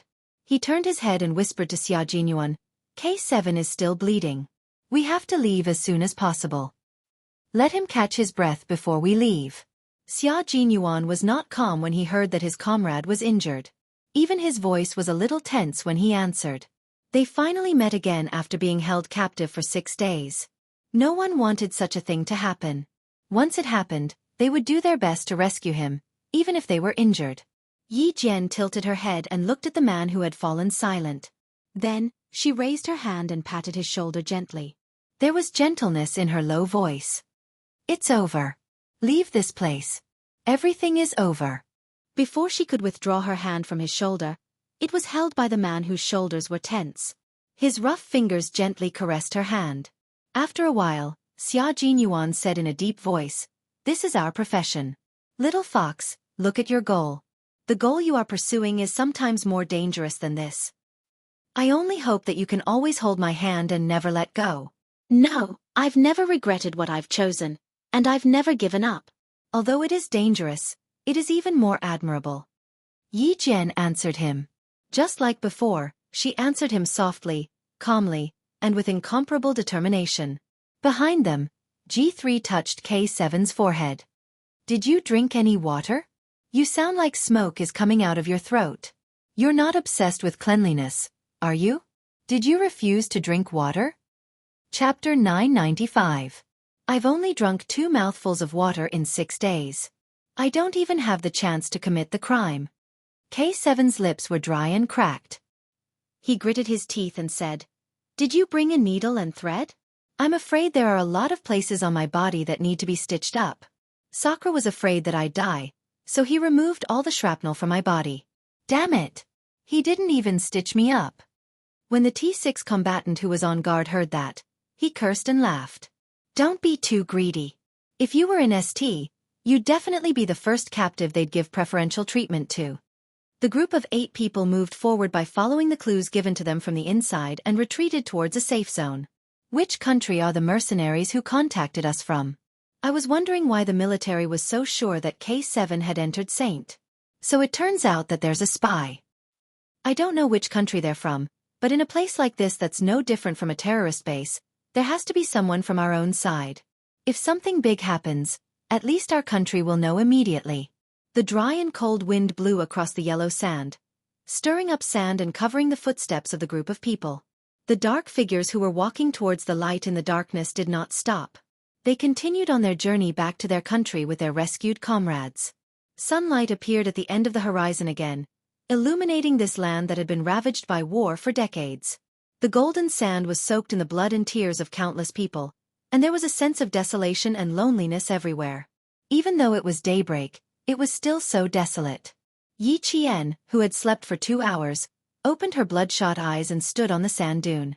She quietly watched this devastated land usher in a new day. She opened her palms and let the morning breeze pass through her palms. Then she slowly closed her fingers. "What are you thinking about?" Xia Jinyuan's voice came from behind her. His military boots made a soft sound as he stepped on the sand. "Nothing. I just think that the sunrise here is very beautiful. Unfortunately, this land is always full of danger. Unknown danger. Danger that the civilians are afraid of." Yi Qian did not turn around. She was wearing a white shirt and black trousers under the morning sun. Her androgynous outfit made it hard for people to immediately think that she was a girl. Xia Jinyuan stood side by side with her. After a short 2-hour sleep, his eyes were also bloodshot as he smiled and said, "Civil strife is the biggest problem, but we protect our country and its citizens. We can let them quietly enjoy the beauty of the sunrise and enjoy the time without gunpowder and war. This is what we have always insisted on. And one day, this land will return to peace. There will be someone to protect it, to keep the civilians away from fear, away from the smoke of war. That day will come." Yi Qian raised his head to look at the man who had a rigid jaw. He smiled and said, "Captain Xia, is that why you joined the martial arts world?" "I'm the same as you. I'm here for a goal." Xia Jinyuan raised his eyebrows and looked at the girl who was bathed in the sunlight. The gentle morning light shone on her dark eyes, making them as bright as stars. It also reflected the fearless persistence in her pupils. His dark eyes darkened slightly. He opened his arms and smiled gently. "Come, let's hug. Hug yourself. I'll take a look at K7. Yi Qian did not have the guts to hug Xia Jinyuan when G3 and the others were around. Before he reached for her with a smile, she nimbly turned around and ran far away. K7's wounds were all treated. There were a total of 13 wounds on his body. Among them, there was a wound on his back that was about 20 centimeters deep from his shoulder blade. It was the most serious wound, and it was beginning to inflame and swell. At 4 o'clock in the morning, they entered Mirvis Hospital, a hospital built by the Chinese government in the 1970s. Chapter 996. Here, K7 received the best treatment. The doctors here were already used to treating people who were injured in the war. Furthermore, K7 was a tourist from China. The hospital hired the best doctors and used the best medicine. After 4 hours, all of K7's wounds were stitched up. The explosion-proof walls and barbed wire separated the hospital from the terrorists, allowing the 8 of them to temporarily escape from danger. This was also the place where the Taban terrorists had suddenly risen to power. It was the second largest city in the country. She would stay in the hospital for half a day. In the afternoon, she would take a flight back to China with K7. Xia Jinyuan watched her leave with a faint smile on his thin lips. He reached out his hand and mimicked Yi Qian's actions. He gently opened his hand as though he was grasping the sand from the Lazistan desert. Then, he slowly tightened his fingers. A trace of darkness flashed across his deep eyes. Just now, he was sure that Little Fox was thinking about something, but she didn't want to say it. What was she thinking? He thought about how she didn't notice that he had been standing behind her for at least 5 minutes. There was a trace of helplessness, sadness, and loneliness in her eyes. His heart couldn't help but tighten. It wasn't until he saw her straighten her back and exude a strong and indomitable aura that he smiled and spoke. What was Yi Qian thinking? She thought about it, but she didn't think about it. She just felt empty in her heart. It was as though she hadn't lived a fulfilling life in the past few years after her rebirth. She thought about the things she had done in the last few years of her previous life to counterattack Yi Xiaofan's family. Back then, the pace was much faster than it was now. Shuttling back and forth between the major cities of the southern province and the cities where Yi Xiaofan had worked before, collecting evidence bit by bit. In the last few years, her schedule was much tighter and more secretive than it was now. When she returned, she wanted to tell Principal Chen that she needed to arrange things more tightly.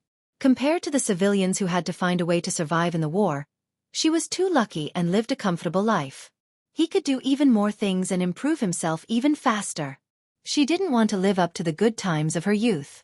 She didn't want to live up to the good times. That was all Yi Qian had in mind. K7, who was lying on the bed, saw Yi Qian walk in. His pale face had a very faint smile. He raised his hand that was not connected to the drip. He could only wait for Yi Qian to come over and give him a high five. A crisp clap echoed in the room. K7, whose vocal cords were damaged, said with a raspy voice, Thank you, my comrade. Thank you, my comrade in arms. You are my comrade in arms, a comrade in arms who will never leave or give up. There's no need to thank me, my comrade, Yi Qian smiled warmly.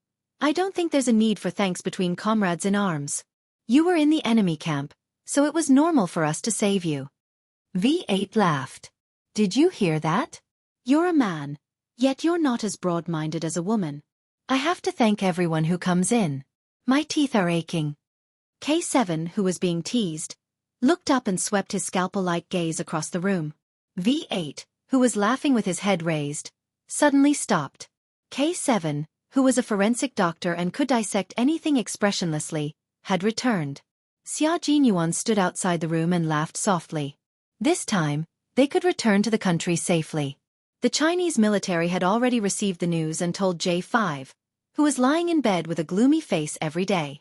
That day, when the nurse changed his bandages again, she finally saw the smile on J5's handsome face and felt a little flattered. Chapter 997. It took her 10 days to return to China, while Yi Qian took 11 days to return to Southern Province.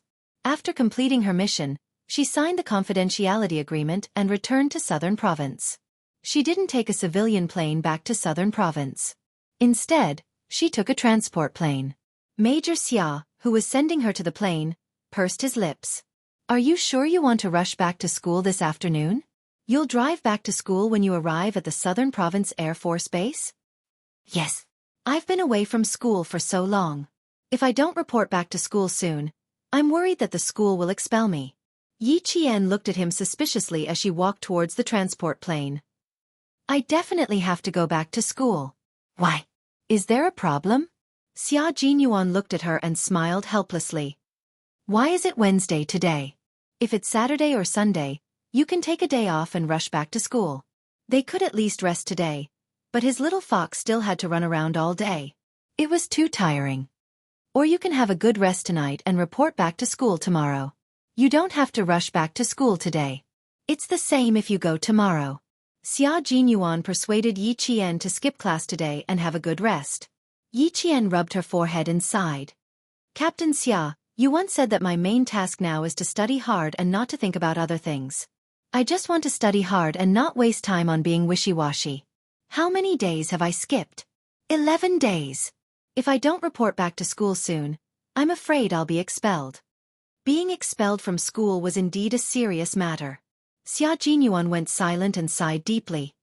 Studying is still more important. Call me when you arrive in Southern Province. Before he could finish his sentence, he stopped talking. He couldn't use the phone for half a month and was still under observation by the military. The transport plane was already on the runway. The wind caused by the propellers blew at Yi Qian and made a whining sound when she spoke. Xia Jinyuan did not hear what she said clearly, so he asked. She waved and smiled, then ran to the cabin door without looking back. After the cabin door closed, Xia Jinyuan could only watch as Yi Qian slowly disappeared from his sight. Yi Qian said, I'll wait for you to come back and put on your uniform. She still remembered this matter. She would wait for his return in the Southern Province and personally retrieve the military uniform that he had placed in her hands for safekeeping. After resting for a few hours on the transport plane, Yi Qian did not waste any time. She left the Air Force Base and drove the car she borrowed from Houzi to the provincial capital.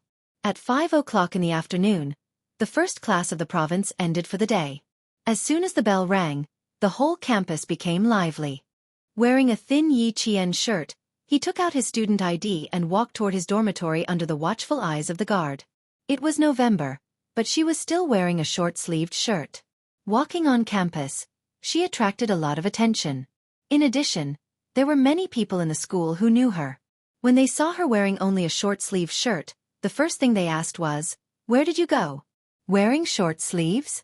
Aren't you afraid of the cold? She had no clothes to wear. She could only wear the sports suit she changed into before going into the mountains with Xia Jinyuan that night. Her jacket was stained with blood, so she could only wear a short-sleeved shirt. She also did not have a school uniform. She had to ask the logistics department for a new one. Yang Hang was carrying a basketball to the field to play a few rounds before eating when he was reminded by his classmate that Yi Qian was walking over in a short-sleeved shirt. He stuffed the basketball into his classmate's arms and said, You guys go ahead. I'll be back later. Chapter 998. As he ran, he took off his uniform and ran towards Yi Qian. Why are you wearing a short-sleeved shirt? How's your family? Is everything okay? Yi Qian looked at Yang Heng rushing towards him.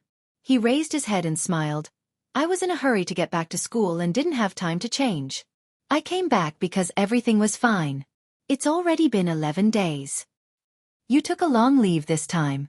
It's good that everything is fine. It's only 11 degrees Celsius today. Don't you know to bring a jacket? Yang Heng picked up his uniform and put it over her shoulders. Put it on and go back to the dorm. Don't catch a cold. Yi Qian wouldn't wear his jacket. He quickly raised his hand to stop him. I'm not cold. I ran all the way here. My back is still warm. Under the camphor tree, someone's gaze fell on them. When she saw Yang Heng draping his jacket over Yi Qian, Yao Jing's calm eyes flashed with resentment. She secretly clenched her fists. Jing, why do you have to do this? Wang Dandan looked away and used her body to block Yao Jing's view. She frowned and said, Look at yourself. What have you been doing for the past 10 days? If Yang Heng and Yi Jian are close, then so be it. Why are you thinking the worst? Lu Mei on the other side also whispered, Yeah, Jing.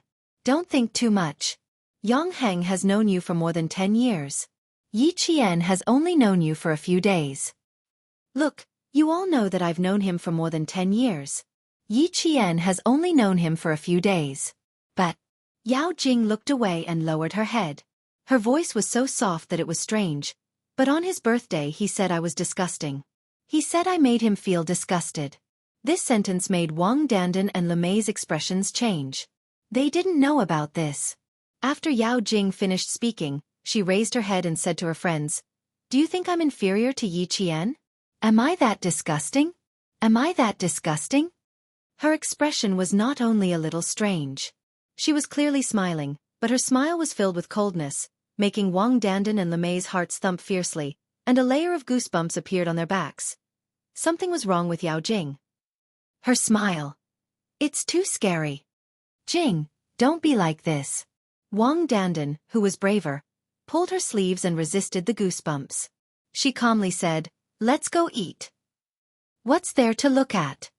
Wang Dandan quickly turned her head and saw that Yi Jian was still wearing a short-sleeved shirt, while Yang Heng was chatting with the boys he usually played basketball with as he walked towards Chaoyang. Wang Dandan immediately said, Look, nothing happened at all.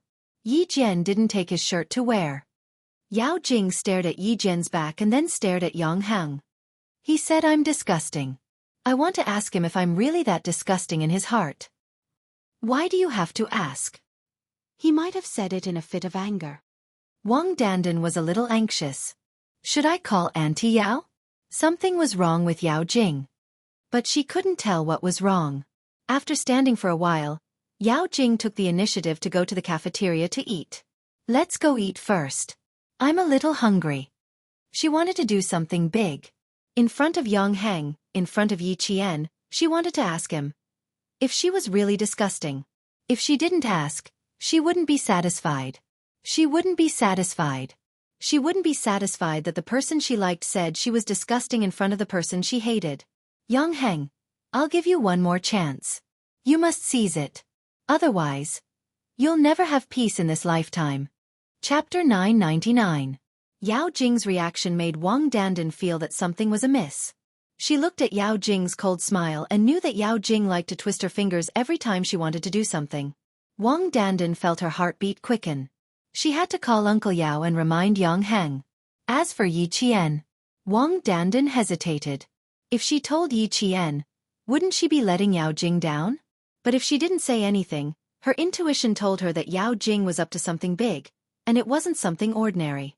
Yang Heng's words had provoked Yao Jing into acting so abnormally. However, seeing how Yi Jian's face had darkened after talking to Yang Heng, with Yao Jing's temperament, it was not impossible for her to make trouble for everyone. Lu Mei saw that her friend didn't catch up, so she turned around and smiled.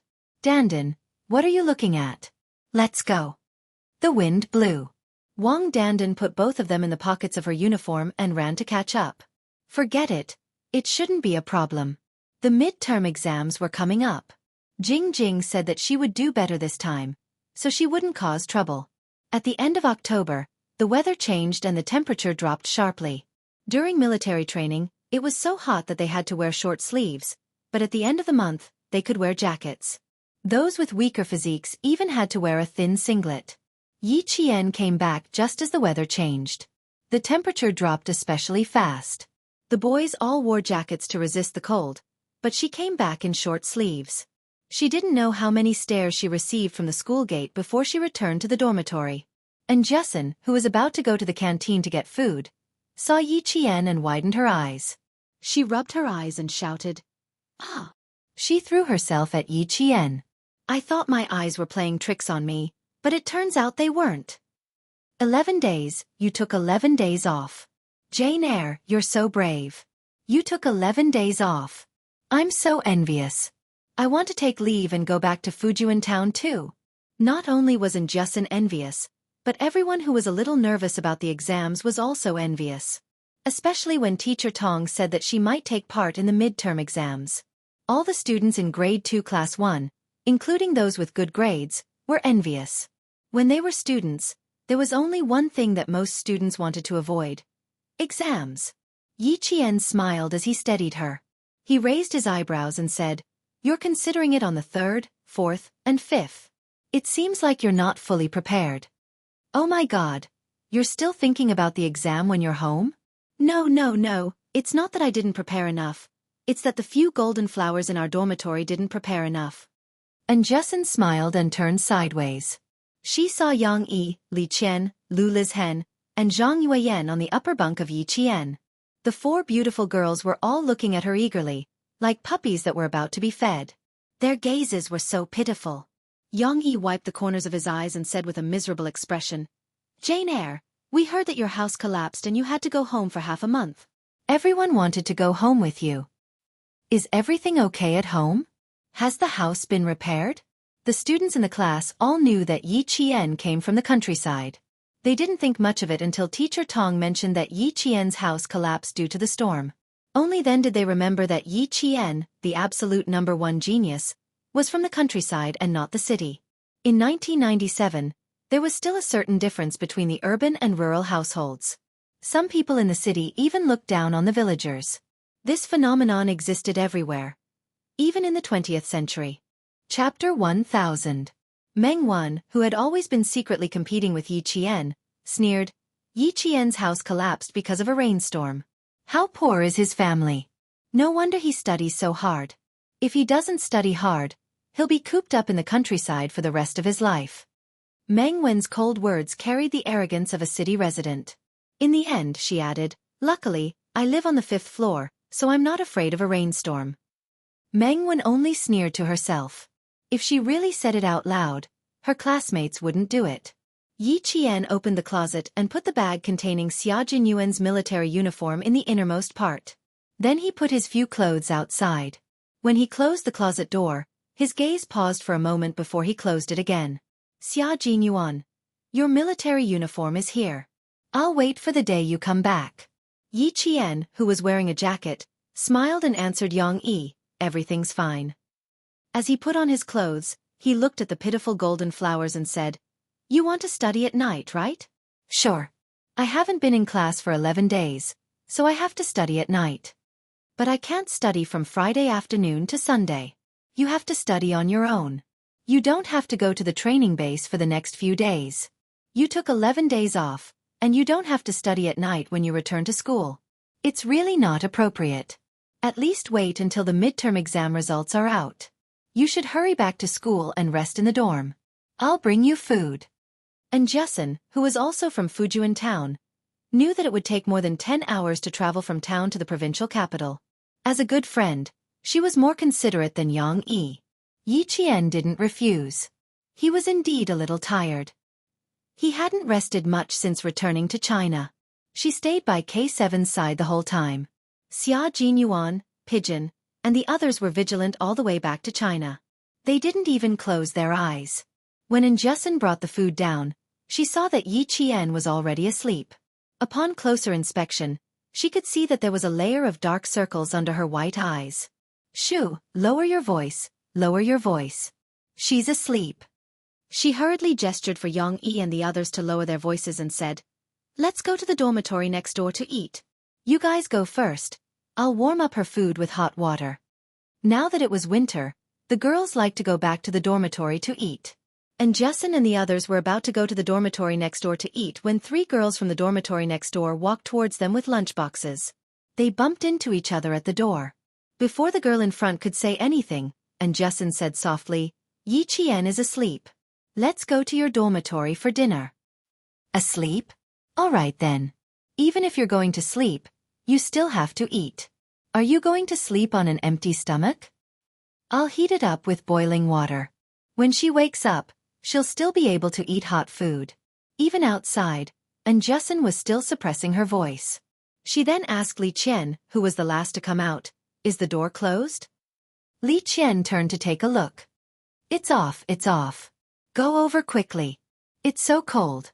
The temperature seems to have dropped again." The group of girls chuckled and went to the dormitory next door. Sophomore Class 1 was an important class. The girls stayed in 3 dormitories, and each dormitory only had 6 people. It was unlike the humanities class, where each dormitory had 10 students and more than 4 dormitories.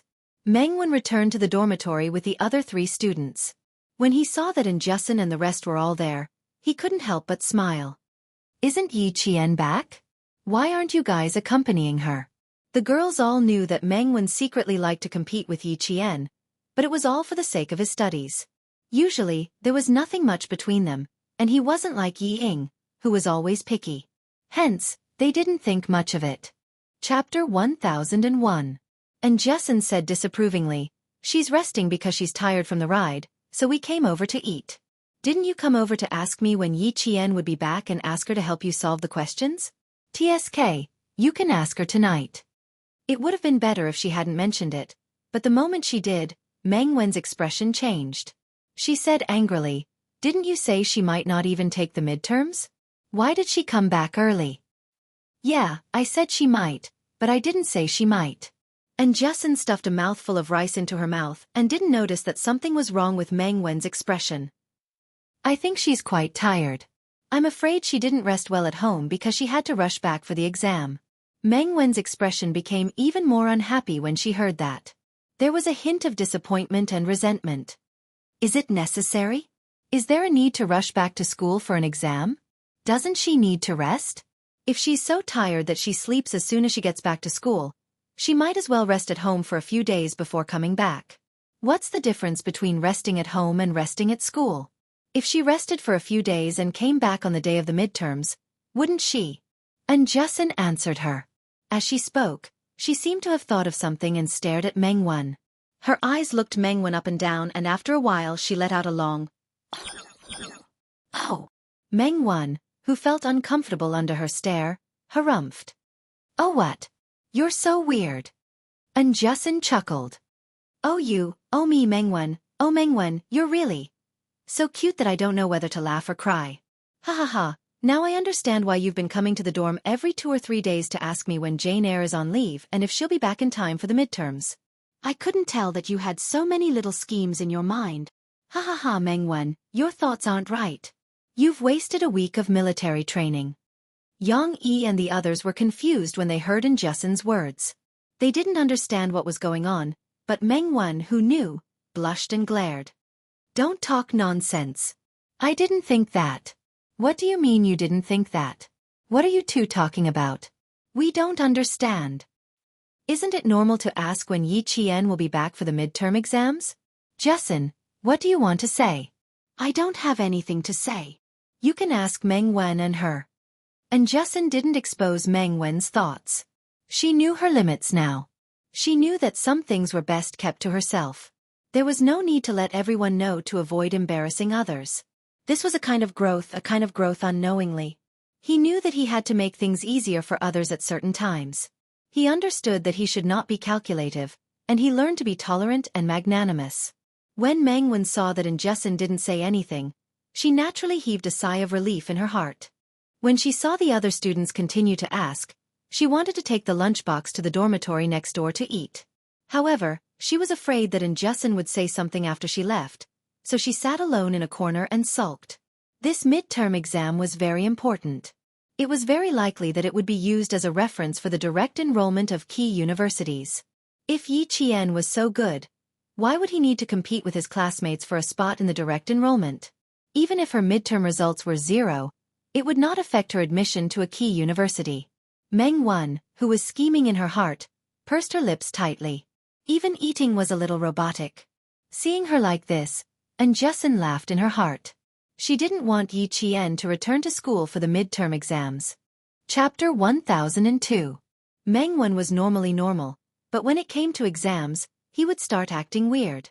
He kept trying to compete with Yi Qian, but it had been almost 2 months since school started, and he always lagged behind Yi Qian in mock exams. His grades were good enough, but he insisted on competing with Yi Qian. Why bother? And Jessen didn't tell the other girls about Meng Wan's thoughts, but she would definitely tell Yi Qian everything she knew. When it was almost time for the evening self-study session, she couldn't help but laugh. I laughed so hard that I almost choked on my rice. Does it mean that her grades are better than yours just because you didn't come back for exams? Ayaya, I want to laugh again. Why is she so awkward? If you have the time to make fun of others, why don't you spend more time on your own revision? The midterm exams on the 3rd and 4th. Do you think you can do it? Yi Jian flicked her forehead with her finger and entered the classroom with a pile of books. There was another round of cheers when they arrived at the classroom. Jiao Hai and a few other students with good grades waited for Yi Qian to sit down and surrounded him. They were all very concerned about Yi Qian's family. After talking about their families, they started to talk about their studies. When the midterm exam was mentioned, everyone looked a little nervous. Jiao Hai said, I heard that a few universities have come to our provincial number 1 high school to scout us out. The results of the second-year midterm and midterm exams will be used as a reference for direct enrollment. The school is taking it very seriously this time. Teacher Tong even said that our class will be the key class of several key universities. You suddenly took 11 days off and learned a lot of new knowledge. Yi Qian, you have to hurry up and revise. Another boy said, take out your math, physics, and chemistry textbooks. I'll draw them for you. There are still a few days left, so hurry up and revise. Don't miss out on important matters. Direct enrollment from several key universities? Which ones? Yi Qian handed the textbooks to the boy and frowned slightly. Is the news reliable? How will the 3rd year's class react? They should be the focus of attention now. Jiao Hai smiled and proudly said, the first high school is the number 1 school in the province. Every year, a few important schools will come to the school at this time to inspect the 3rd-year students and 2nd-year students. Class 1 of liberal arts and Class 1 of science are always the focus of attention.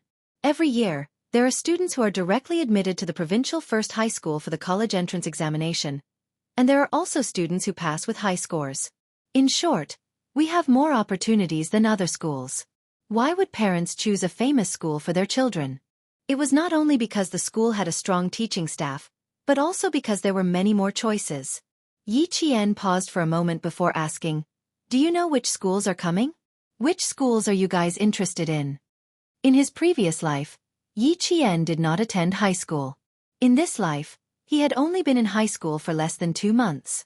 Therefore, he did not know much about the college entrance examination and enrollment. It was not too late to do so now. I don't know yet. The school only revealed some small news, and Teacher Tong didn't say much.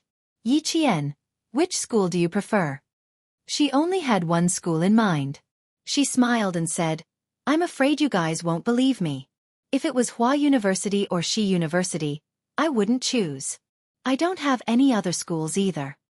Yi Qian raised a slender finger and said slowly, I only have one goal in high school.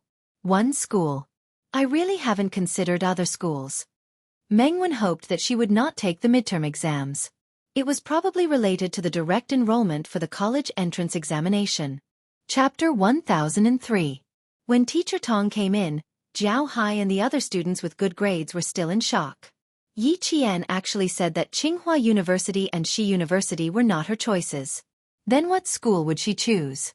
Study abroad? No. Yi Qian said that she would not study abroad. This could be denied. Then what other school could there be? On the day she returned to China, Yi Qian called Teacher Tong and told her that she would come to school today. When Teacher Tong walked into the classroom, she saw Yi Qian sitting upright in the classroom. She glanced at her briefly and talked about the midterm exam. Just as Zhao Hai and the others had said, this exam would be used as a reference for the direct enrollment. Every student had to take it seriously and strive for good grades. Yi Qian did not feel much pressure. After Teacher Tong finished speaking, she buried her head in her revision. Although she did not want to apply to Tsinghua University or Shi University, the college entrance exam was still unavoidable. Time passed too quickly. She had to seize the opportunity. At night, after she explained the topic to Injusin and the others, Yi Qian quietly left the dormitory after the lights were turned off. She wanted to see Principal Chen and plan her training for the next 2 years. In the face of war and seeing the civilians living in it, Yi Qian reflected on herself and put it into practice when she returned home. Since she said that she wanted to strengthen her training, she must strengthen her training. Principal Chen did not sleep. He quietly waited for Yi Qian to come over. You've lost weight. The first thing Principal Chen said when he saw Yi Qian was that she had lost weight. If she did not eat and sleep well for 11 days, she would lose weight. After looking at her for a while, Principal Chen smiled and said, "You look more like a soldier. As for your eyes, they're sharper. Not bad. You look more like a soldier now." In order to nurture Yi Qian, Principal Chen had been living in the teacher's dormitory. It was a single room that was less than 30 square meters. But to him, he could live anywhere as long as he had a place to sleep. He was not picky. Yi Qian took out 2 cups and poured tea for Chen Xiao and a cup of water for himself. He smiled and said, "Principal Chen, I've learned a lot this time, so I want to discuss something with you." The moment he came back, he was already discussing something, and he seemed to be in a hurry. This made the world-class sniper laugh out loud. Come. What do you want to discuss? Why are you so anxious when you just came back?" "I'm afraid it's not an ordinary matter." It just so happened that he also had something to ask Yi Wanwan about her relationship with Captain Xia. "You know me best. I want to discuss the training with you." Yi Jian took a small sip of the steaming hot water and told him her plan. Her expression was cold and determined as she said, "I want to enter the purgatory training in advance. What do you think?" Just from the name of the purgatory training, one could tell what kind of training it was. It was a training where no one gave you any encouragement. You could only rely on yourself and silently encourage yourself to move forward. During the training, you had to endure a huge amount of physical and mental pressure to improve your physical and mental fitness. 4 years of training. This training should only be carried out next year. Principal Chen looked sharply at Yi Qian and said in a deep voice, "Girl, you have to know that once my training mode starts, it will not stop. Are you sure you want to undergo 2 years of purgatory training?" "I'm very sure, Uncle Chen." Yi Qian nodded firmly. Not only did he not back down, but his eyes even had a hint of excitement for the upcoming training. "Uncle Chen, I'm completely sure that I can enter the next round of training." Chapter 1004. There was some silence in the room. Principal Chen narrowed his eyes slightly as he sat in the chair in front of the desk. After some time he nodded. "All right, I see that you're ready. You can start training in advance. Rest well for the next few days and prepare for the midterm exams. We'll start right after the exams. Train until 11:30 every night. You're still young, so you have to make sure you get enough sleep." Yi Qian smiled. "I'll be careful. I'll have to trouble you again from now on, Uncle Chen." Ha, silly girl. My trouble will be much easier than your purgatory training. Enjoy your last few nights of leisure. You'll have to suffer from the night of the 5th. The purgatory training was divided into 3 parts. From 7 o'clock p.m. to 11 o'clock p.m. The focus was on physical training and skill training. Friday night to Sunday was survival training. This time, Yi Qian was obviously weaker than the members of the Snowfield Brigade in terms of physical fitness. They could march for dozens of hours at night without stopping. They could also maintain a high level of vigilance and detect abnormal situations. They could quickly formulate a battle plan within a few seconds. This kind of reaction and physical fitness was based on physical training and skill training. It could only be achieved through professional and systematic training. Yi Qian also had physical and skill training in the early stages, but it was all within the normal range and not training to challenge one's limits. The purgatory training, was all about challenging one's limits. In the past, one could reach the standard with 8 or 10 points. But now, the purgatory training required 12 or 15 points. In the past, Yi Jian used to be able to complete the sniping in 5 minutes with his bare hands. Now, Yi Jian had to be able to complete the sniping in 20 minutes with his bare hands. This was the purgatory training. Since Yi Qian's goal was to join the Snowfield Brigade, he had to build a good foundation before he could get closer to his goal. The wound on his arm had healed after 11 days, but it hadn't healed enough to form a scab. It should be fine by the 5th. Yi Qian didn't mention his situation to Principal Chen, and Principal Chen didn't ask either. Instead, he drafted a training plan. The black pen scribbled on the white paper. Principal Chen's gaze was cold as he said, "If you want to join the Special Forces, you won't be able to snipe alone. You have to develop in all aspects. Take Captain Xia for example. He's known as the all-around soldier king in the army. I heard from Commander Liu that he's extremely talented in explosives, reconnaissance, electronics, and commanding. In terms of shooting, he's even better than the entire army. Even one of Commander Liu's Gun King veterans couldn't beat him. He has talent, and your talent isn't bad either. If you set him as your goal, girl, you really have a lot to learn." Yi Qian, who had been watching Principal Chen draft the training plan, was caught off guard when he heard this. He choked on the water in his mouth and coughed. This caused Principal Chen to stop writing. He laughed out loud and said, "Girl, why are you so nervous? What, you think I don't know? Ha ha ha, that would be troublesome. I know everything that's going on between you and Captain Xia. I even talked to Commander-in-Chief Xia on the phone and discussed your future development with Captain Xia." Yi Qian choked and coughed even harder. Uncle Chen even talked to Commander-in-Chief Xia on the phone and discussed his future development with Captain Xia. He looked up and stuttered, "You? How did you know? I didn't tell you? Commander-in-Chief Xia called you to tell you?" Chapter 1005. Even if you didn't tell me, someone else would. I was also quite surprised that Commander-in-Chief Xia called me, but I was even more surprised that he actually approved of it. Principal Chen still felt a little incredulous at the mention of his call with Commander-in-Chief Xia. That year in the No Man's Land, he knew that Captain Xia was interested in Yi, so he deliberately mentioned family Xia and mentioned that their family backgrounds were not compatible. He vaguely implied that Commander-in-Chief Xia would most likely not approve of his son falling in love with a helpless female soldier. Who knew that? Not only did Commander-in-Chief Xia not object, he was even happy to see it happen. He even discussed with him not to stop the two young people from getting together and to let nature take its course. Yi Qian calmed herself down and took a big gulp of warm water. She cleared her throat and said, "Captain Xia and I are indeed getting along now, but I also told him about our relationship. The real confirmation will have to wait until after we graduate from high school.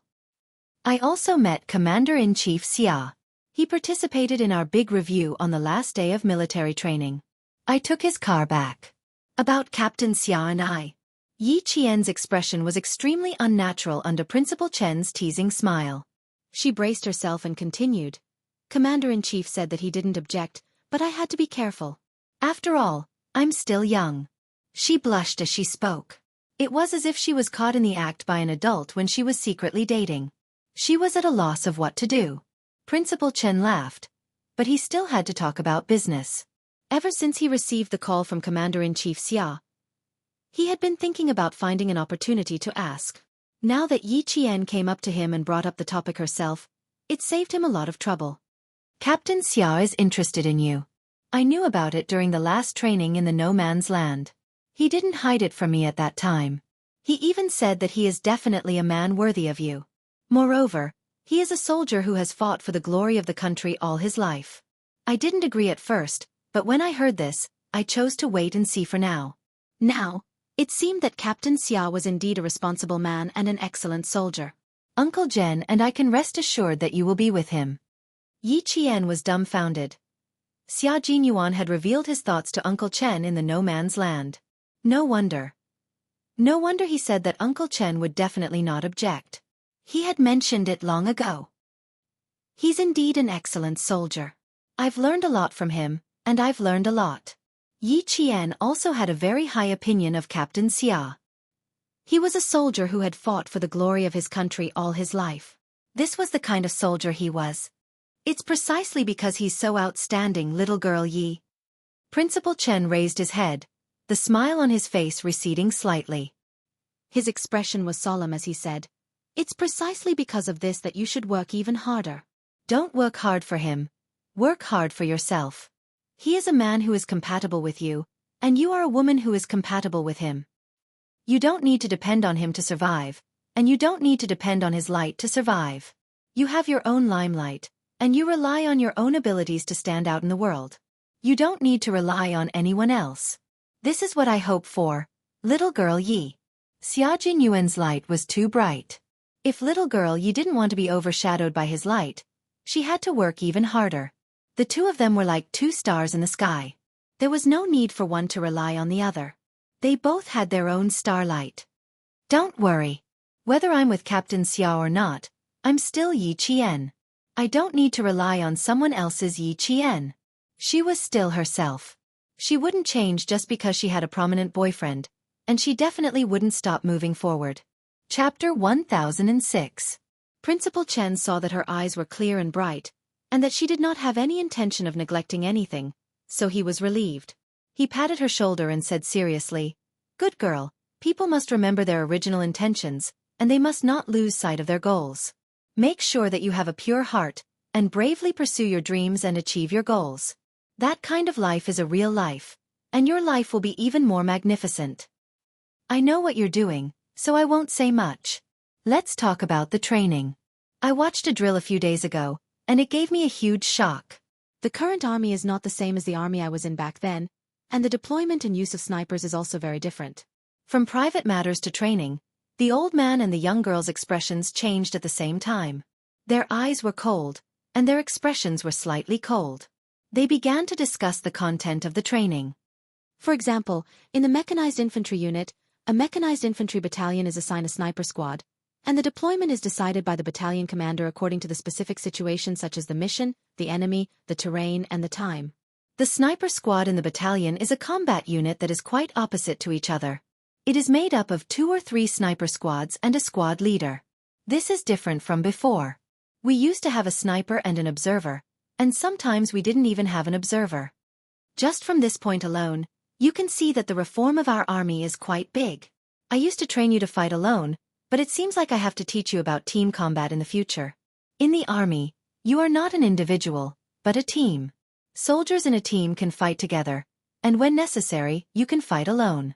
Principal Chen told Yi Qian everything he saw in the drill over the past few days, so that Yi Qian could better understand the sniper combat of the entire army. "I also saw that the snipers will have military all-terrain vehicles.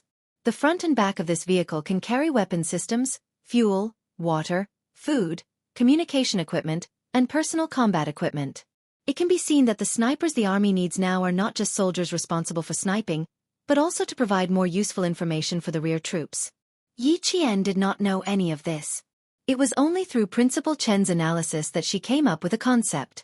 From today onwards, Yi Qian would no longer limit herself to a sniper who only held a sniper rifle and went into battle alone.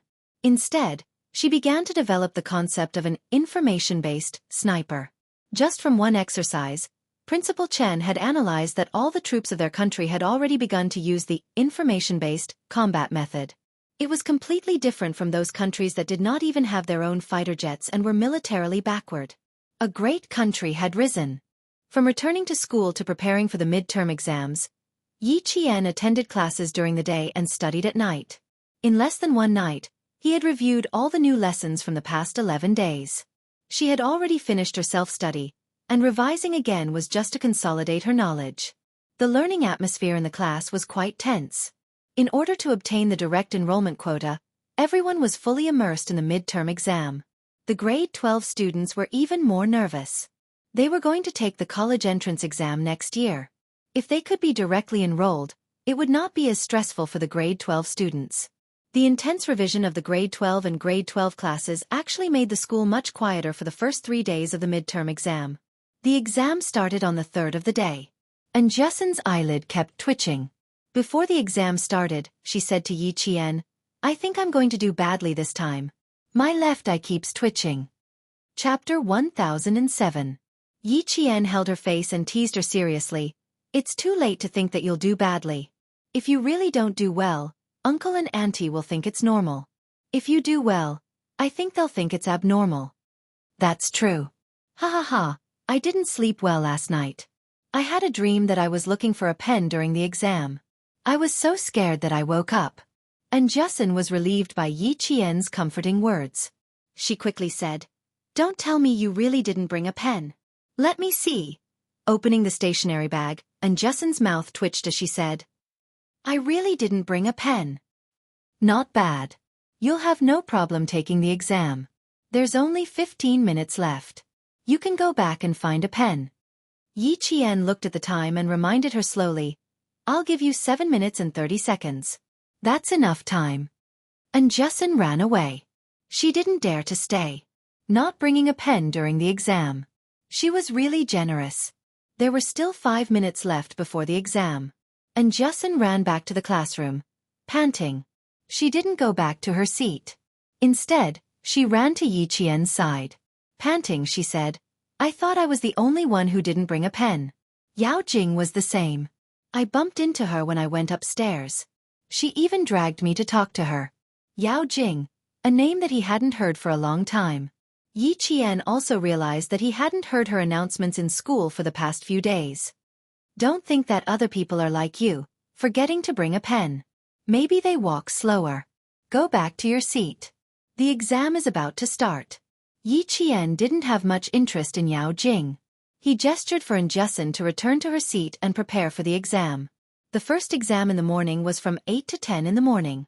Students from Year 1 to Year 3 would be taking the mathematics exam. The exam papers would be given out 3 minutes in advance. As the bell rang, the entire campus fell silent. One could even hear the rustling of the leaves in the wind. Yi Qian was famous for his quick answers. The teachers in the school had also heard of him. At this time, the teachers in each class were swapping invigilators. 2 invigilators took turns standing in front of Yi Qian. When he was filling in the blanks, the teachers watching at the side were dumbfounded. He didn't even need to use a piece of draft paper. He just kept writing. While others had only done 1 dish, she had already done 3 or 4. With this speed, she could finish the 2-hour exam in less than an hour. After standing there for 10 minutes, the teacher rubbed his face and left. Standing in front of such a student, even a teacher would feel a little sad. The pressure was so great. The other teacher did the same. After standing there for about 10 minutes, he walked away silently. The pressure was extraordinarily great. Being a teacher was not as fast as being a student. When he saw the questions, he had to draw and write in his palm. As a student, he would just take a pen and calculate from the beginning to the end. The entire process was mental calculation. There was no paper. Yi Qian had always been good at mental arithmetic. Otherwise, how could he have won the individual gold medal in the mathematical Olympiad? At around 9:10 a.m., Yi Qian had already closed her test paper and was about to leave. Outside, the 2 unfamiliar teachers who had been keeping an eye on Yi Qian could not help but secretly nod their heads when they saw this.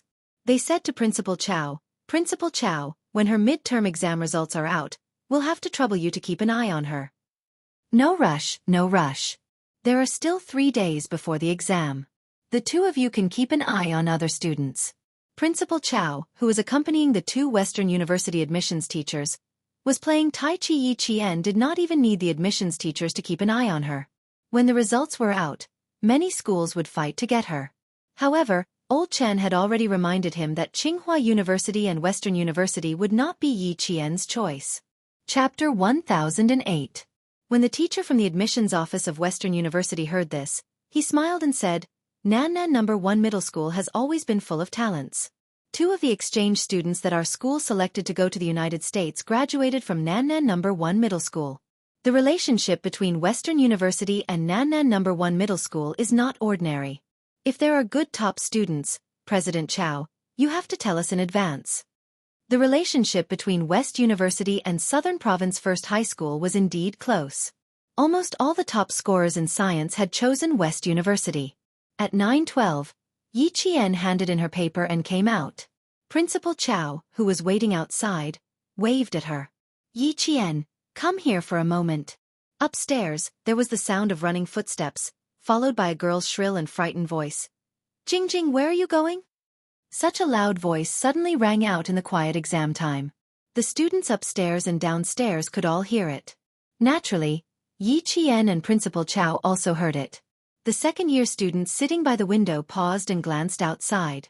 Close the classroom door. Don't disturb the students' exam. Principal Chow was the first to remind the invigilator of Year 2 Class 1.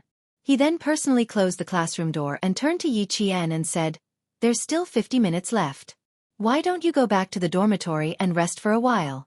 You shouldn't have handed in your papers so early on such a cold day. It's much warmer to sit in the classroom." Before Yi Qian could answer, the commotion upstairs grew louder. A teacher's panicked voice could be heard. "Quick, go find the principal. Something happened to a girl in grade 12 class 6. Quick." Something happened to the girls in grade 12 class 6? Principal Chow didn't have time to talk to Yi Qian. Even the two admissions teachers from West University hurriedly said, "Excuse me," and hurriedly left. When something happened to a student, the teachers in charge of the admissions office of West University all changed their expressions. How could they still have the mood to go to other classes to take a look? They all chased after Principal Chow. Yi Qian furrowed his brows. The girl who screamed was Wang Dandan, and the Jing Jing she mentioned was Yao Jing. Something happened to Yao Jing? Would something happen to her? What could have happened to her? Class 1 was on the 4th floor, Class 6 was on the 5th floor, and Class 3 was on the 6th floor. Yao Jing didn't rush downstairs, but went upstairs instead. To find Yang Heng? Instead of focusing on the exam, he rushed to the 6th floor to look for Yang Heng? Yi Qian thought to himself as he went downstairs. He raised his head thoughtfully and looked up through the gap in the stairs. Something's not right. When they were about to reach the 4th floor, they heard Wang Dandan's shrill voice. "Jing Jing, come back quickly. Don't scare me, come back quickly. Come back quickly." Hearing this, Yi Qian, who was heading downstairs, stopped abruptly, turned around, and ran upstairs. When she reached the 5th floor, she saw the form teacher of Class 6 stumbling down the stairs in a panic. She was so flustered that she missed a step and fell forward. "Don't worry. Be careful not to fall." Yi Qian, who had sharp eyes and nimble hands, rushed over and supported the teacher. "What happened up there? Is there anything I can do to help?" Yi Qian supported her in time, but the form teacher of Class 6 still sprained her ankle in her high heels. She gritted her teeth and walked down the stairs. "It's Yi Qian, quick, help me get Yang Heng out of Class 1. Tell him that something happened to Yao Jing and ask him to come over." Something big had indeed happened, and it wasn't just an ordinary thing. Yao Jing sat on the edge of the rooftop of the teaching building with her feet dangling outside. She swayed from time to time as if she was admiring the scenery. Wang Dandan was so scared that she fell to the ground and cried. She stammered, I don't know. She suddenly told me that she wanted to go up to the rooftop and ask me to find Yang Heng. Otherwise, she would jump off the building." Chapter 1009. Wang Dandan was in a daze. She was so shocked that she couldn't continue speaking and even bit her own tongue. "I don't know what happened. I was in the middle of the exam and didn't even finish the questions when Jing Jing suddenly came over and snatched my exam paper. I don't even know what happened." Wang Dandan, who was paralyzed, was really frightened. Her face was so pale that her lips were trembling. She was sweating profusely, and her bangs were drenched in sweat. Her forehead was sticking to her forehead. She was still at a loss. Seeing her so frightened, Principal Chow knew he couldn't get anything out of her, so he got the invigilator to help her to the side. "Help her to the side and get her a cup of warm water. Principal, let Yang Heng come up. Grade 12 Class 1's Yang Heng. Let him come up. He'll definitely have a way to persuade Jing Jing. Jing Jing is doing this for him. Please let Yang Heng come up quickly." Although her good friend Wang Dandan didn't agree with Yao Jing's way of doing things, she had never said anything bad about her behind her back. Sometimes, she would even advise her appropriately. For example, Wang Dandan had always tried to persuade her to relax about Yi Qian and Yang Heng. Unfortunately, it was useless. Yao Jing seemed to have been possessed and didn't get the result she wanted. Ever since Yang Heng's birthday, she hadn't calmed down and let go of her pent-up anger. Not only did she not let go, but the more she thought about it, the more she felt that she wasn't wrong. Everything she did was because she liked Yang Heng. She just wanted Yang Heng to lead a good life. She just wanted to get Yang Heng's only attention. After giving so much, all she got was disgusting from Yang Heng. Why? How could Yang Heng call her disgusting after giving up so much? She gave up so much just to prevent him from being seduced by those students with ulterior motives. Didn't she know why they liked Yang Heng? Wasn't it because of Yang Heng's family background? He was good-looking, had a good family background, and was good at studying. Who wouldn't like him? They all liked him. No one disliked him. But that was exactly what they liked. Liking someone with ulterior motives was despicable. Unlike her, she only liked Yang Heng himself. From middle school to high school, she only liked Yang Heng. She liked him so much and wanted him to lead a good life. Yang Heng. What makes you think she's disgusting? How was she not worthy of him? In what way was she inferior to Yi Qian, that wretched girl from the countryside? Yao Jing was humming songs one after another. They were all sung by Yang Heng's favorite celebrities from Hong Kong and Taiwan. Sometimes they were happy, sometimes they were sad. They were all tunes that Yang Heng would hum from time to time. She didn't look back. She placed her hands on the edge of the rooftop and looked up at the gray sky. The corners of her mouth were raised high, as if she was smiling, but her smile made people panic. Hearing these tunes, Wang Dandan's tears flowed down one after another. Her hands holding the cup were still trembling. She turned her head to look behind her from time to time.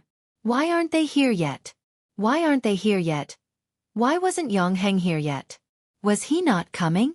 Was he really going to leave him in the lurch? The parents of the students have already rushed over. The police have also sent people over. There were quite a few teachers on the rooftop as well. All of them stared at the troublemaking students with taut nerves. None of them dared to even breathe loudly. At this moment, all the teachers in the school were frightened by Yao Jing. None of them dared to act rashly, let alone speak loudly. Chapter 10:10. Is Yang Heng here yet? Hurry him up and ask him to calm the girl down. Principal Chow was also panicking. This was the first time in his 11 years as principal that a student wanted to jump off a building. Although he was panicking, he did not show it on his face. As the principal of a school, how could he be so careless? When Yang Heng arrived, he was called out by the teacher and Yi Qian before he could finish the 3 big questions on the math paper. Yao Jing wants to jump off a building. She wants to see you. That was all Yi Jian knew. As for the rest, she was equally confused. She didn't know what was wrong with Yao Jing that made her want to jump off a building in school. At 9:18 a.m., Yang Heng walked out of the classroom less than 5 minutes after Yao Jing climbed to the rooftop. Hearing this, his handsome face darkened and the corners of his mouth tightened. She really knows how to play. She even wants to jump off a building. Yi Qian, do you believe that she will jump off a building? This question. Yi Qian felt that it was not easy for her to answer. Would Yao Jing jump off a building? No, that was what she thought when she heard Class 6's homeroom teacher. Yao Jing would not jump off a building. A self-centered person who enjoyed the envious gazes of others, and who had such a strong desire to show off would never do such a thing that would hurt himself so easily. Yao Jing would definitely hurt others, but she would not let herself get hurt. She was such a girl. Would she believe that she would jump off a building? She would not believe it. However, Yi Qian could not say if she would jump off a building at this time. She pondered for a moment and said, whether she will jump or not, we have to know what she wants to do. She deliberately chose to go to the rooftop during an exam and not during class. From this point of view, Yao Jing's intention to jump off a building is not big. Choosing to jump during an exam could not only avoid being surrounded by the students, but also let the teachers know what she was doing. After forcing Yang Heng to come forward, Yang Heng would not be able to reject anything Yao Jing said in a situation where there were no students around. Because the teachers would definitely persuade Yang Heng to agree to everything she said. In order to prevent her from jumping off the building and the students from getting into trouble on campus, all the teachers would persuade Yang Heng to promise her everything.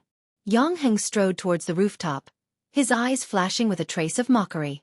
He whispered to Yi Qian, "That's right, I have to know what she's up to. You took more than 10 days off, but she didn't even try to jump off the building. The moment you came back for the exam, she tried to cause trouble. Yi Qian, I can tell you now that I didn't make it after I showed up. I even had to ask you to come up here. This is indeed possible. Yi Qian raised his eyebrows. He stopped at the staircase leading to the rooftop. I won't appear for the time being. I'll wait for her to make her move. Yang Heng nodded. He took a few steps up the stairs and disappeared before Yi Qian's eyes. The weather in November had turned cold. When the wind blew, the chill crept into one's neck. The wind on the rooftop was very strong. Yang Heng, in his blue and white uniform, appeared on the rooftop, making the teachers feel as if they had seen their savior. Principal Chow was instructing the teachers to stay in the classroom after the math exam. When he saw Yang Heng, he immediately signaled him to go back. He had to give a few instructions. Yang Heng, something happened to Yao Jing from grade 12 class 6. Go and persuade her, but don't agitate her. Do whatever she wants to say and do as she pleases. You have to wait until her parents arrive, understand? Yang Heng. Standing in the small pavilion leading to the rooftop, Principal Chow calmly instructed, you have to remember, you have to wait until her parents arrive. Chapter 10-11. I'll try my best. Yang Heng nodded as his handsome face darkened. Don't worry, she won't jump off the building. Yao Jing, I know her. Won't jump off the building. What if she missed a step? Principal Chow sighed. It doesn't matter whether she will or not. It's dangerous to stand on the edge of the rooftop now. If she misses a step, it'll be too late. He patted Yang Heng's shoulder and said solemnly, Yang Heng, it's up to you now. Before the police arrive and before there's a life cushion, you have to hold her steady. You have to hold her steady. Okay, I'll try my best to delay it. Wait for Uncle Yao and the rest to arrive. Yang Heng's eyes darkened. If Uncle Yao and the rest were here, Yao Jing would have more support. There were more than 10 teachers on the rooftop, and 2 of them were 4 to 5 meters away from Yao Jing. They were trying their best to persuade her. Yao Jing, no matter what you're sitting here for, you must think about your parents. Think about them. We can solve anything. As long as you tell us, we'll think of a way to solve it. Why must you joke with your life? All the students are very worried. Can you come down first? If there's anything, we can sit down and talk. Sit down and solve it together, okay? Yao Jing turned her head and said to the teacher who was talking to her on the right, I want Yang Heng to come up. Also, don't get too close. If you get too close, I'll panic. Who knows, I might accidentally fall down. She immediately turned her head to the left and saw the teachers approaching her. I don't like teachers surrounding me like this. I have to stand up. If I stand up, you won't dare to come close to me. As he spoke, he really stood up. The teachers on the left and right were so shocked that they all stepped back. Sit, sit. We'll leave, we'll leave. It was too scary. How could there be such a student? Even adults don't have the guts to jump off a building. Yao Jing stood up and extended one of her legs into the air. Her action scared all the teachers to the point that they almost had a heart attack. Teacher, don't come any closer. Look, I just have to lift my leg and I'll go down. With one leg in the air, she smiled menacingly. I want to see Yang Heng. I want to see him. Right away, right away. Yang Heng is taking the exam. He is a senior high school student. You have to give him some time. Don't be agitated. He'll be here soon. I guarantee that he'll be here soon. Yao Jing, sit tight and don't move. Yang Heng will be here soon. At this time, they could only go along with her. Their hearts were in their throats, and the teacher in their eyes did not dare to do so. Everyone opened their mouths to persuade her. I want to see him immediately. Are exams more important than my life? Is it more important than my life? I want to see him now. Right away. She screamed, and her expression was so crazy that it made the hearts of the teachers tremble. They stared at her feet, afraid that she would fall down in her agitation. Yang Heng, who rushed out of the rooftop, happened to hear this sentence. Seeing her with one foot in the air, his eyes instantly darkened. Standing was even more dangerous than sitting. Headmaster Chow was so frightened that layers of cold sweat appeared on his back. Yang Heng, hurry up and persuade Jing Jing. She's been acting strangely for the past 10 days. That day when Yi Qian came back to school and saw you talking to her, even her expression changed. Wang Dandan grabbed Yang Heng's sleeve and said with tears in her eyes. She placed all her hopes on Yang Heng. She can jump, she really can jump. Chapter 10-12. Yang Heng lowered his head to look at her. The corners of his mouth twitched slightly as he said softly, "Do you believe that she will jump?" Yao Jing is not afraid of heights. Yao Jing was not afraid of heights. She sat on the rooftop of the school building with her hands on the edge. Her center of gravity was tilted backward. From this posture, it was obvious that she was secretly protecting herself. "I don't know, but she is really in danger now. Yang Heng, you can't leave her in the lurch." Wang Dandan said softly, her red and swollen eyes full of pleading. "Yao Jing, she likes you too much." Yang Heng pursed his lips and remained silent. When it came to Yao Jing, no matter what he did, she always had a way to force him to stand up. He walked out and said loudly, "Yao Jing, I'm here now. Can we talk about it after you come down?" Yao Jing, who was still in a frenzy a second ago, stopped yelling at the teacher when she heard the familiar voice. She smiled and said to Yang Heng, who was still a distance away, "Yang Heng, why are you only here now?" "I was having an exam." Yang Heng took a few steps forward. Although he had a feeling that Yao Jing would not jump down, his heart couldn't help but skip a beat when he saw the gloomy smile on her face. "Wang Dandan said that you were looking for me. What is it that you have to say in such a way?" Yao Jing retracted her foot and stood on the edge of the rooftop that was less than 15 centimeters away. She laughed and said, "Why do I have to say in such a way?" "Yang Heng, how can you ask me? You have to ask yourself. Why are you asking me the same question?" "I'm like this because you forced me to." "What did I force you to do?" Yang Heng was calmer than the teacher because he knew her well. His clean and handsome face was cold, and he didn't panic at all in the face of her questioning. "Is there nothing else?" "If there is nothing else, I'm leaving." He turned and prepared to go back to the classroom. Yao Jing saw this and screamed crazily, "Yang Heng, you dare! You dare to leave! Try taking another step." The teacher saw her so agitated that her body was shaking. Almost at the same time they said, "Don't go, don't go. Don't rush, don't rush. Yang Heng, come back. Don't rush her. Go with her, you must go with her." The head teacher of class 6 sprained his ankle and did not dare to go to the infirmary. He stopped Yang Heng and said, "Yang Heng, the exam is not important now. Life is important.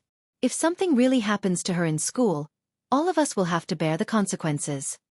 Just as Yi Qian had guessed, all the teachers were advising Yang Heng to go along with Yao Jing and not be anxious with her. All the teachers tried to persuade her. Yao Jing's eyes flashed with a trace of ruthlessness as she said again, "Yang Heng, you know best what kind of character I, Yao Jing, have. If I'm having a hard time, you won't have a good time either. I jumped down today because you forced me to my death.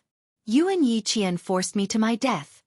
Upon hearing Yi Qian's name, Yang Heng clenched his fists. He turned around and looked at her coldly. "What did we force you to do? What does your jumping have to do with me and Yi Qian?" Yang Heng. Seeing that Su Tao had no intention of going along with Yao Jing, Principal Chao said in a deep voice, "Why don't you soften your attitude? This isn't a small matter." Why was it related to Yi Qian again? Ever since the previous incident, Yi Qian and Yao Jing had no more conflicts in school. Why was it related to Yi Qian again? Chapter 10-13. Yang Heng loosened his fist and clenched it again. He took a deep breath and said, "Say it yourself, what do you want? The whole school is having an exam and you're jumping off the building. Yao Jing, I know you, and that's why I don't want to talk to you. Now I'm listening, you tell me. At most, I'll skip the exam this time and spend a day with you on the rooftop. You said that I forced you to jump, so it's fine. If you jump, I'll pay with my life." The moment she said that, more than 10 teachers' knees turned to jelly. A life for a life. Yang Heng, what nonsense are you talking about? His tough attitude showed no signs of obedience. Yao Jing's eyes were filled with hatred. "Yang Heng, you're really ruthless." She didn't even soften his heart. It's fine, it's fine. As long as he didn't leave, her plan would succeed. "Are you forcing me to jump now?" "Fine, a life for a life is fine. But do you dare to stand up?" "If you dare, I'll believe you. A life for a life." Yao Jing's voice was extremely sharp. Tears flowed out of her eyes. She cried while wiping her tears. How can you do this? How can you force me like this? Will you be happy if I jump? Will you be able to be with Yi Qian? Will Uncle Yang and Auntie Yang be happy? Yes, yes, yes, you'll all be happy, you'll all be happy. The more she said, the crazier Yao Jing's expression became. She was almost shouting in the end, but there was a strange light in her eyes. She seemed to be very happy with Yang Heng's "A Life for a Life." Yang Heng took a step forward but was stopped by a few teachers. How could he go over? A student stood up, then another student. What was this? Yao Jing, calm down. How old are you? You're talking about a life for a life over a small matter. What will happen to your parents? Yang Heng, calm down too. Both of you can talk about it calmly. Don't do anything that will make your parents sad. The teachers persuaded Yao Jing and Yang Heng at the same time. In just 10 minutes, the teachers felt their hair turn white. Fortunately, Yang Heng was able to hold him back. The teacher's focus was still on Yao Jing. He tried to persuade her until his mouth was dry and cold sweat broke out on his back. He was so nervous that his muscles were sore. Seeing Yang Heng being held back, Yao Jing's face darkened. She wanted Yang Heng to come over. Not only did she want him to come over, she also wanted Yi Qian to step forward. Yang Heng, who was held back by the teacher, glared coldly at Yao Jing, who still believed that she had done nothing wrong, and said coldly, I don't understand what you're saying. What does your own business have to do with my parents? Why should my parents be happy when you jump off a building? Yao Jing, don't treat the things you want to do as if you were forced by others. No one forced you. It's just like jumping off a building. Who forced you? All the teachers advised you to come down. I also asked you to come down, but you didn't want to come down. Are we forcing you to do this? Well said. The teachers heaved a sigh of relief when they heard Yang Heng's words. He had to drag it out. He had to drag it out. He had to drag it out until the parents and the police came. Why isn't he here yet? It had already been more than 10 minutes. Yang Heng, who was being stared at by Yao Jing, was speechless. The hatred in his heart grew. He gritted his teeth and even his voice was filled with malice. You didn't force me? Call Yi Qian up. The three of us will confront each other. Let the teachers see if the two of you forced me.